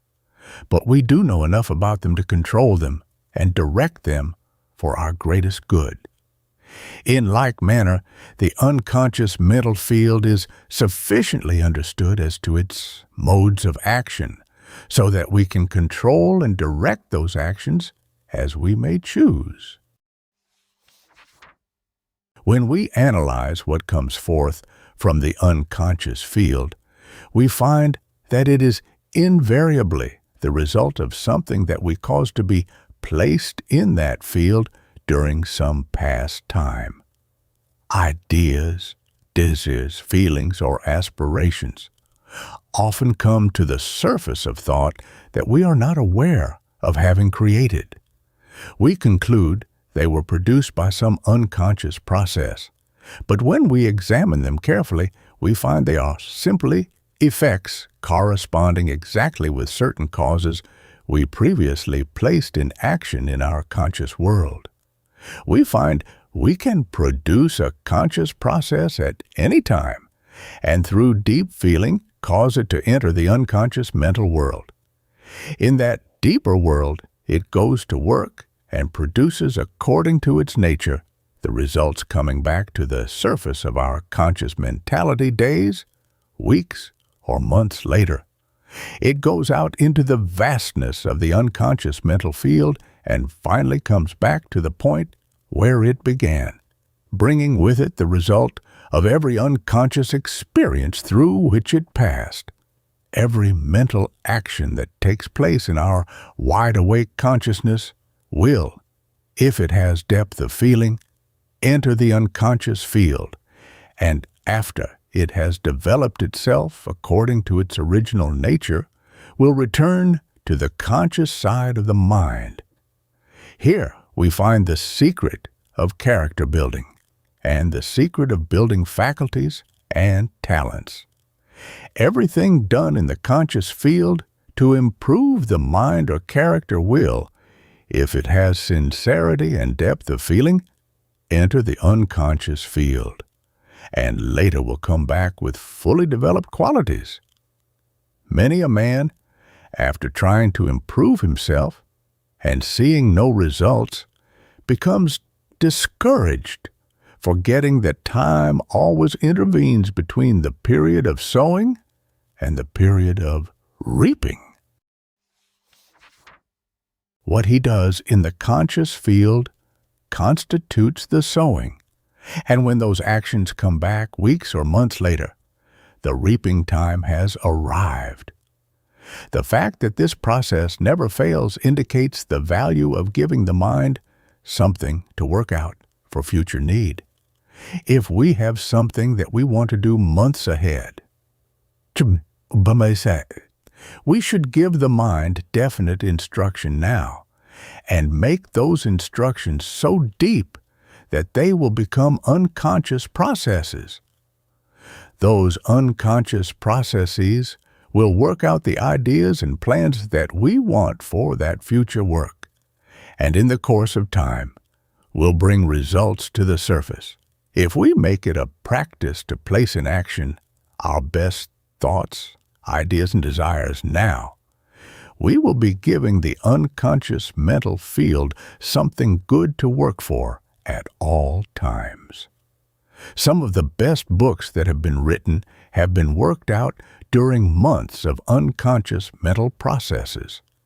The same is true with regard to inventions, dramas, and business plans. Every idea, thought, feeling, and desire may produce an unconscious process corresponding with itself, and this process will bring back to consciousness the result of its work.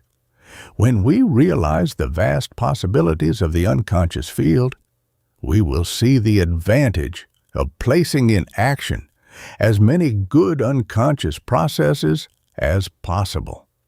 Give your unconscious mental world something important to do every hour. It may take weeks or months before that seed brings forth its fruit, but it will bring forth after its kind in due time without fail. We understand, therefore, how we can build character by sowing seeds of character in this field, and how we can, in the same way, build desirable conduct, a different disposition, and stronger mental faculties. To direct these unconscious processes, it is necessary to apply the finer forces of the system. Those forces are very easily applied, as all that is necessary in the beginning is to give attention to the way we feel. The way we feel determines largely what our finer forces are to be and how they are to act. Try to feel what you want done either in the conscious or the unconscious mental fields, and you will place in action forces that correspond to what you want done. Those forces will enter the unconscious mental world and produce processes through which the desired results will be created. Whenever you want to redirect any force that is highly refined, you must feel the way you want that force to act. To give the energies of disagreeable emotions a new and more desirable force of action, change your emotions by giving your whole attention in trying to feel such emotions as you may desire. Every emotion that comes up in the system is teeming with energy. We know from experience that whenever we give way to our feelings, we become weak, because every uncontrolled feeling wastes energy. On the other hand, emotions that are controlled and properly directed will actually increase the strength of mind and body. Whenever you feel the way you do not wish to feel, begin to think deeply of those things that you wish to accomplish. If you can throw your whole soul into those new directions, you will soon find your undesired feelings disappearing completely. Through this practice, you will get such full control over your feelings that you can always feel the way you want to feel. In building character, we find the results to be accumulative. We make an effort to improve our life or conduct and thereby produce an unconscious process, which will later on give us more strength of character. This in turn will enable us to produce stronger unconscious processes along the line of character building, which will finally return with a greater number of good qualities. The same is true with regard to building the mind. The more you build the mind, the greater becomes your mental power to build a still greater mind. But in each case, it is the unconscious process that must be produced. You may desire self-improvement for days, but if those desires are weak or superficial, they will not enter the unconscious field and will fail to produce results. With regard to the building of character, we must remember that character determines in a large measure the line of action of all the other forces in the human system. If your character is strong, then every force that you place in action will be constructive, while if your character is weak, practically all your forces will go astray. If the character is weak, your ability will be mostly misdirected, no matter how hard you may work. This explains why a great many people do not realize their ideals. They have paid no attention to character building, and therefore nearly every effort they have made has been sent astray. Whatever our ideals may be, we must first have character. We will not get results until we have character. The higher forces in man act invariably through our most sublime states of consciousness, and as it is these higher forces that enable man to accomplish more than the average, it is highly important that we attain the power to enter sublime consciousness at frequent intervals. It is impossible to rise above the ordinary in life or achievement without drawing upon the higher realms of consciousness. The most powerful forces in human life can be drawn down to earth for practical use. But to get them, we must go to the heights frequently. No one can evolve ideas worthwhile unless his mind transcends the so-called practical sphere of action, and no individual can rise in the world of attainment unless his mind dwells almost constantly on the verge of the sublime. Examine the minds of people of real worth, and we find in every instance that their minds touch frequently the sublime state of consciousness. When we look upon a man that we can truthfully say is a real man, we find that something unusual has been or is being expressed in his personality. It is a hidden power, a hidden force, which, when placed in action, gives man superior worth both as to character, ability, and life. Real men and real women are always born from the sublime state of consciousness. They have, through coming in contact with higher regions of thought, evolved greater worth in their own minds and personalities. Whenever we touch those finer states in the upper regions of the mind, we invariably feel that we have gained something superior. And the gaining of that something makes life stronger as well as finer. If we would rise in the scale in the fullest and best sense of the term, we must pay close attention to those higher forces and make it a practice to enter frequently into close touch with higher states of consciousness. As long as the mind acts on the surface of consciousness, we have very little control of those finer elements in human life. But when the mind goes into the depths of feeling, into what is called the psychological field, it touches everything that has real worth or that has the power to develop still greater worth. The psychological field can be defined as that field of subconscious action that permeates the entire personality. We enter this field whenever our feelings are deep and sincere. When a man has anything in him, his nature is always deep.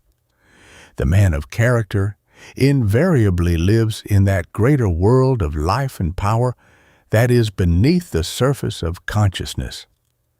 If there is something in you, you both live and act through the deeper realms of your life, and those realms constitute the psychological field. Among the important forces coming directly through feeling, one of the most valuable is enthusiasm. In the average mind, enthusiasm runs wild, but when properly directed, it becomes a great constructive power. When you are enthusiastic about something, it is always about something new or something better, holding possibilities you did not realize before. By turning your attention upon the thing that produces enthusiasm, the mind will move forward. This forward movement will enlarge the mind to gain a greater conception of those possibilities. This will increase your enthusiasm, which will impel your mind to move forward still further.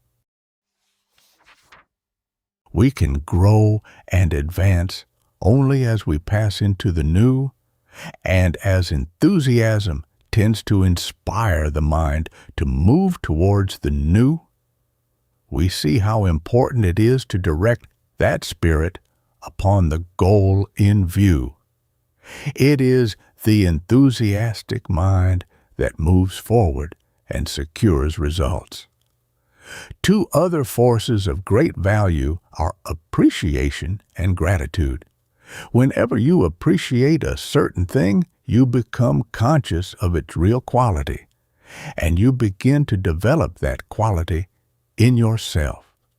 When we appreciate the worth of a person, we tend to impress the idea of that worth in our own minds, and thereby cause the same effect to be produced in ourselves.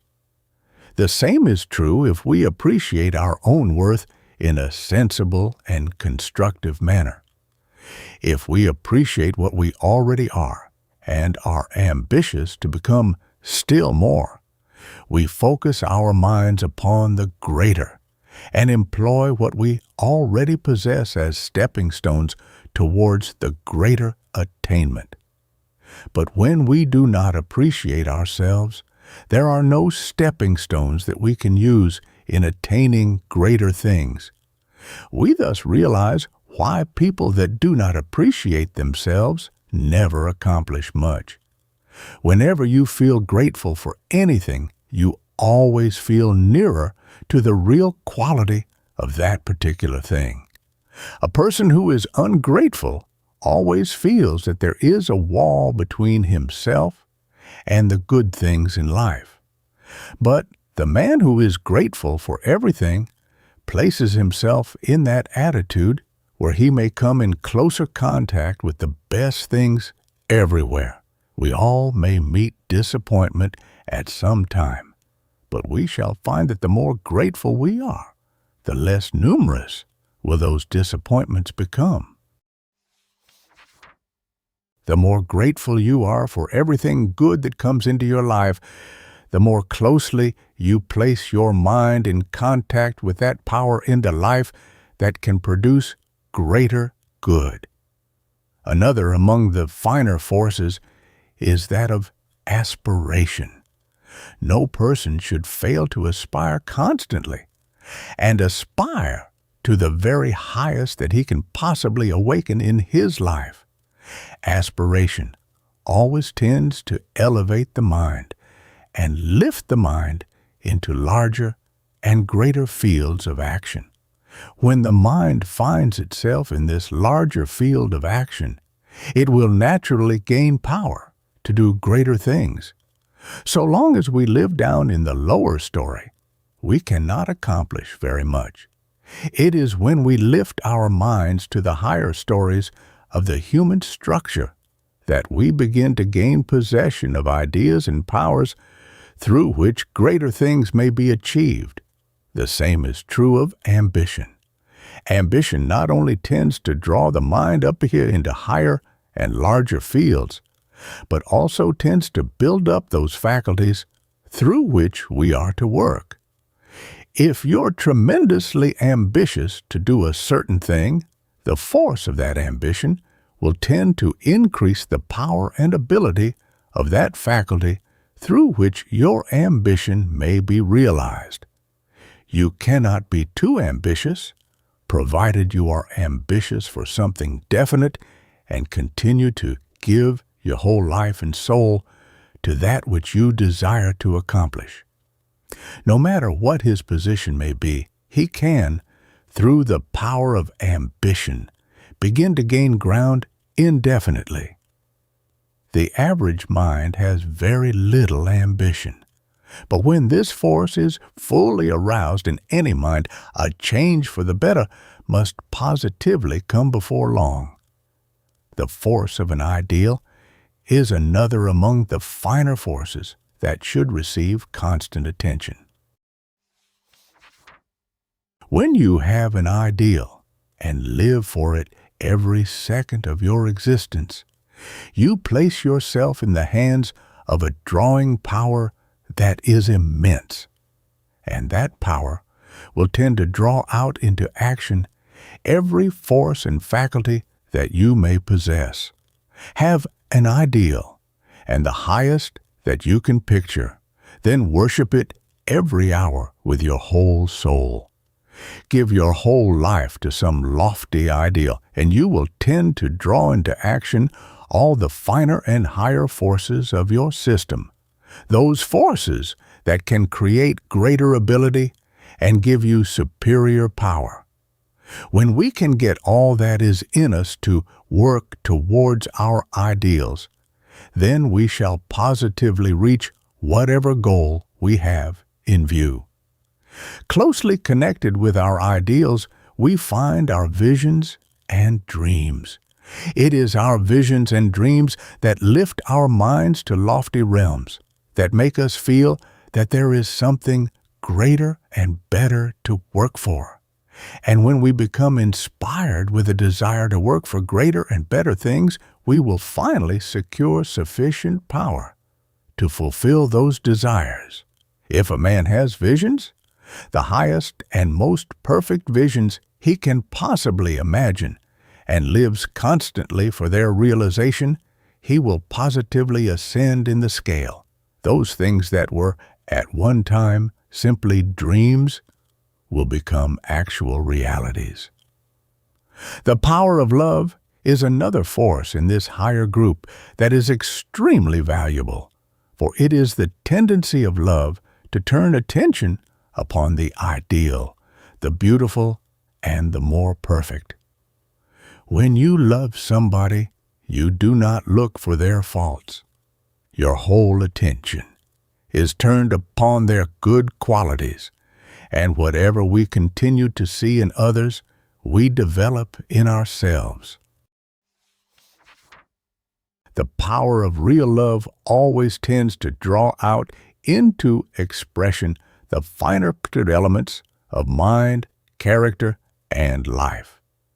For that reason, we should love much, and love the most ideal and the most perfect that we can discover in everybody. When a man really loves an ideal woman, or the woman that constitutes his ideal, he invariably becomes stronger in character, more powerful in personality, and more able in mind. When a woman loves an ideal man, or her ideal, she invariably becomes more attractive. The power of love, if genuine, constant, and strong, tends to improve everything in human life. The last of these finer forces that we shall mention, and possibly the strongest, is that of faith. We must remember that faith does not constitute a belief or any system of beliefs. It is a mental action, an action that goes into the very spirit of those things which we may think of or apply at the time we exercise faith. When you have faith in yourself, you place in action a force that goes into the very depth of your being and tends to arouse all the greater powers and finer elements that you may possess. The power of faith goes into the spirit of things and makes alive all that is in you. The power of faith also produces perfect concentration. Whenever you have faith along a certain line, you cause all the power that is in your mind or system to work for the one thing you are trying to do. As faith tends to arouse the enormous amount of energy latent in the human system, we realize how powerful is faith. The effect of faith upon yourself is beneficial in the highest and largest sense. The more faith you have in yourself, the more faith people will have in you. If you thoroughly believe in yourself, people will believe in you and in your work, and you can accomplish 10 times as much. When a man has tremendous faith in himself, he becomes a real and vital power wherever he may live or go.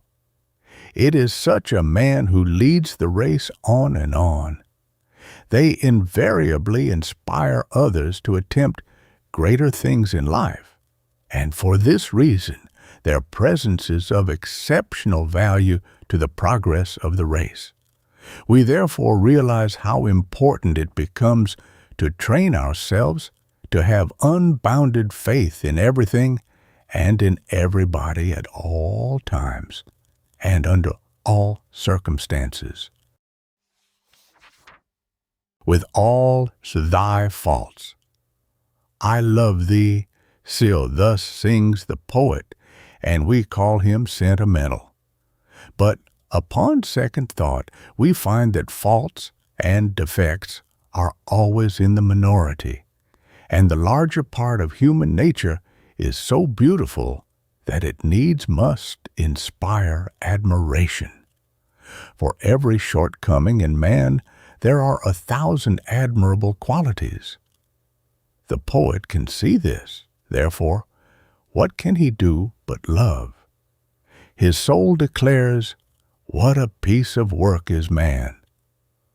Thus, every thought rekindles the fire of his love. Dear Chapter 20, The Greatest Power in Man.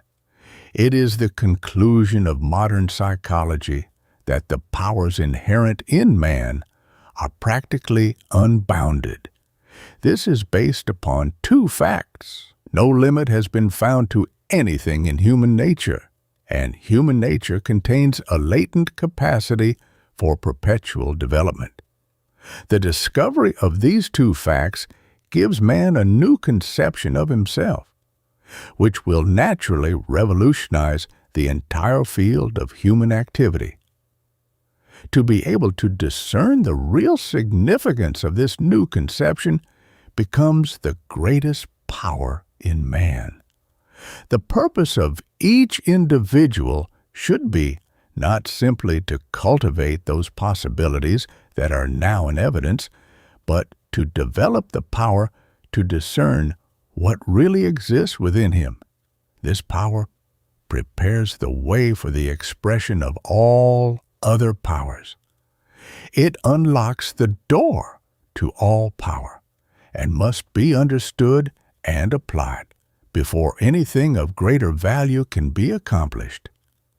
The principal reason the average person remains weak is that he makes no effort to fathom the depths of his real being. He uses what is in action on the surface, unconscious of the enormous powers in existence in the greater depths of his life.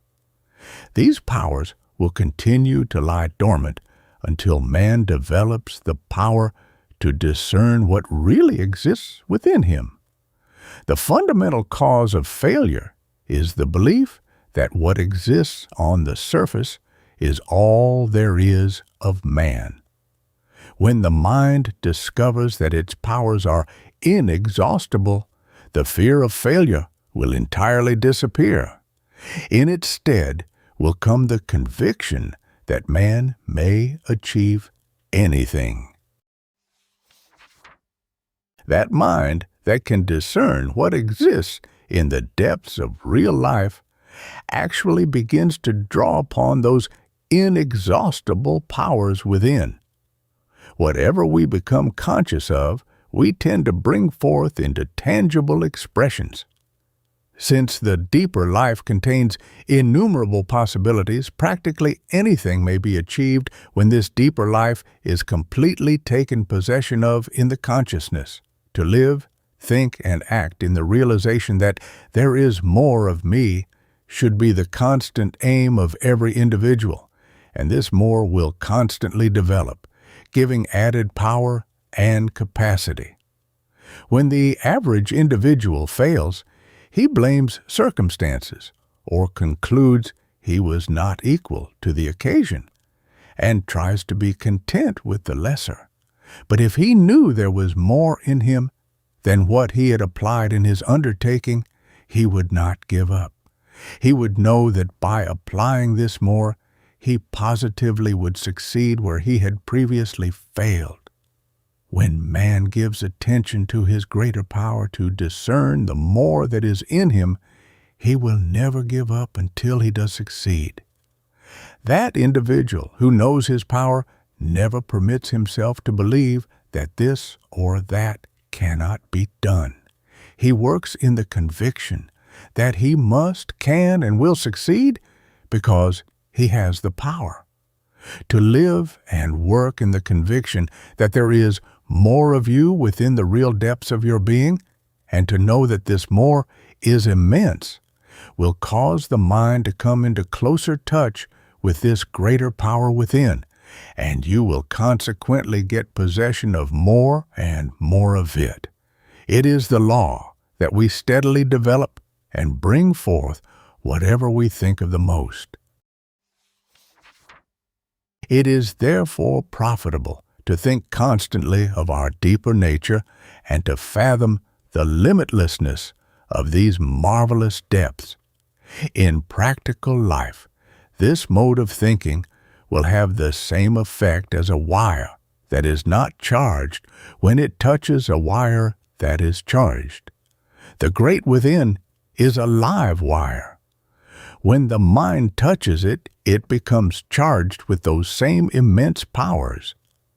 The mind will constantly be in touch with the great within when it lives in the firm conviction that there is more of me, so much more that it cannot be measured. We can receive from this deeper life only that which we constantly recognize and realize, because consciousness is the door between the outer life and the great within. The average person lives on the surface and consequently does not place himself in touch with the live wire of his interior nature. He does not exercise his greatest power to discern what his whole nature actually contains. Therefore, he does not unlock the door to his other powers. Mortals are weak simply because they have chosen weakness. But when they choose power and greatness, they will positively become what they have chosen to become. We all must admit that there is more in man than what is usually expressed in the average person. It is wrong for anyone to remain in the lesser when it is possible to attain the greater. It is right that we all should ascend to the higher, the greater, and the better now. And we all can.